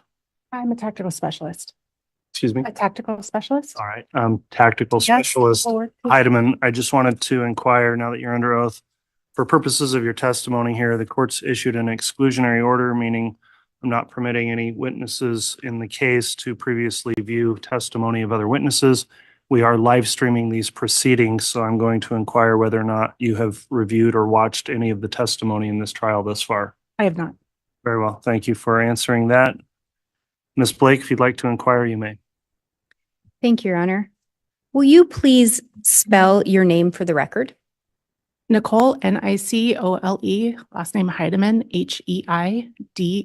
Heideman. Where are you currently employed? The Federal Bureau of Investigation. How long have you been employed with them? Almost 16 years.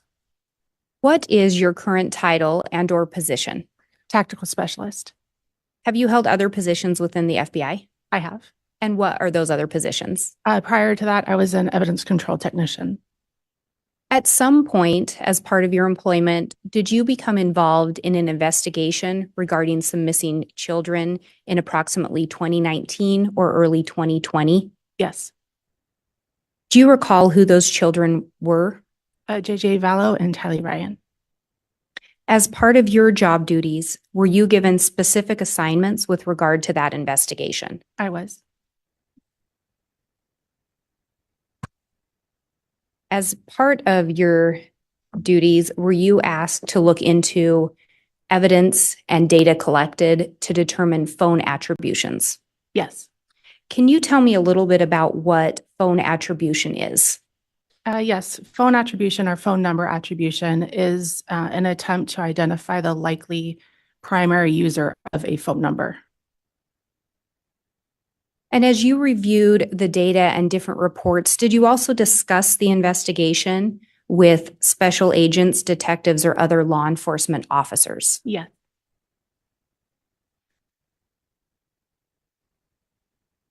And in preparation for your testimony today, have you prepared an exhibit? Yes. And is that exhibit regarding phone attribution? It is. Is that exhibit a summary of the work that you did and the reports and phone data you reviewed? Yes. And would it assist in your testimony today? It would. And do you believe it would aid the jury in understanding as well? Yes. Your Honor, I'm going to ask that the witness be handed State's Exhibit 186. I will indicate defense counsel has been provided a copy. I have a copy for the court, the witness, and the witness to review. Thank you. I would also indicate this is actually a printout of a PowerPoint. I have the jump drive that's also been marked as State's Exhibit 186 that contains the same information. All right. So the actual exhibit will not be the printout copies. It will be the PowerPoint exhibit on a thumb drive. Is that correct? Correct. I printed out the slides as a courtesy and to allow the witness to review them. Very well.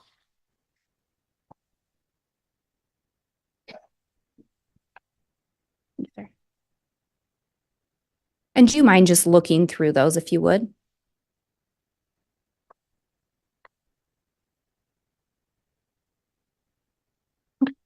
Do those appear to be an accurate representation of the summary we were just discussing? Yes. Your Honor, I would ask for the admission of State's Exhibit 186. Any objection? Okay, Exhibit 186, which to be clear again will be the PowerPoint presentation, is admitted.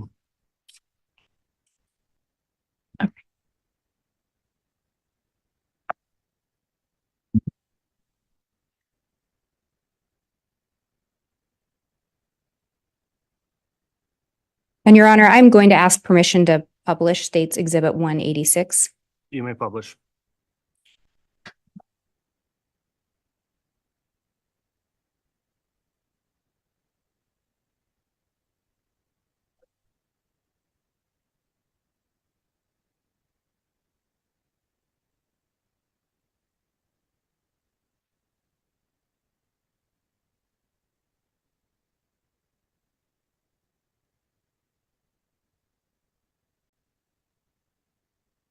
And we talked about you being asked to look into some phone attribution. Were there specific individuals that you were looking to attribute numbers to? Yes.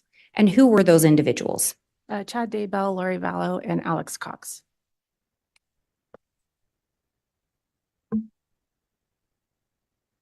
And this is the second slide of the presentation that you prepared.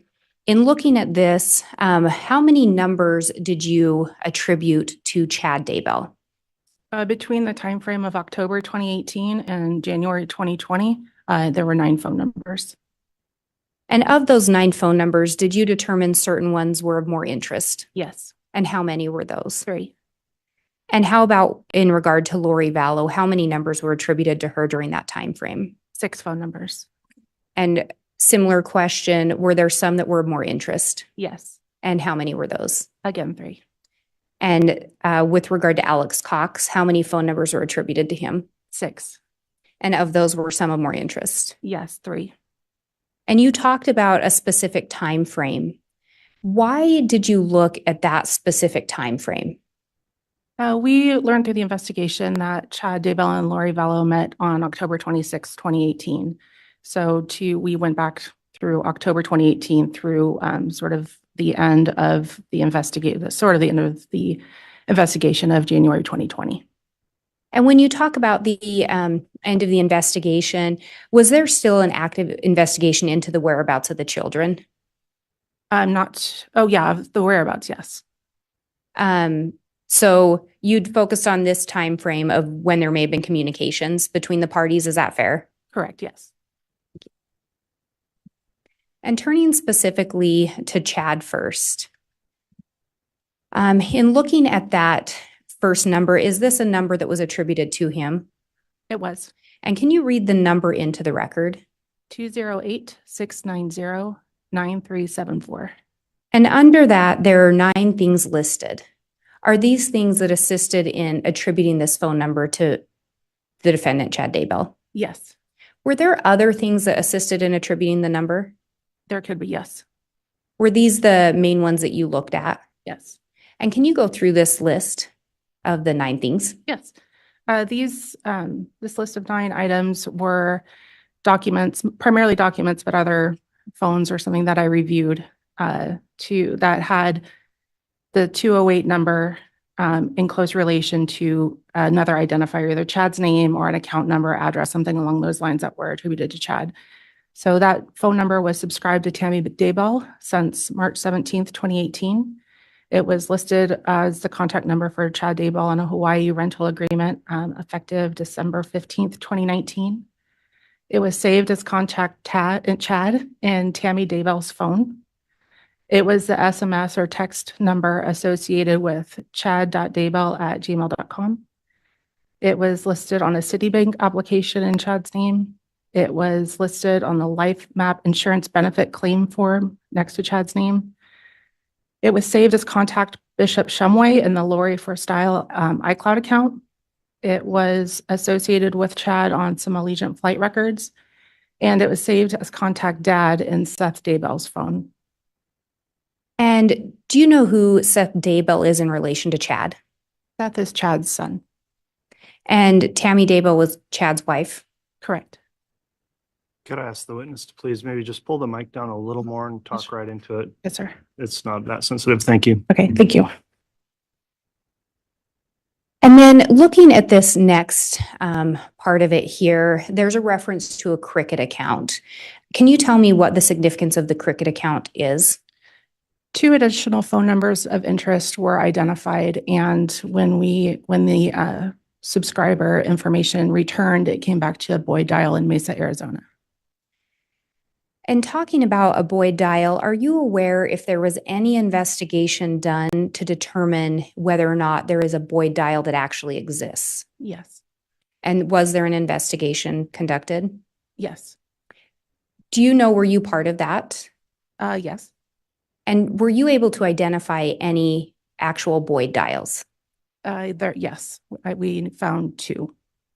Do you know if either agents or detectives did some follow-up with those Boyd dials?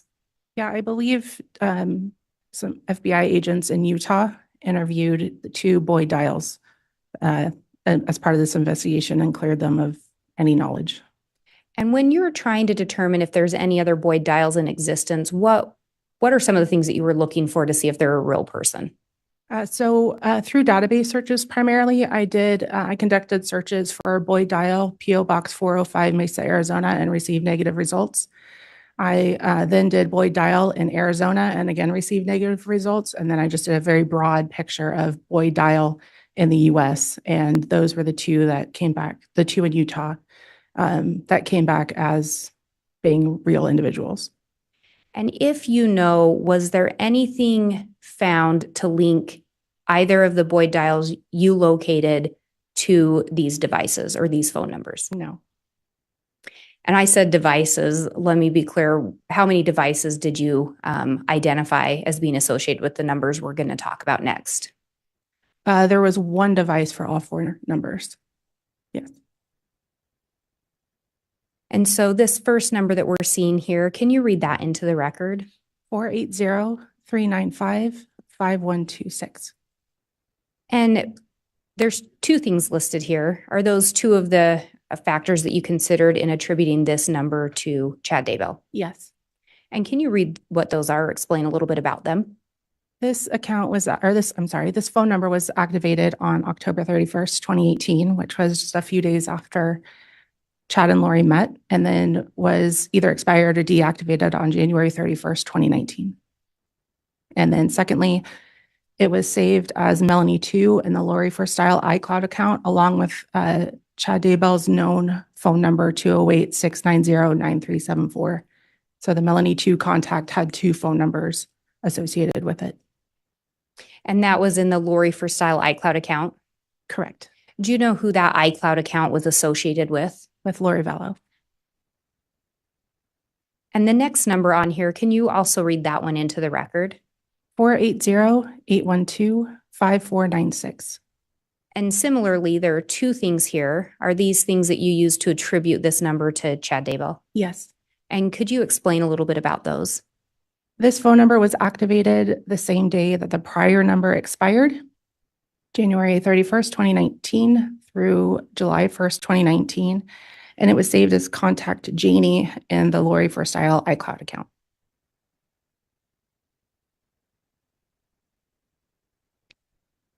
And this next number, can you read it into the record as well? 515-402-0143. And on this one, there's 6 different things listed under it. Are those factors that you use to identify this phone as one associated with Chad Daybell? Yes. And can you go through those for us and explain a little bit? The 515 number was first identified by the Chandler Police Department in Lori's 480-692-9562 call detail records and saved as Contact Bubby in the Lolly Time iCloud account. It was activated on July 1st, 2019, the same day that the 5496 number expired, and was active through October 8th, 2019. This number called the Valley of the Sun Mortuary on July 11th, 2019, and there was a recording of Chad Daybell on that call. There's a text from Lori that read conf number 99NBQ4, which returned an Allegiant Airlines flight in Chad's name. On August 11th, 2019, Lori sent a text to this number, which August 11th is Chad's birthday, saying birthday kisses all over. And it was saved as Rebecca Shumway in the Lori for Style iCloud account. And we talked about the Lori for Style iCloud being associated with Lori Vallow. Do you know who the Lolly Time iCloud account was associated with? Also with Lori Vallow.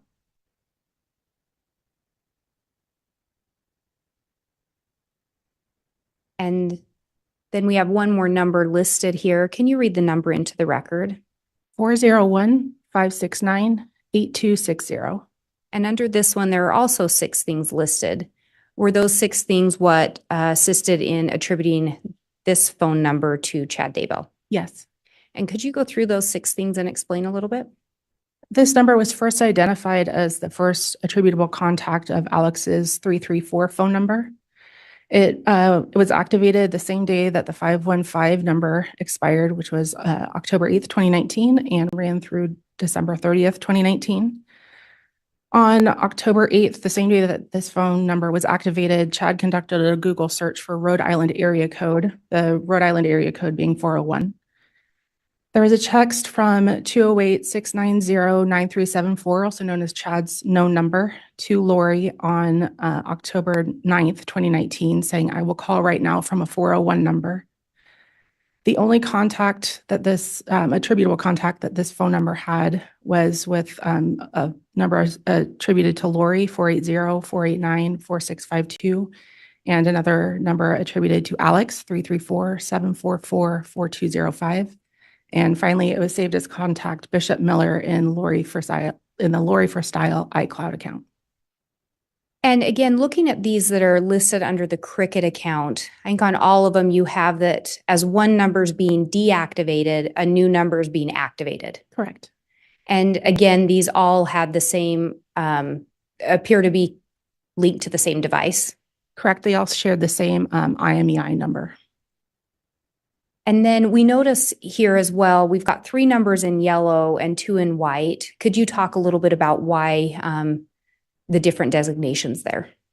Yes, as previously mentioned, there are a lot of cell phones in this investigation to sort of minimize the noise and really highlight the phone numbers that are going to be used in this case, in this trial. The numbers in yellow you're going to hear about quite frequently. The 2 numbers in white, they were predating sort of the crime portion. They are helpful to attribute the phone numbers to Chad, but we didn't focus on them. We didn't see any content, text content in the iCloud accounts.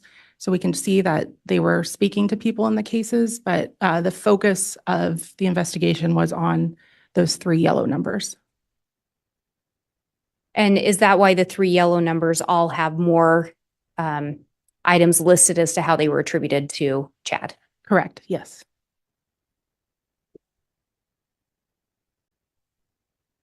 And then on this next slide, we see 2 additional numbers that appear to be attributed to Chad. Could you read the first number into the record? 602-290-7288. And similarly on this, we see 2 things listed. Are those how this number was attributed to Chad? Yes. And can you explain a little bit about those 2 items? So in addition to there being a lot of phone numbers, there were also a lot of aliases for individuals through this investigation. So to help understand that, not just attributing the phone number to Chad or Lori, also to attribute the concepts of these different names or aliases to Chad or Lori. So the 602 number received a text sent a text on December 4th, 2019 to a group chat of the Daybell children that read, "Hi, this is Dad." And this phone number was also saved as contact Raphael in Zulema's phone, which was one of Chad's aliases. And when you talk about Zulema, do you know Zulema's last name? Pastenas. And so when you talk about one of Chad's known names, is that the Raphael? Correct. Thank you. And then there is a second number here. If you could read that into the record. We're 80-341-9585. And under this one, there are 3 things listed. Are those what assisted in attributing this number to Chad? Yes. And could you explain a little bit about those 3 things? Yes. Another name for another alias of Chad was James and Elena as Lori. So the James and Elena iCloud account was associated with this 480, or the number that ends in 9585 was associated with the James Loves Elena iCloud account. There is a text from this number, again, to the Daybell children, a group chat that's on 12/14/2019 that begins, "Hi, this is Chad." And according to Ian Pulowski, it was a number being used by Chad and Lori. And when you say names associated with them, did you learn through your investigation that a name used by Chad was James or used to refer to him? Yes. And Elena was a name used to refer to Lori? Correct. Thank you. And these numbers are also in white. Can you explain if these numbers were a focus? They were not a focus. They were after the crimes had occurred. And as you indicated, they were also a way in determining different aliases or names used by Chad and Lori. Correct, yes. Thank you. The next one that we go to has Lori Noreen Vallow cell phone attribution at the top. And so As we go through this one, the first number listed here, can you read that into the record? 480-489-4652. And under this one, there are 7 things listed. Are these 7 things part of what assisted in associating or linking this number to Lori Vallow? Yes. And can you go through those 7 things? This number was first identified by the Chandler Police Department during a review of the Lori for Style iCloud account. There is no subscriber name from the provider. However, account IDs were Lolly Time at iCloud and Lori for Style at Hotmail. And the credit card information attached to this phone number was in Lori's Vallow name. And this account was effective from January 31st, 2019 through December 28th, 2019. This number appeared next to Lori's name on Allegiant Flight Records. It was saved as contact Lori and Lily and Melanie Boudreau-Pulowski's phones. It was saved as contact Lori Vallow and Zulema's phone, along with 480-692-9562. It appeared in Delta Flight Records, along with KKWalker75 at yahoo.com. And it was also a contact number on a Hawaii wedding quote request submitted by Lori. And the next number here, if you could read that into the record. 480-692-9562. And similarly, there are 7 things listed under this number. Could you explain a little bit about those in relation to this phone number? Sure. Again, these appeared in various places within the investigation. We first learned of it during Chandler PD's review of Charles Vallow's cell phone, revealed this as another number for Lori. This number was actually subscribed to Lori Vallow, which was effective from February 4th, 2019 through January 5th, 2020. It was associated with the Lolly Time at iCloud, Lori for Style at iCloud, and Lolly Time Forever at gmail.com accounts. It was an Amazon shipping contact for Charles Vallow at 565 Pioneer Road, apartment 175 in Rexburg, Idaho. It was a number provided on an application for PO Box 415 in Sugar City, Idaho. It was saved as contact Lily and Lolo in Melanie Boudreau-Pulowski's phone. And it was another number on the contact as a contact on the Hawaii wedding quote request submitted by Lori. And looking at this, through your portion of the investigation, did you ever learn whether or not Charles Vallow ever lived at that 565 Pioneer Road in Rexburg, Idaho? He did not.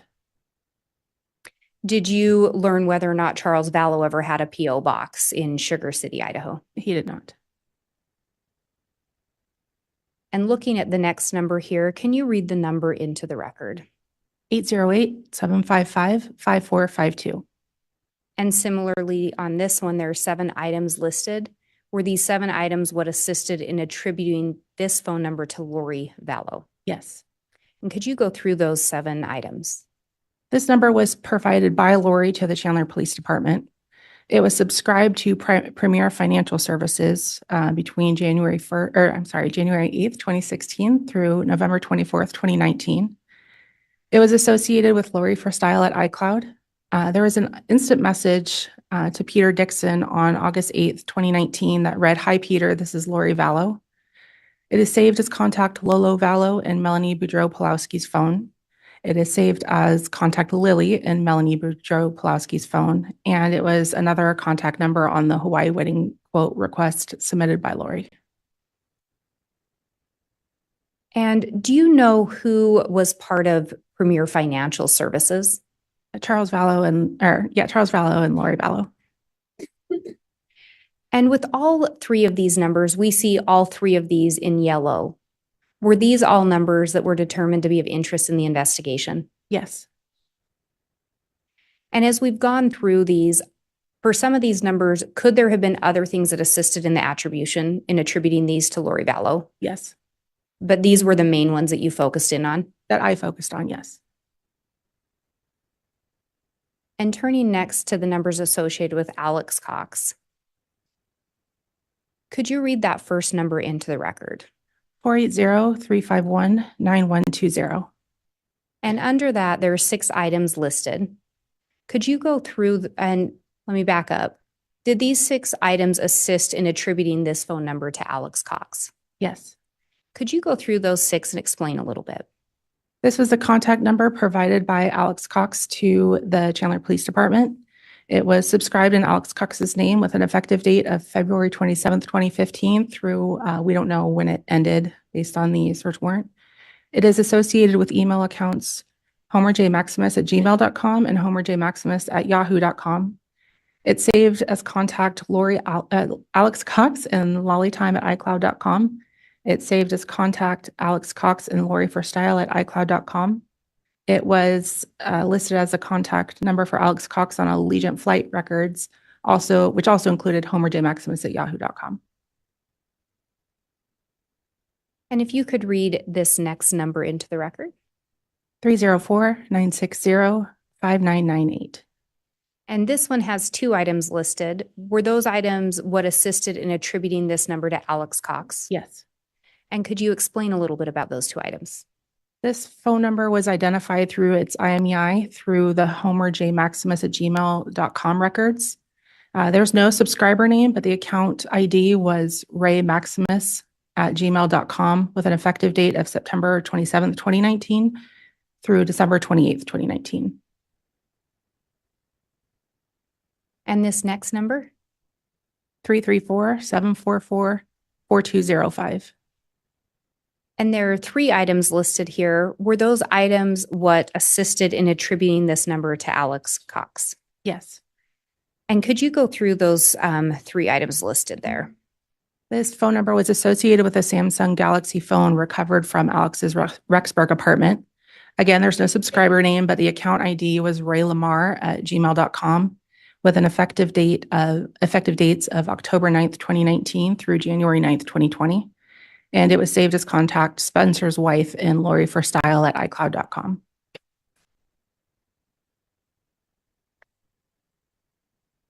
And similarly with these three numbers, could there have been other things that assisted in attributing these numbers to Alex Cox? Yes. Are these the ones that you focused in on? Yes. And when we talked about Chad Daybell, we talked about more numbers. But on the first slide, we talked about there were those three main numbers of interest identified. Correct. Is that correct? Yeah. And on one of those, you'd indicated that it was only in contact with a number associated with Alex Cox and one associated with Lori Vallow. Is that correct? Yes. And was the number for Lori Vallow one of the ones that you'd identified as a main number with her? Yes. And was the one identified as Alex one of the numbers that you've identified as a main number associated with him as well? Yes. And Your Honor, may we approach? Yes.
All right, council, we took a sidebar to discuss scheduling. Do you want to indicate how the state wants to proceed going forward for today and tomorrow?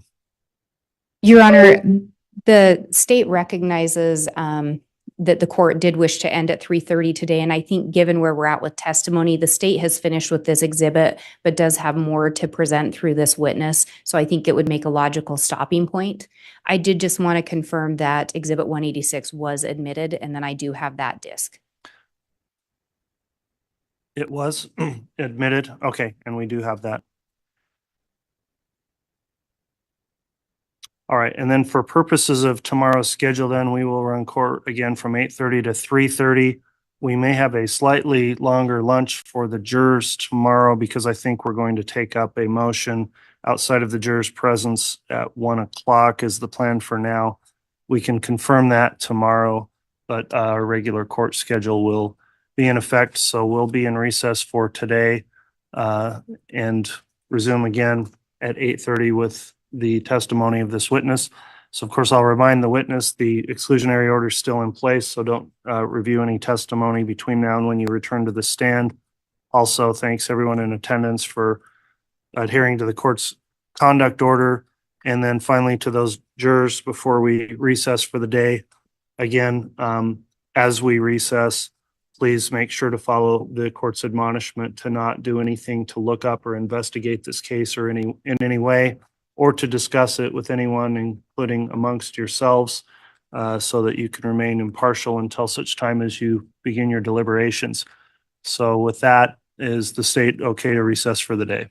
Yes, Your Honor. Thank you. All right, anything further from the defense? All right, if all would please rise for the jurors, we'll be in recess.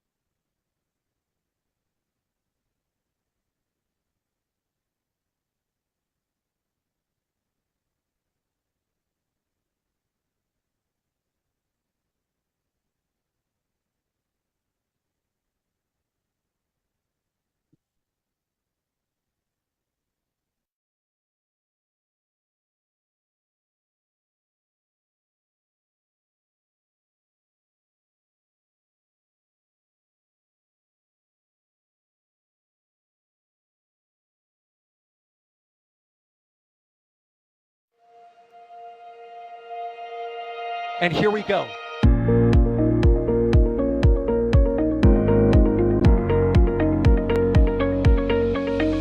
have liftoff. Propulsion continues to be normal. R68 chamber pressure looks good. Right up. Water towers fly! Yes! Echo down to nominal. Fighting downside FD off. FD off. It's orange! 125! Oh my god! Oh my god! Decollage! What do you think? Put that in the big bag, 343 unfolds to go.